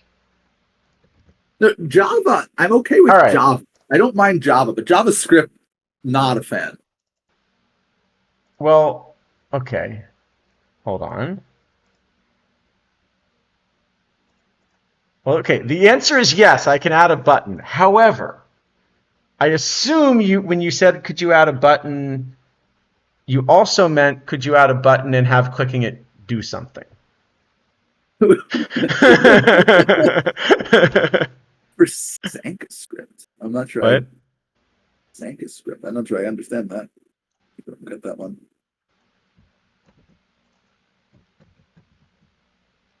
Let me try this again. Yeah. Okay, I think that might actually have worked now. It's a functional button. Yeah. Well, my first try added a button, it just didn't do anything. It's there. Technically I got the bug report off my desk, right? Right. Yeah. Bug report, add a button. Solution, I added a button. You didn't mean function. Oh, hold on. You know what? I forgot to run the next game, didn't I? Yeah. Um, I can think of so many So, I mean, it's not. Spore, I think one of the things is that we've rated Glavin a little bit incorrectly here. And what I mean, there's an example of what I mean by kind of trying to calibrate it. So right now, what Control's doing for a pitcher, again, in the OOTP version, the way they think of sort of modeling a plate appearance is based on outcome. So you sort of have a rating for pitchers, which is do you walk hitters? And what I'm trying to do instead is really think about it as sort of a command rating. So, what kind of a high command rating is doing is essentially saying the pitches are being thrown to valuable locations, if that kind of makes sense. So part of that means, don't throw it 2 feet outside because it's just not a competitive pitch. But that also means that if you sort of have the choice between like throwing it right down the middle or throwing it a foot outside, you'll throw it a foot outside. Maybe not a foot outside. I have to figure out quite how far. But I guess the problem is there's got to be a very kind of thin line between like when you have Larry Lowe stuff between like being good and being just a complete disaster. So it's going to be hard. It's like difficult to pick out exactly. Yeah. So I think what I is. was working on this week was calibrating hitters, and next week I'm going to kind of work on calibrating pitchers. That's kind of what where I'm at. So that's why we didn't add a bunch of pitchers this week. Is because we're still kind of learning. But like the Austin Adams, I'm trying to understand kind of what does it really mean if you and the way this works, by the way, I think I explained this last stream as well, but since not everyone would have heard that. you can almost think about it like the D&D version of having advantage on a roll. So, if it sort of says, pick a slider, what Austin Adams' really low stuff means is you actually kind of get a chance to roll for more than one slider, but because he has very low stuff, he's kind of going to be biased toward taking the worst of these choices. Okay, but then on the other side, sorry, location, I mean, right? So he's going to be picking the worst location, but with his stuff, he's generally going to be picking the better stuff, right? And so, but this starts to make things really hard to calibrate because, for example, what I really would like to do is think about, say, this discipline rating as something like an O swing percentage. And they're clearly going to be correlated because high discipline means you're less likely to swing at pitches outside the strike zone.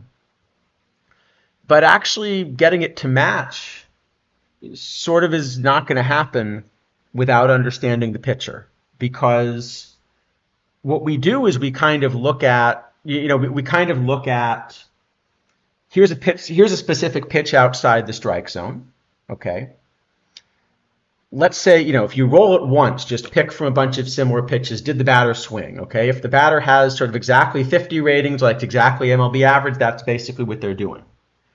If you have high discipline, then if the answer was you did try to swing at a pitch outside of the strike zone, you basically have a chance to look again and see if you were supposed, maybe you'll change that to a take, right? Or similarly, if you have the opposite, if you have a very high, O swing percentage, so very low discipline, you have a chance to kind of re-roll that into chasing the pitch.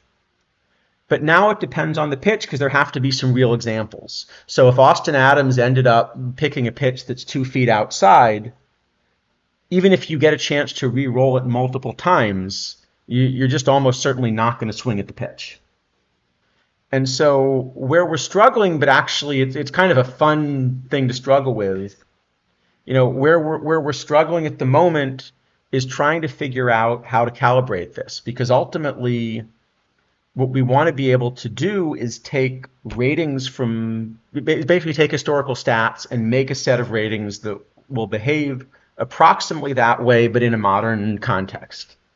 So if we do this for players from the last decade or so, we can probably actually do this just directly from the stats, because the stats are, oh, thanks, Flash, it's really nice. You can do this directly from the stats, because you can go to Fangraphs or something like that, and you can actually just kind of look at all of these.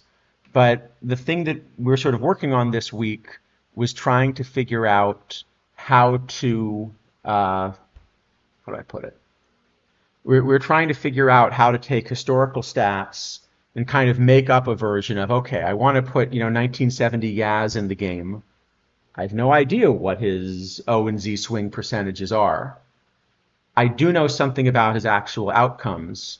So is there a way to create a set of sort of fake O and Z swing percentages, essentially, that would produce something like the outcomes Yaz had? And that kind of is the sort of question we're asking.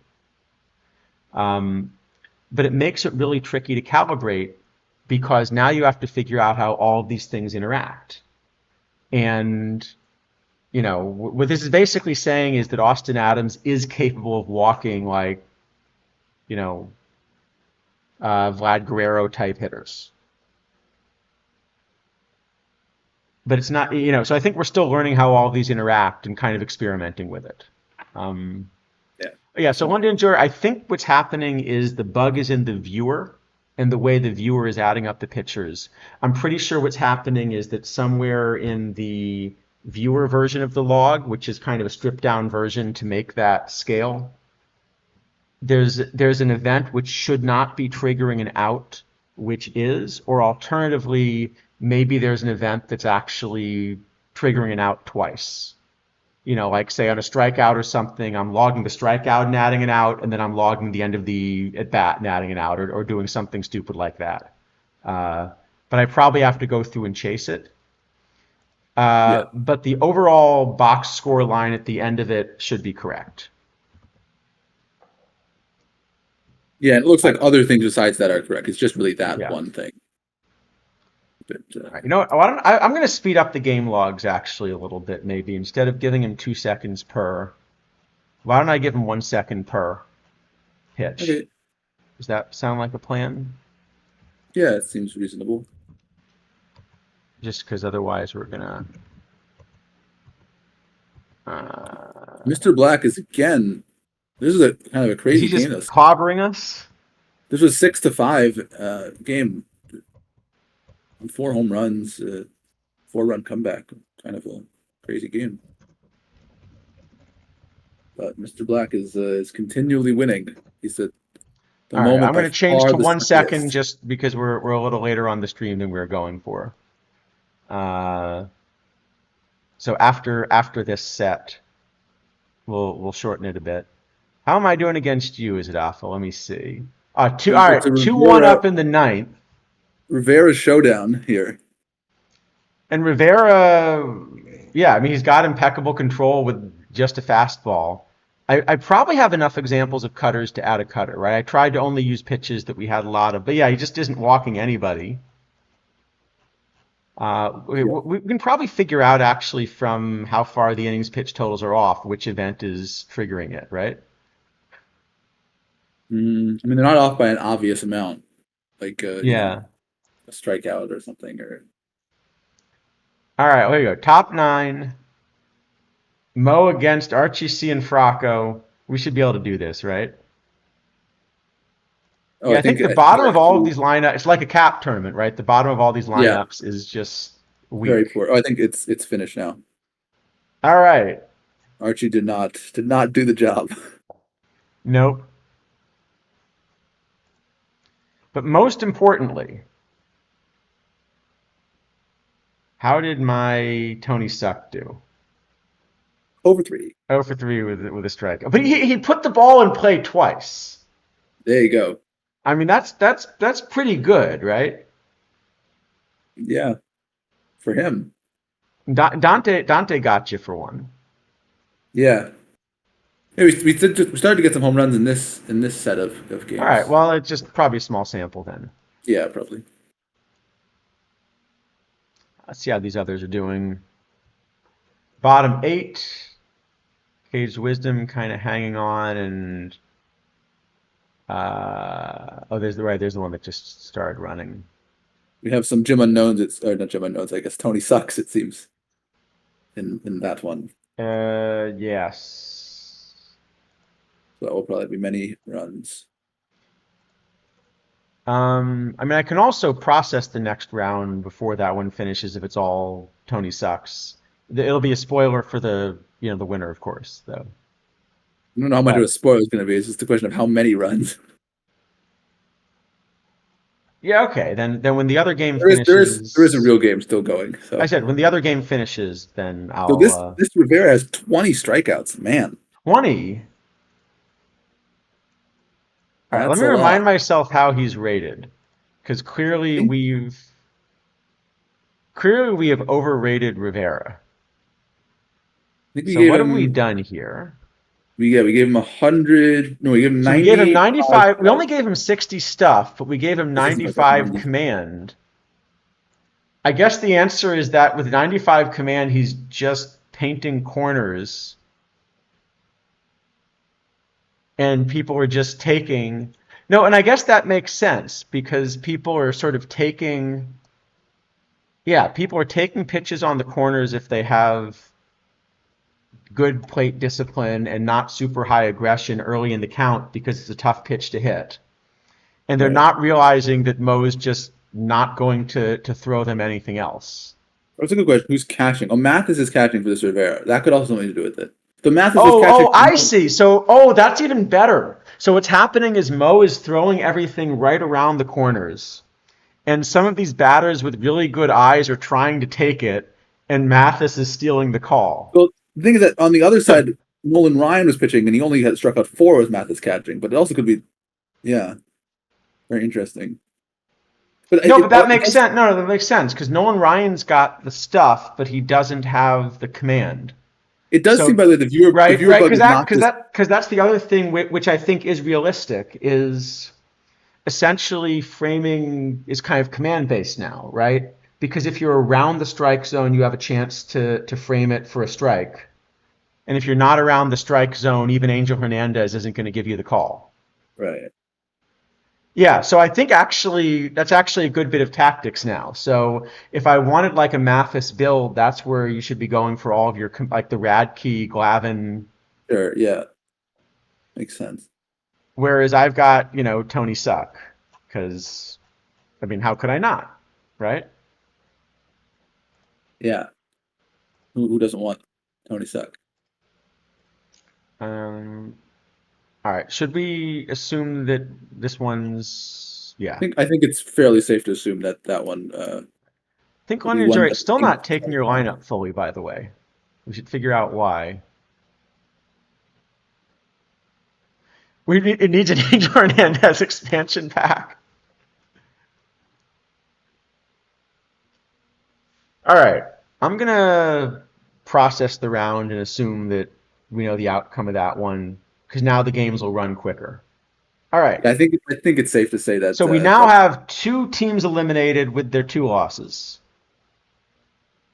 And other than that, we'll still have a bye each round, right? So 7 teams left, right. right? Yes. All right. Let's do this. I will remember to get the game logs inserted. And I think I'll be able to kind of go back and, I think I'll be able to go back and kind of fix the some of the viewer stuff retroactively actually because I bet Yeah. it's one specific type of event that I'm just misprocessing. It seemed like it was adding extra strikeouts too because it said at some point the Rivera had 20 strikeouts, and then when the box score came, he only had 19. Huh. Although 19 is still a lot. You know, but I mean, it like the viewer was displaying more. Is what I mean. Is the I, sort of I important. also wonder if some of it is just the really bad hitters because like this is sort of a low cap number the way we've done Yes. it, especially so for like anyone that took Barry Bonds, you know, it's a really low cap number. Right, and we're also since we're allowing we're forcing starting pitchers to pitch the whole game, they're going to have by far the most value. Yeah, So so like half of my lineup uh, is Archie Shinfracco, Steve Jeltz, Javi Baez, Tony Suck. yeah, it's not going to be pretty out of that section.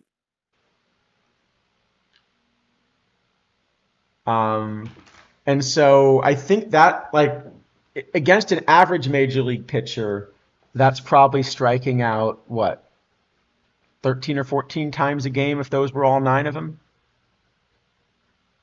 Yeah, a lot certainly. maybe more. Yeah. So I think that's part of what it is that we have a bunch of these low contact hitters. So I can tell you that against sort of average ratings, everything calibrates correctly. Partly because it has to, because you're just picking random Statcast stuff, including the count situation. But partly, of course, because like I checked it and calibrating it. Right. So it's Right. really what we're learning is more about how the pitching ratings interact, and that we've probably rated pitchers very weirdly. It does seem to be very dependent on like matchups in pretty much all cases. Yeah, which I guess makes sense, right? Mm, yeah, I mean that's all. There's it's always hard to tell that kind of stuff because all the sort of pitcher versus hitter stuff is never sample size, so it's just kind of guessing, and then you can try to look at like similarity to Right. No, other but I players. mean, it makes sense that, because the other thing is, I think in picking some players to put in, we intentionally picked some weird profiles. That's true. So probably if we wanted something to kind of be more normalized, we have to pick more standard profiles. But that's fine, you know. Right. All right. Well, game threes we have some Hideki Arabus, so this is going to Oh be boy, we might get some whoever runs. said they wanted some home runs. I'm thinking they're going to get their chances here, Yeah, right? we got Darabu, Radkeys. Well, this Arabu is doing really well. I mean, still a major league pitcher, right? Yeah. I mean, I guess Steinbrenner, thought he was some sort of amphibian instead. I mean, being amphibious is good to be a pitcher, right? Pat Venditti, that's an amphibious pitcher. Fair, fair.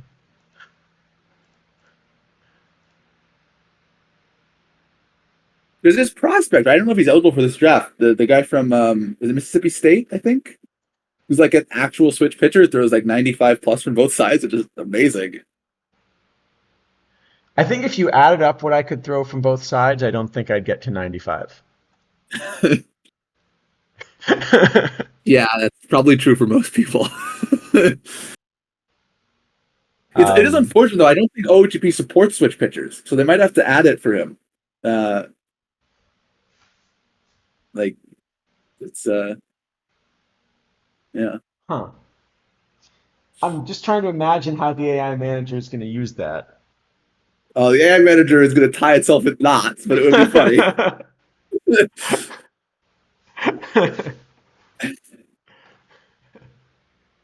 Yeah, I'm pretty sure at the moment there is no switch pitchers just don't exist. Uh, I guess we got a yeah, spoiler in the chat. Did you ever think about a Pat Venditti card? he has had a live card. I think it's usually just listed as a right-handed pitcher, from what I remember. Okay, did I he have guess because one he threw more. pre-pandemic? That's a good question. So Venditti's definitely been. I mean, he must have had a live card, right? Because he's pitched at some point in the last 5 years. But at some point, there must be a Pat Venditti live card that is Right. out there somewhere. So, see how I'm I don't doing know which here. version it would be. Oh, we're clobbering somebody actually. Wow.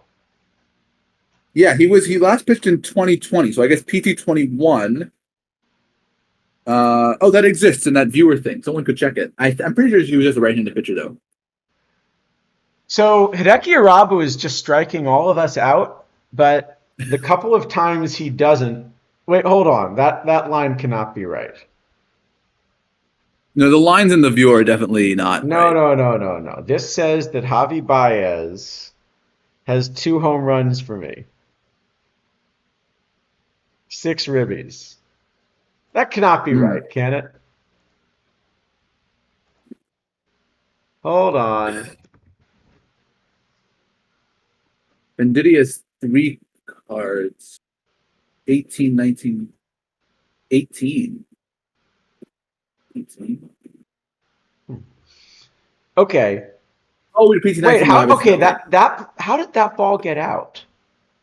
So Javi Baez does have a grand slam for me, but the exit velocity is only 96.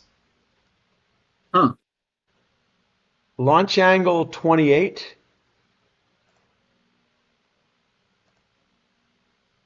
Huh. Yeah, he does two home runs. Viewers think about five. I think the viewer is just buggy. The box score part of it, at Yeah, yeah, least. yeah. The viewer. I'm gonna have to work on the viewer. I clearly have not got the IO quite right Unless for the I viewer yet. This somehow was the did thing I was whatever. just working on right before the stream. So Oh, I suppose it's possible I somehow did whatever Tactilenex did and duplicated my players. So I didn't change my lineup at all in between these games. So I don't quite know. No, all right, I'm gonna I have think to. London Joy. I'm I gonna think have to you're the work one. on the IO for next week. This is kind of the deal when you do a weekly stream and you kind of are showing what you've got at the moment. Yep. So That's definitely the goal is to make something fun, but we're obviously not fully there yet. However, Javi Baez teeing off is definitely worth it. Wait, Billy Lush got one too. And in the meantime, Barry Bonds, struck out 3 times. yeah. Actually, everybody in my lineup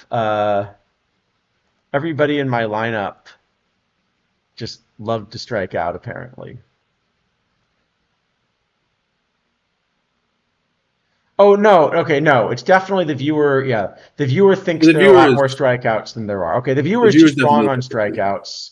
So All right, the game log should be correct. The viewer, I'm going to have to figure out why it's not processing. Tony Suck, on the other hand, look at that, 4 for 5. I mean, struck out four times out of 5. Yeah, not ideal. No.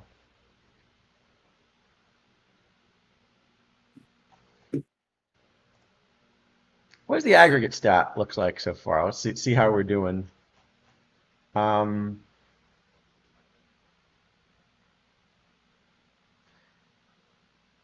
okay, well, the aggregate Barry Bonds is actually really not doing very well here.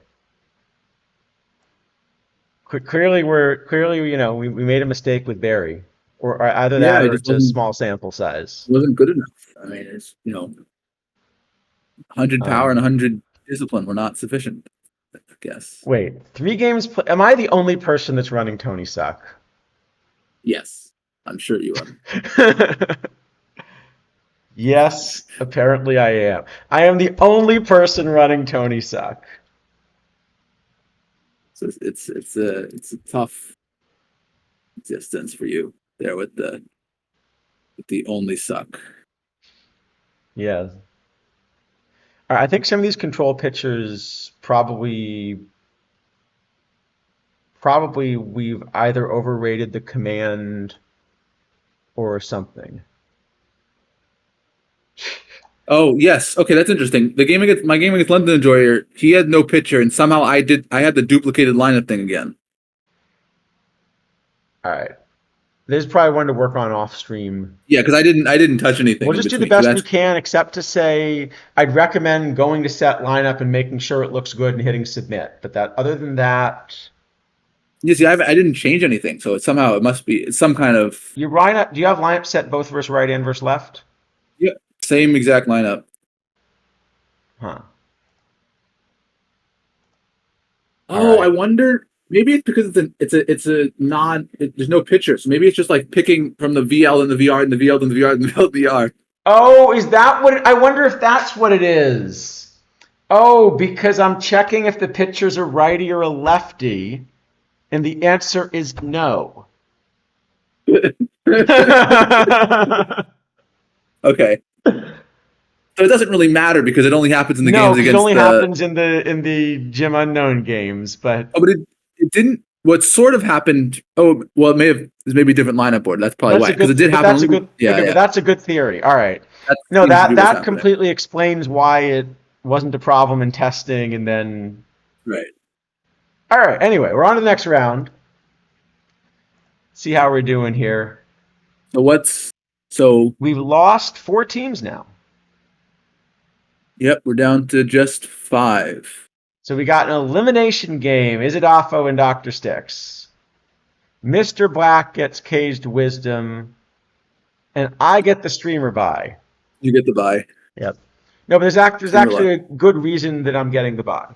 So what we try to do is make sure different teams get the buy each round. Right.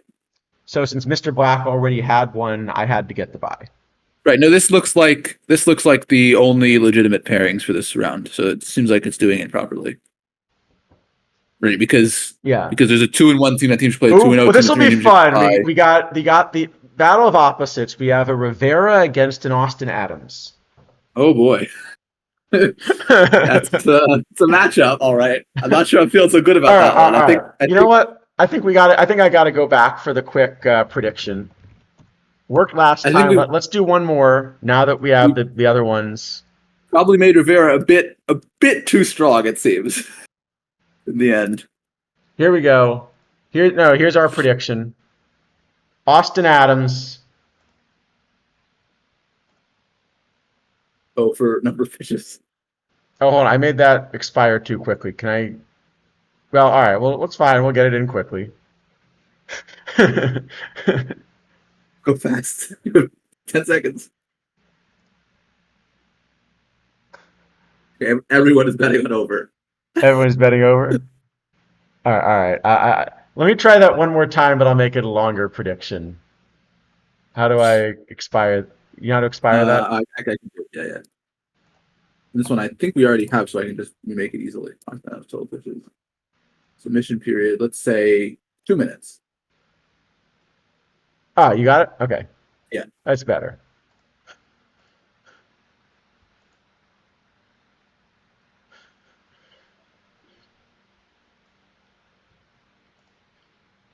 Yeah. This is why I was saying I was working on the IO first, is because it's sort of just a pain if if you get the IO not working. But all right. Games should be run and inserting. Oops. 109.5. That's a decent exit velocity. Yeah, that's good.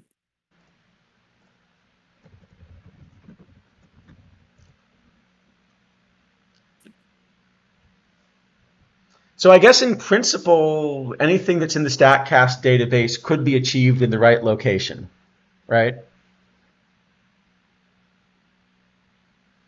Yeah, So I you so guess you so. could top 120 occasionally, but you'd have to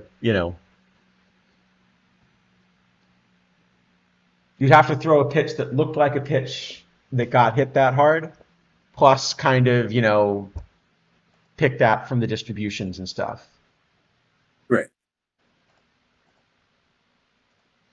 All right, we cannot get any takers on under 200, can we? No. Everyone is No. just All right. We just gonna tried. walk it. We We're gonna walk tried. everybody. There's consensus.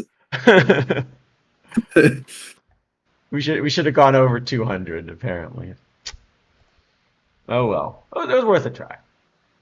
Well, so, I mean, someone could take someone could take the good odds on the under. It's not impossible. Oh, and the other one is wow. Paul Mirabella. So going cheap on the pitching versus Austin Adams. So maybe some That one might runs. that one might be exciting. Could be some runs. I will say, I guess Austin Adams is not going to give up as many home runs because he's kind of not throwing the ball in places where you can really hit it hard. No, he's just gonna walk everyone. I mean, at some point he will walk four men in one inning, and then the team will score. Right.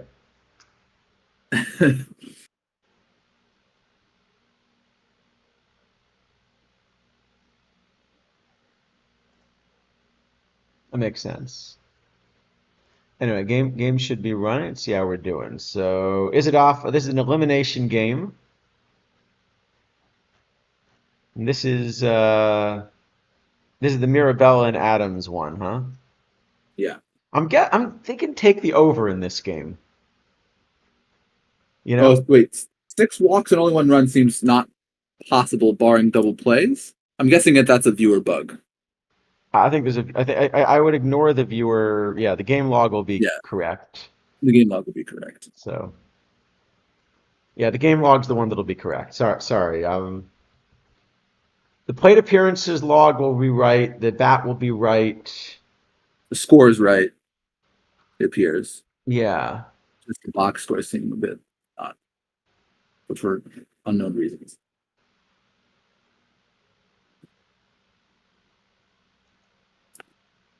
Yeah, because the box score at the end ends up correct, so I'll have to Oh figure out boy, why. yeah. In the Austin Adams, yeah, this is not going well for Mr. Black's Austin Adams here, or for my Austin Adams for that matter. No one's Austin Apparently, Adams. Austin Adams not quite gonna work is the Yeah, answer. it's going even worse for Oh, Mr. well, that Black's. says 15-1, doesn't it?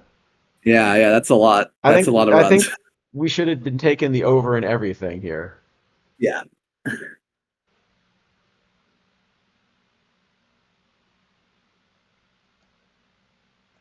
Did you really Yes, walk? You really walked 18 times. That's incredible.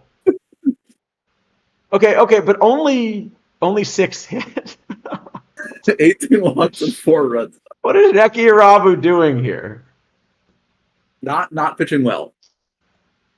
That's for sure. Oh, meanwhile, I've tied it up in against Irabu. So Mirabella and Adams are both getting lit up here. Okay, so K's Wisdom's gonna win this one, but Wisdom is definitely gonna a win that five game. four. This is gonna be a game, isn't This is a it? back and forth game. That's for This sure. is gonna be a game. A lot of runs. The one I'm amazed by is that you look at the strike zone plot. and most of the pitches are actually like somewhere near.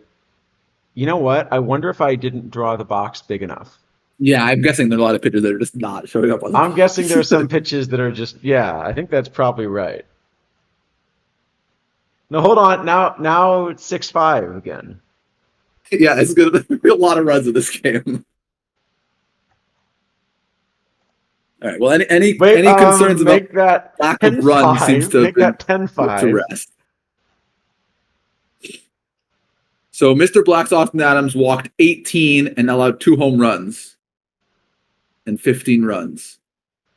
And yours is having 246 pitches. yours is having a handful of issues as well. Yeah, it's not going You've well only there given for you've given Mr. up Adams. 10 through 5. You're on pace to about to do the same thing. Yes, pretty All much. right. So I think one conclusion here is this version of Austin Adams is not quite going to work. Not good. Well, Mirabella is given a run for his money. Mirabella is not exactly Okay, the thing is, light things. Mirabella is a different, right? Mirabella is a different sort of bad. So if you look at Mirabella, you know, the answer is just nothing is good here, right? All of the pitches are sort of bad.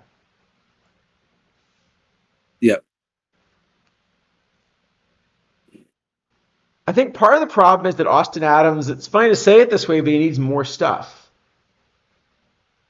Or Like like, having, like he actually needs even more stuff on the slider probably to make up for the or location. maybe zero is just too low. I mean, it's possible that zero is too low with 100 stuff. Well, I think the big thing is zeros. It's not just that it's zero, because I played around with this a little bit. So if you give him zero on his fastball, but he's throwing a fastball 80% of the time, he's not going to walk as many.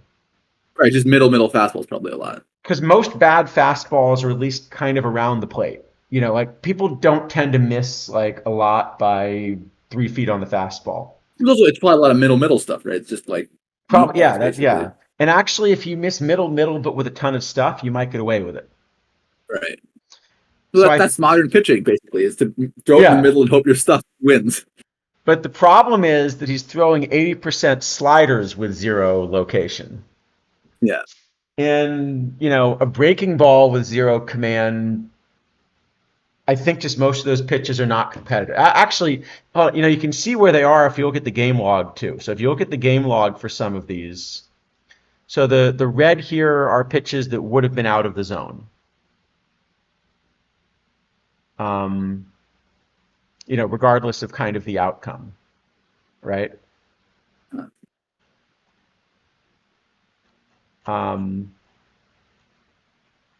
But you can see, I guess, sort of where they are. So in this, the way I've got it set up, the strike zone runs sort of about minus 0.75 to 0.75 in the first coordinate.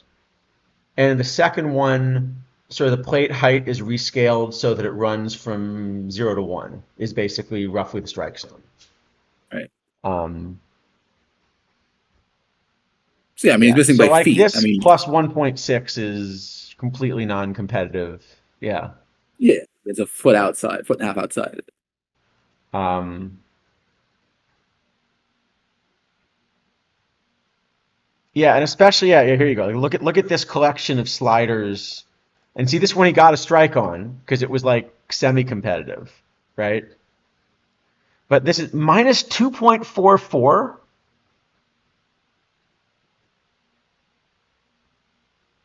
Yeah, That's that's not great. that's behind a right-handed hitter, right? Probably, yeah. Yeah, that's behind a right-handed hitter. Oh, the And Mirabella Adams extravaganza has finally yeah, and then concluded. the next four. Look at this, minus 1.6 plus 1.47. So that's at the head of a right-handed hitter. So since the fastball Yeah. wasn't working, you tried the slider and it didn't get better. Yeah, look at this run of just like nothing is in the strike zone. It's close, right? Yeah. So that's what's happening. All right, 11. All right, so it actually made it close in the end. Yes, because Mirabella is almost as bad. So Turns out. 16 walks, but the 10 Ks. But the problem was he combined the 16 walks with the 13 hits, and that, yeah, all right. And then we So were down to if it's just the walks, you can kind of survive. we But were down to 4. All right, so I get caged wisdom, and the other one's an elimination game. yes, And we're back to our aces, right? should be. All right. In the Yeah, should be. meantime, This I'm is just looking. I'll take a quick look at the stats summary, see how everyone's doing. So, all right, the Nolan Ryans still have not given up a run, actually. yeah, only 2 games. I think one of which was against Yep. a non-team. But Carl Fisher's yeah, doing fine. Okay, Rivera's been great. Yeah, Rivera's yeah. probably been the best pitcher. Maybe Vita Austin Blue. Adams has not been. Austin Adams Oh, is leading in strikeout rate. should do that. Oh, someone did end up coming at the end on under 200. Okay, that was a loser. Over 200 definitely won. Um, and as for the hitters, all right, Barry Bonds is still on a slow start. He's being out-homered by Frisch and by Dante Bichette. Uh, and apparently Bo does not know suckball. No, it's I'm a little not going disappointed well. in He's that. striking out And in 2/3 of his plate appearances hey, is hey, not Tony great. Suck, look at this. He's up to a 154 OBP. You know, he's no hits, He's made but contact, but he's made contact 4 times. there you go. Probably more than 4 times, but he's put it in play 4 times. So I'm saying he's gonna get his hit by the end of this. Is really what I'm trying to say. Maybe, probably not, but maybe.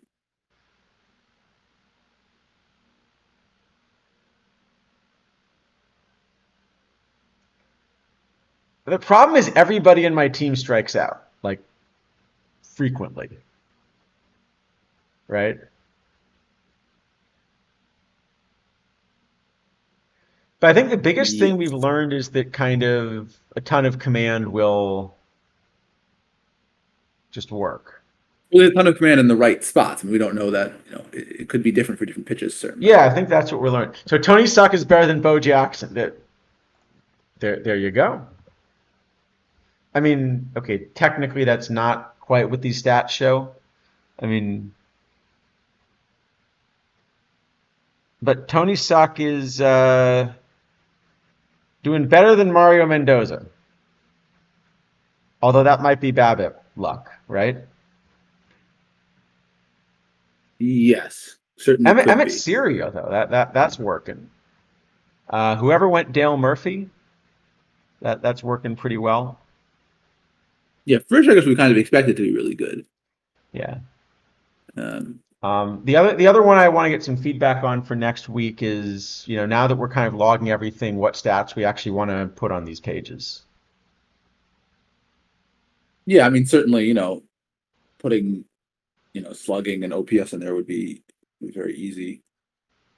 Yeah, but in principle we could do all of it. Like we have pitch by pitch logs, so we actually Right, could, we if can you do want to anything we actually want. look at like an O swing percentage and Z swing percentage type thing, because everything's in the pitch logs, we can make it.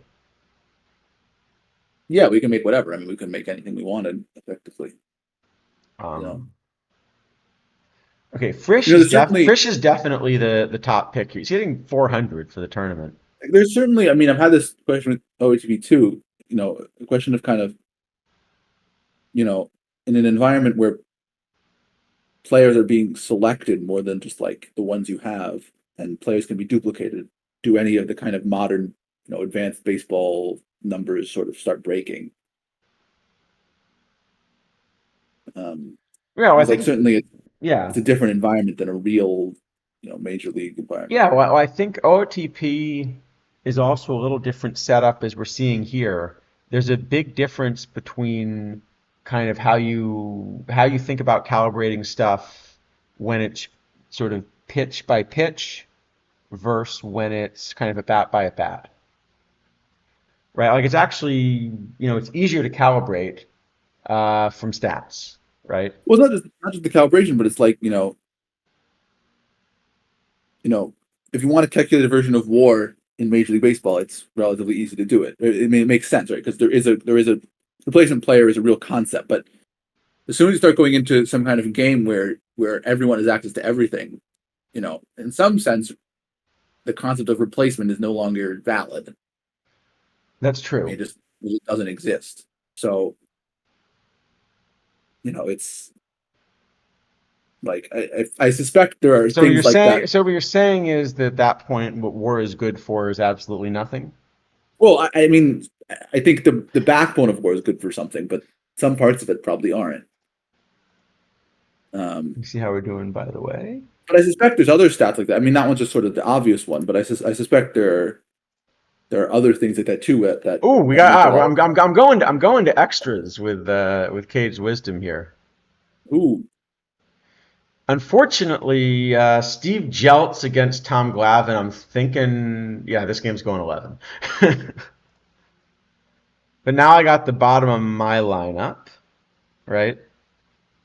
Yeah, so we set them down order, but now it's by I've got no, they've got Baez, Jeltz, and Mathis. Hold on, I think we can get out of this, right? There's a lot of bad bombs in the lineups here. There's a lot of All right, Jelts we're and going Baez and 11. We're going 11. We got Tony Suck going. Tony Suck's going to walk this off. No, or Tony not. Suck is going to strike out. Not so much. And Billy Lush is going to strike out, and Bo Jackson has struck out 4 times again. The whole team just strikes out. Yeah, you definitely picked a lot of players to strike out. Okay, Barry Bonds and Dante Bichette. One of them is going to have to walk this off is the answer. Right? That would, yeah, certainly is more likely than Suck. Steve Jeltz. Now they got through the heart of the order. They walked Bonds, which is a smart move because let's go 13.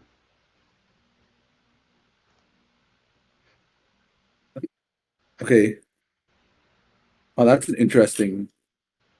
Yeah, it seems to be so mad. Like the other game was a blue against the Nolan Ryan. The Nolan Ryan struck out 17. The blue struck out 3. Like it's just so much based on who they're facing. It feels like. Yeah, I think that's it. Let's go 20. Yeah, I got the pitch around exactly. I mean, look, I'd pitch around Barry Bonds at this point, right? Yeah. Definitely. The problem is we have good pitching and neither of us has a lineup. So this game is just going to go, isn't it? And someone Basically, we're trying to figure out how many innings Tom Glavine has to go to reach an Austin Adams outing. eventually someone will get something. We got 2 Barry Bondses. One of them. Oh, nope. That's gonna do it. Dante No, it's Bichette Dante got me. Bichette. Dante Bichette got. Dante has 2 homers in the game. Wait. What? Oh, that's hilarious. Can I just post the auto mod? That's hilarious. Apparently, the auto mod. The auto mod decided that Bichette is a misogynistic term. Oh. Oh, man. Yeah, that's pretty good. But more importantly, Caged Wisdom does hang on. We made it interesting. And Tom Glavine still did not throw the 200 pitches. No, he was too efficient. Tony Suck, again, a solid 4 for 5.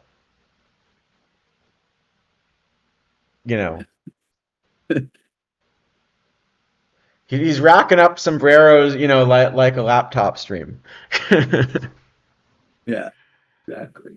Bo Jackson had 5. Okay, I think this Bo Jackson we built did not work.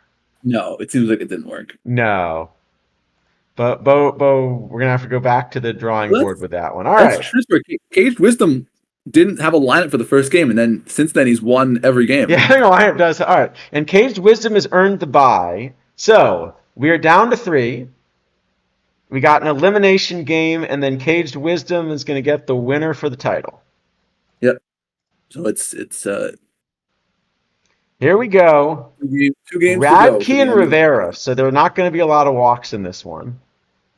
And the other game, you said, wow, yeah. Nolan Ryan strikes out 17, and Vita Blue just a 93 pitch Maddox. Yeah. Yeah, it seems like it's so matchup dependent.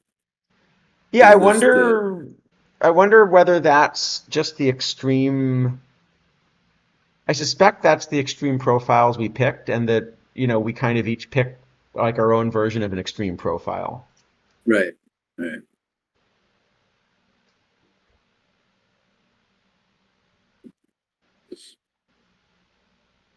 But all right, this should be a good one then. We got Radke, we got Rivera. We're not going to have a lot of walks, which is really going to hurt my team because that's the only way they're ever getting on base. It's gonna take some Bonds heroics, I guess. Well, hold on. We've played them once before, and Javi Baez just went nuts. That's true. Could be another Javi Baez game. I think it's going to be. We're going for a Javi Baez game. Josh, I know this is a choice pack tournament. Nice. No, this is a quick tournament. Clearly, This is quick. Yeah. Mr. Black has now 3 more credits than everyone else. He got the winner of this will get also 3. That's how they do it. Yeah. Oh, we should put a link to the development Discord actually, but then in there, yeah, I can. Yeah, but in there, hold on. Let me see. Can we add a role for like suck winner of the week?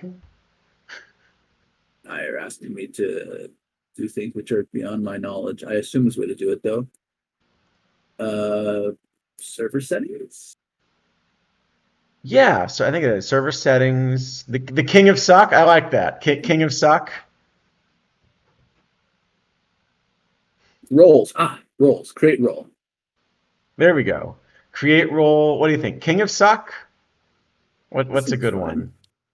It's suggesting rocks are really old, which seems like a strange choice. As a role? There's just this thing in the middle of the screen that says rocks are really old with no context. I mean, to be honest, they're correct. Well, yes. Well, sometimes often correct. I mean, you could have newer rocks also. It is possible. Okay, that's true. It's true. I'll talk King of Suck. We can always change it. Some rocks are really old. What color? That is an important question. We have to choose a color. Well, it's a king, so it should be like yellow. It'd be like a yellow. There's kind of a golden sort of a color. Gold sounds good. Yeah, that one's good. Okay, so now how do I save changes? I think I did it. And Mr. Black gets a King of Suck. How do I give people? Oh goodness, we're so far beyond my. Hold on, I think I can figure out how to do this. Add roll. Aha, I got it. Yep. Mr. Black is now a King of Suck. Mr. Black, King of Suck. Congratulations. This week in Suckball. We can figure out a better acronym than that, right? We must be able to. Okay, I will admit there is a chance that this whole project got created simply because we needed a Tony Suck. Yeah. I will say, and I'm about to be eliminated here. I think it's not looking good. I think was that an Alex Diaz Grand Slam? I think it was. No way. No. Apparently he's got more than one hit. Yeah. Oh, it was an Alex. I think it was 2 different hits by Alex Diaz that drove in multiple runs. Okay, to be fair, that makes up for Javi, right? That's true. It does cancel out the Javi. Tony Suck, a nice solid 2 for 3. Hey, Bo Jackson hit one. Bo Jackson made contact. big progress. No, that's basically the way he's rated, right? He essentially has 0 contact, but if he ever hits one, he has huge exit velocity and over 50% fly balls. I mean, okay, I guess instead of this week in suck, but it could just be this week in Tony suck. That one is decent at least. Whoa, hold on, hold on. We have come back to tie it.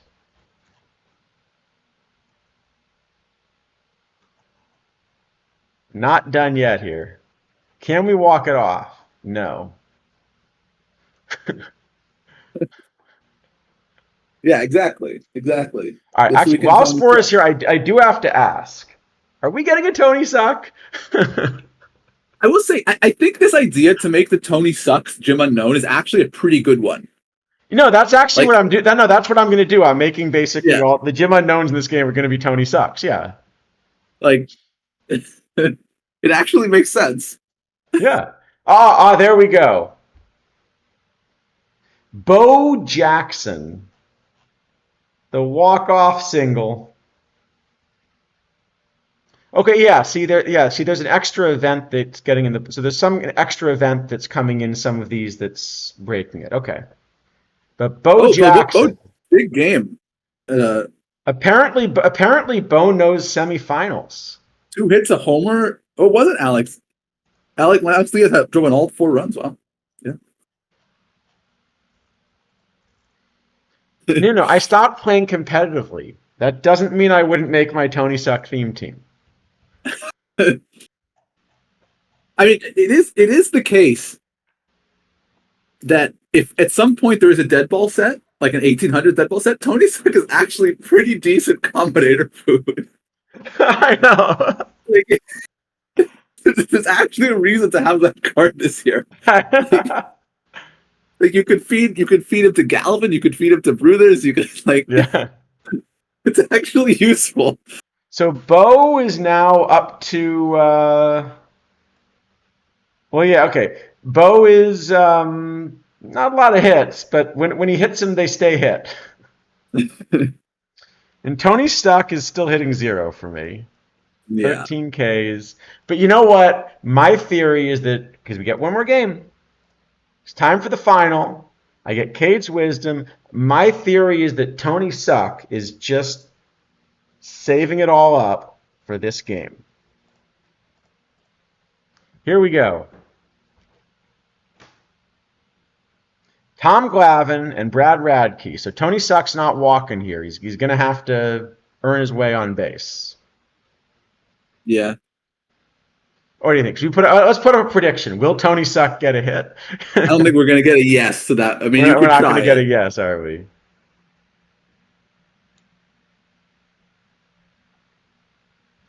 So Spore, I think I've mainly been trying to get the IO to work this week, and then figure out how to calibrate pictures. But after that, it's just a lot of the other things that are involved in making it look like a baseball game. So, we have, actually using things on the depth chart, getting some managerial decisions. That's probably the next few Yeah. things.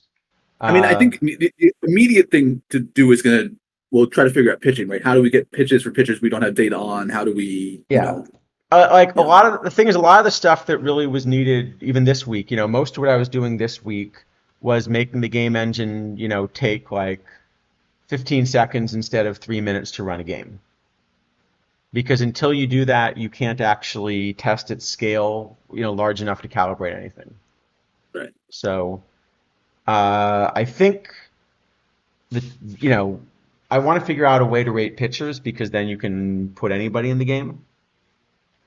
But a lot of the next things that have to happen are actually, the trade-off for like everything you see here was done in like 2 weeks as a side project. And what that means is there's just a lot of stability and debugging that needs to go in at some point to really, you see all of the little issues with the viewer and stuff.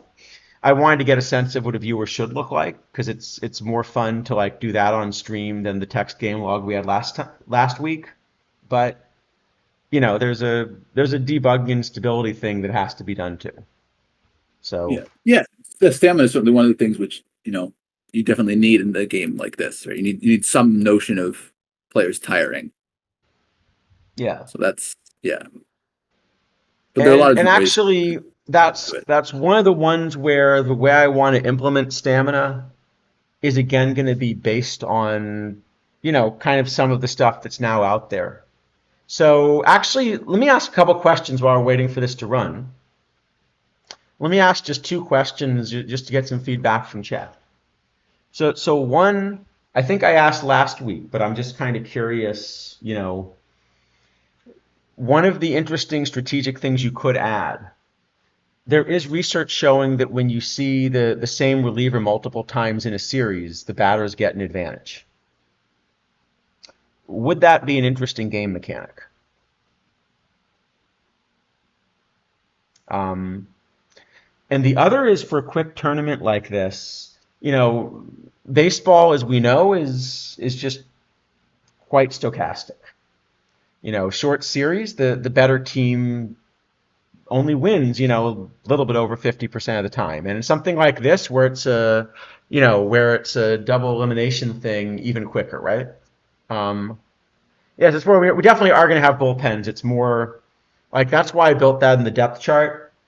But I'm trying to still get a handle. Basically, before I let players start fatiguing, I want to make sure I understand how to calibrate ratings, because once you sort of start adding things like fatigue in, it just kind of makes it tougher to calibrate, right? But also, to add bullpen, you need to have logic for, you know, when to replace them, which ones to bring in, all that sort of stuff.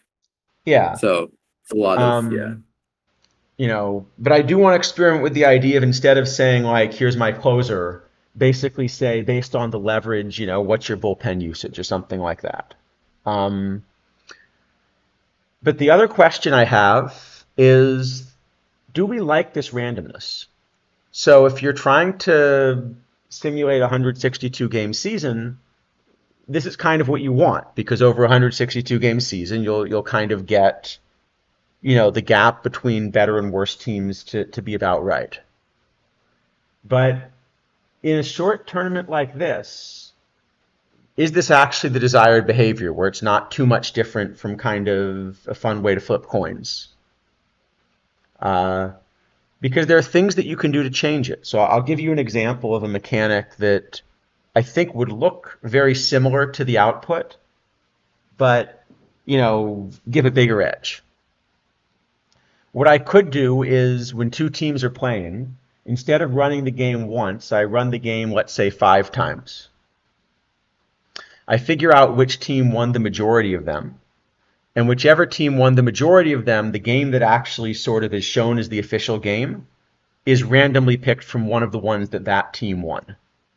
So that basically you're dramatically increasing the odds that the better team wins, but you're still doing it in a way that kind of the stats will look right, because you've played a baseball game.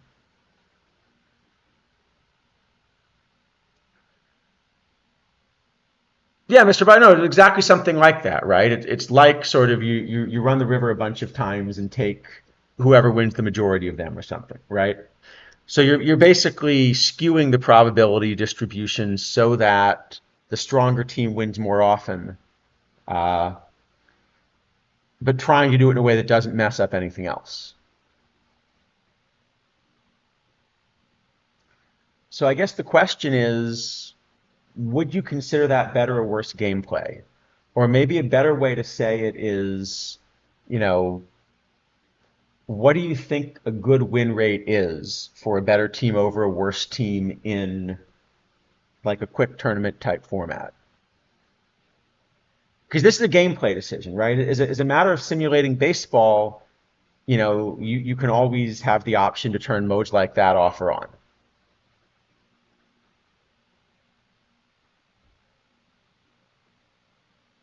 But, as a matter of gameplay design, you can decide how to make a game out of it. In the Yeah. same way that, like, when Spore is rating cards, you know, part of it is certainly an attempt to have some kind of relation to the history. But apart from whatever you're doing with a relation to the history, there's also the goal of making good gameplay. And so sometimes you take historical liberties and like pretend that, Derek Jeter's a shortstop or something, Right. because you think it makes good gameplay. Um, Yeah, Uh, I mean, I agree but with that also by talking. the way, I don't know. As far as so I know, you always like the drafts we do. Did you see the draft we did kind of just before starting this?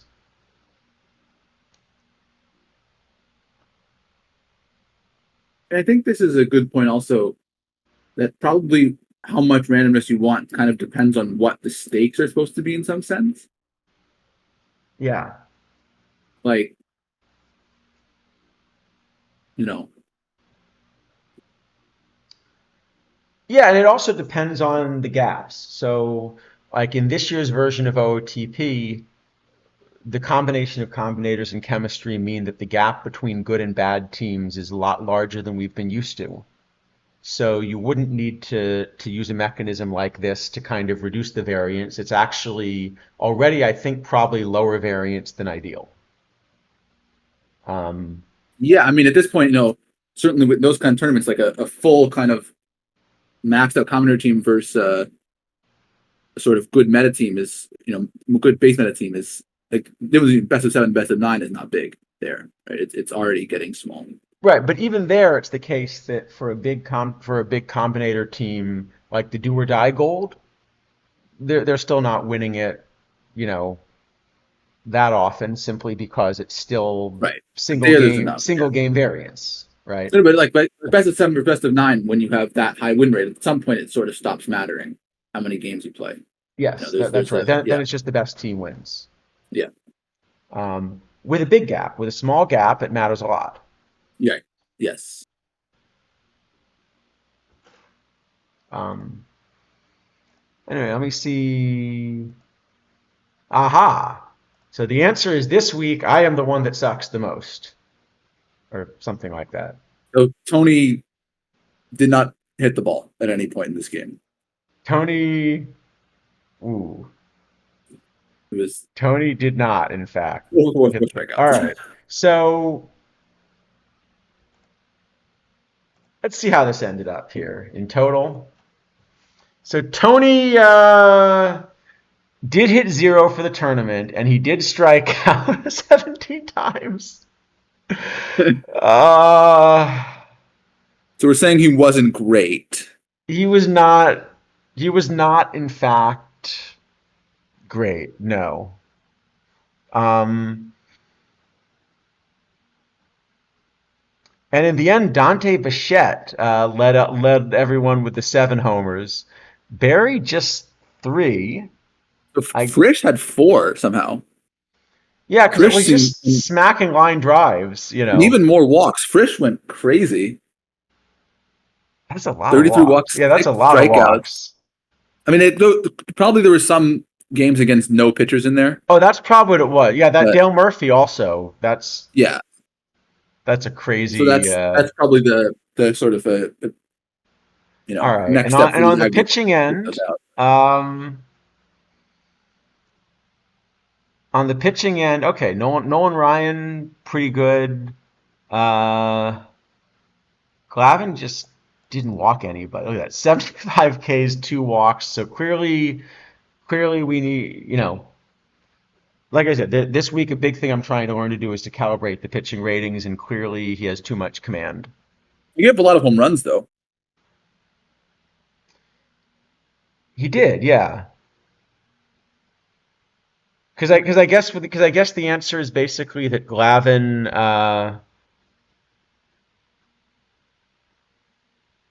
the trade off for all that command is when he missed it, he was sort of missing middle instead of missing the Well, you said zone. yeah, you know stuff on the misses. That's kind of like you know it's like I mean that yeah in a lot of ways that I guess that is what modern teams look for now. They look for stuff because in order to pitch with no stuff, you have to be like perfect with your location. That's true. But Mathis matters here too. The homers are being determined yeah, by who they face, similar to the distribution of Ks. That could be, it's yeah. possible. Certainly, yeah. Yeah, so when I'm running this, the main things that I'm using to run it, I can kind of show you a lot of what I'm using to run it. So I've put a few players in the database that have, like here you go, Tony Average here, and has just sort of all 50s, for example. right? And a few different pitches in here. Or, Jim Average is a hitter or something, right? So I've got a few players in the database that I'm using just for that kind of testing to get a sense of what's available. And I noticed there are a few people nobody picks, and like nobody picked this Yaz, for example.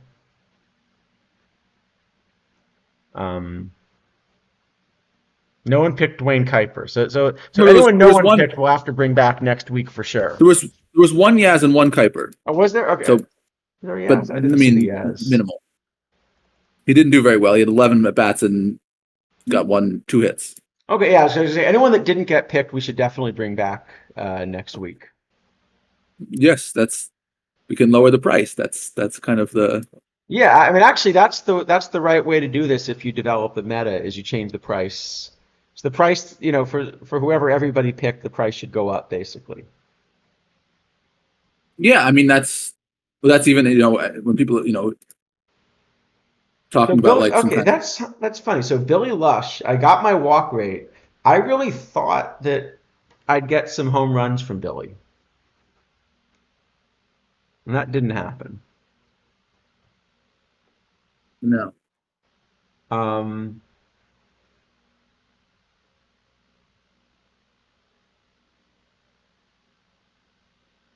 hmm. All right, good. Well, anyway, this is available, so we can look at it.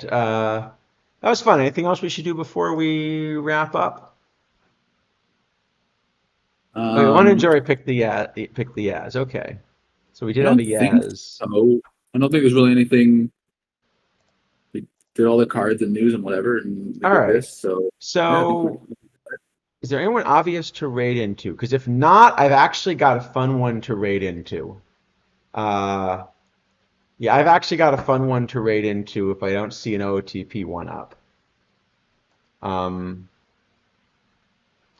there is a group in Vegas which has managed to play like a surprisingly high production quality wiffle ball league oh, okay, yeah, that actually like is a lot of fun. let's do it. Um, I don't know if they've ever had someone raid into them before, so I have no idea how they'll respond. Should we try it? Why not? Capitalization does not matter, right? No idea. The funny thing is they apparently have a handful of like random XMLB players in the thing too. Huh, that's interesting. Just because it's like, whoever ended up like in Vegas and I guess wiffle ball is probably pretty different from baseball because I mean, yeah. yeah, it's actually a good rule setup. So I don't know if I have all the rules down quite yet, but their announcers are pretty good at this. So there's a max speed. So I think if you're over 55 miles per hour, it's a ball. But sorry, if you take a pitch over 55, it's a ball. If you swing at it, it's still a strike. Oh, that reminds me. Did you see the Nathaniel Lowe play from I think it was Monday's game, the No. Rangers against the Angels? Okay, I don't know the ruling on this. It's a really weird play. Okay, well, good. I, So I like the weird rulings. I'll see if I've okay, run into it before. so there's a runner on third base, Okay. and I think it was 1 out. Doesn't really matter. All right, I'm gonna see if I can find The a clip of Angels this. pitcher, the Angels pitcher is on the rubber, and as he starts delivering the ball, he trips. Did it? So hold on. First off, did he begin his motion? I have to find the thing exactly, but he's basically he's falling off the rubber and still has the ball. Did he? Okay. So did he separate the ball from his glove? Because if Yes. so, he's So committed to coming. So he's committed to coming home. well, no, but okay. So he's holding the ball in his bare hand, and he's no longer in contact with the rubber. Okay, so then he attempts to pitch the ball because why not? Because because I was gonna say he's forced to pitch the ball because if not, it's a balk. That's what I was gonna It's a say. balk Right? anyway. It's a balk anyway because he has the ball and he's not engaged in the rubber. I mean, he's Well, a is balk that no matter what. whole caps thing where sort of you can if it's No, in no, your but he's like motion? It's not part of his motion. He's falling over. I mean, so he throws the ball, and the ball is basically rolling towards home plate because he has no velocity because he's falling over.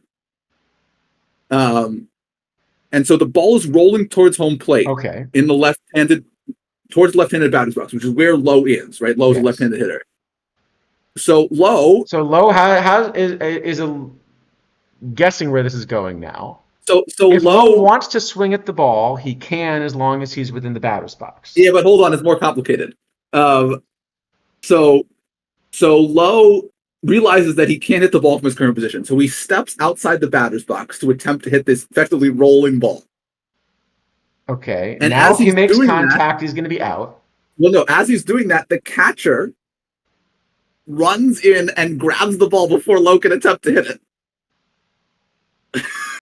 Okay, so now the catcher is out of the catcher's box. So the question is, if Lowe swings and hits the catcher, what happens? Like everyone's doing things wrong.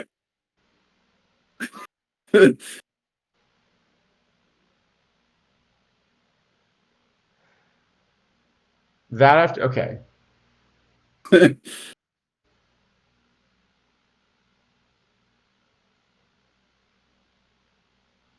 Well, it's definitely a balk. Let me start with that. It's definitely a balk. It's always at least a balk, I would think. Well, if the catcher didn't touch it and he managed to release the ball in his follow through toward the plate, and the ball sort of rolls around toward the plate, then in principle it's a really bad pitch, but you're just going to call it a ball, At least if I can find the pitch. right? No, but it's like he's off the rubber and throws the ball while he's off the rubber, right? So he can't possibly it can't possibly be a legal pitch. Okay. But it doesn't mean Lowe can't. I mean, Lowe's still entitled to try and attempt to hit it.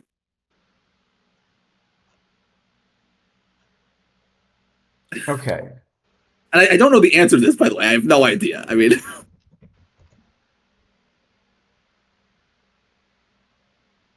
Who is the pitcher? I I'll think see it if I was can find Davis Daniel. I'm looking for it. I think I can probably find it because there's a pitch by pitch of every. Oh, it might not show up in this though. It must have because they eventually. I mean, after they discussed that like what ended up happening was Lowe just didn't swing because he saw the catch there and they called it a So, balk. all right, I'll give you what I'm almost certain my answer is, and then here's the way I would rule it on the spot as an umpire, okay? And then from what you described, then you can tell me if I got it right, okay? I don't know. I mean, I don't know the right answer. I have no idea that this didn't actually happen. He didn't swing. Okay. He just stood there and it was a balk. So let's suppose that he were to swing, okay? If he were to swing, one of two things is going to happen.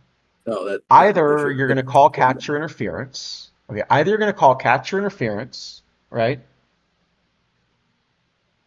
Or you're going to call him out because he's out of the batter's box. But if he's out, then it's a balk. He can't be out, right? No. I'll get there in a second. Or you'd call him out because he's out the batter's box. Okay. However, if he doesn't make contact with the ball, he can step outside the batter's box and swing if he wants to, and that's legal. It's just stupid, right? So, let's assume he hits the catcher, and you could rule catcher interference instead, right? Yes. I would think you could rule catcher interference. Okay. I mean, I assume at it's a that catcher point, interference at that if point, so assuming you then were ruling catcher interference, which is the one I have to think about. If we rule catcher interference, then what's going to happen is the Rangers will get the choice. They can either take the balk or they can take the result of the play. which they will always take the catcher's interference. That's strictly better than a balk. No, it isn't. Because you said it was first and third, right? Oh, right. So yeah, it's not. That's true. It's not always. So at first and third, the catcher's interference will load the bases, but the balk will bring the runner to second and score the runner. You still take the catcher's interference there, I guess. But yeah. Then it probably depends on the score and game situation. I put the thing in the chat, by the way, if you didn't see it already. Okay, let me take a look. Does that make sense? So then it will depend on the game situation. Probably which one you would go for. I guess, yeah. Does that make sense? Guys at the bottom. Oh, I mean, it seems like they're somehow really clutch. Okay, I see the pitch. It seems like somehow there should be worse punishment for the catcher than that for sort of interfering with what's effectively a live ball. So I'm not completely sure that that's a balk until the catcher gets out of the catcher's box. Like it's at least a judgment call. I mean, there's a frame where he's basically standing on the side of the mound. No, with the okay. ball No, I'm looking at in the hand. replay. No, I'm looking at the replay. No, that's just a balk. It's definitely a balk. But yeah, on some level, what that actually says is that probably if you know it's a balk and the ball Well, is the moving toward the plate, the catcher probably should just interfere. Right. Except the problem is that catcher's interference is going to create opportunities for the runners to make mischief, basically, because they also get protected. So the runners can try to do various things knowing they have that protection as well, because they can always roll back and take the balk. Well, I guess the other thing here is also, I mean, the catcher doesn't get the ball cleanly. Lowe could, in theory, try to hit the ball after the catcher misses it. Yeah. Right? I mean, It's a mess. I it's a agree. mess. Because everyone is doing things wrong. That's the problem.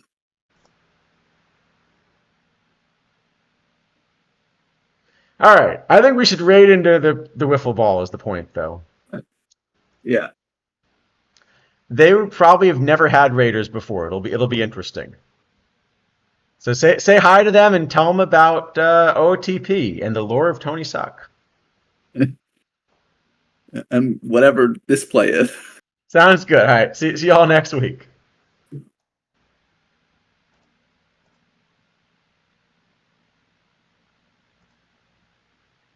All right. I think we have done it. Lightning. I'm curious another what one they'll will get do when they figured out notice this the weekend. raid, because we Yeah, never it's do another one this. that's going to get figured out. The Lightning have another big series this weekend. All right. I'll catch you later then. They We'll see how they done- notice the raid. For all the All right. Sounds good. Yeah, I we went can to a send you ball that game, thing if you want. I we think had some controversy that happened at the it's ball better game that and was worse crazy probably, stuff. than just straight. For all the rest of it, but I things bet that we are can make it happening better in if we that actually dugout. try. They are winning the I'll send- I games can they're send you supposed to the win. ad. I think Yeah, sounds good. All right, I'll see you later. I'm going to see what they're doing with the wiffle ball in thing. play. 'Cause I just We're want just to see not if they getting notice hits. the. Yeah. our pitching and our Yeah, sounds defense are good. good enough. We're fine. It's just for every Yeah. ball that gets hit hard this week, So, all right, sounds good. I'll catch you later. a little less management from Chad. Not that he's making bad decisions, but sometimes I think he gets in his own way.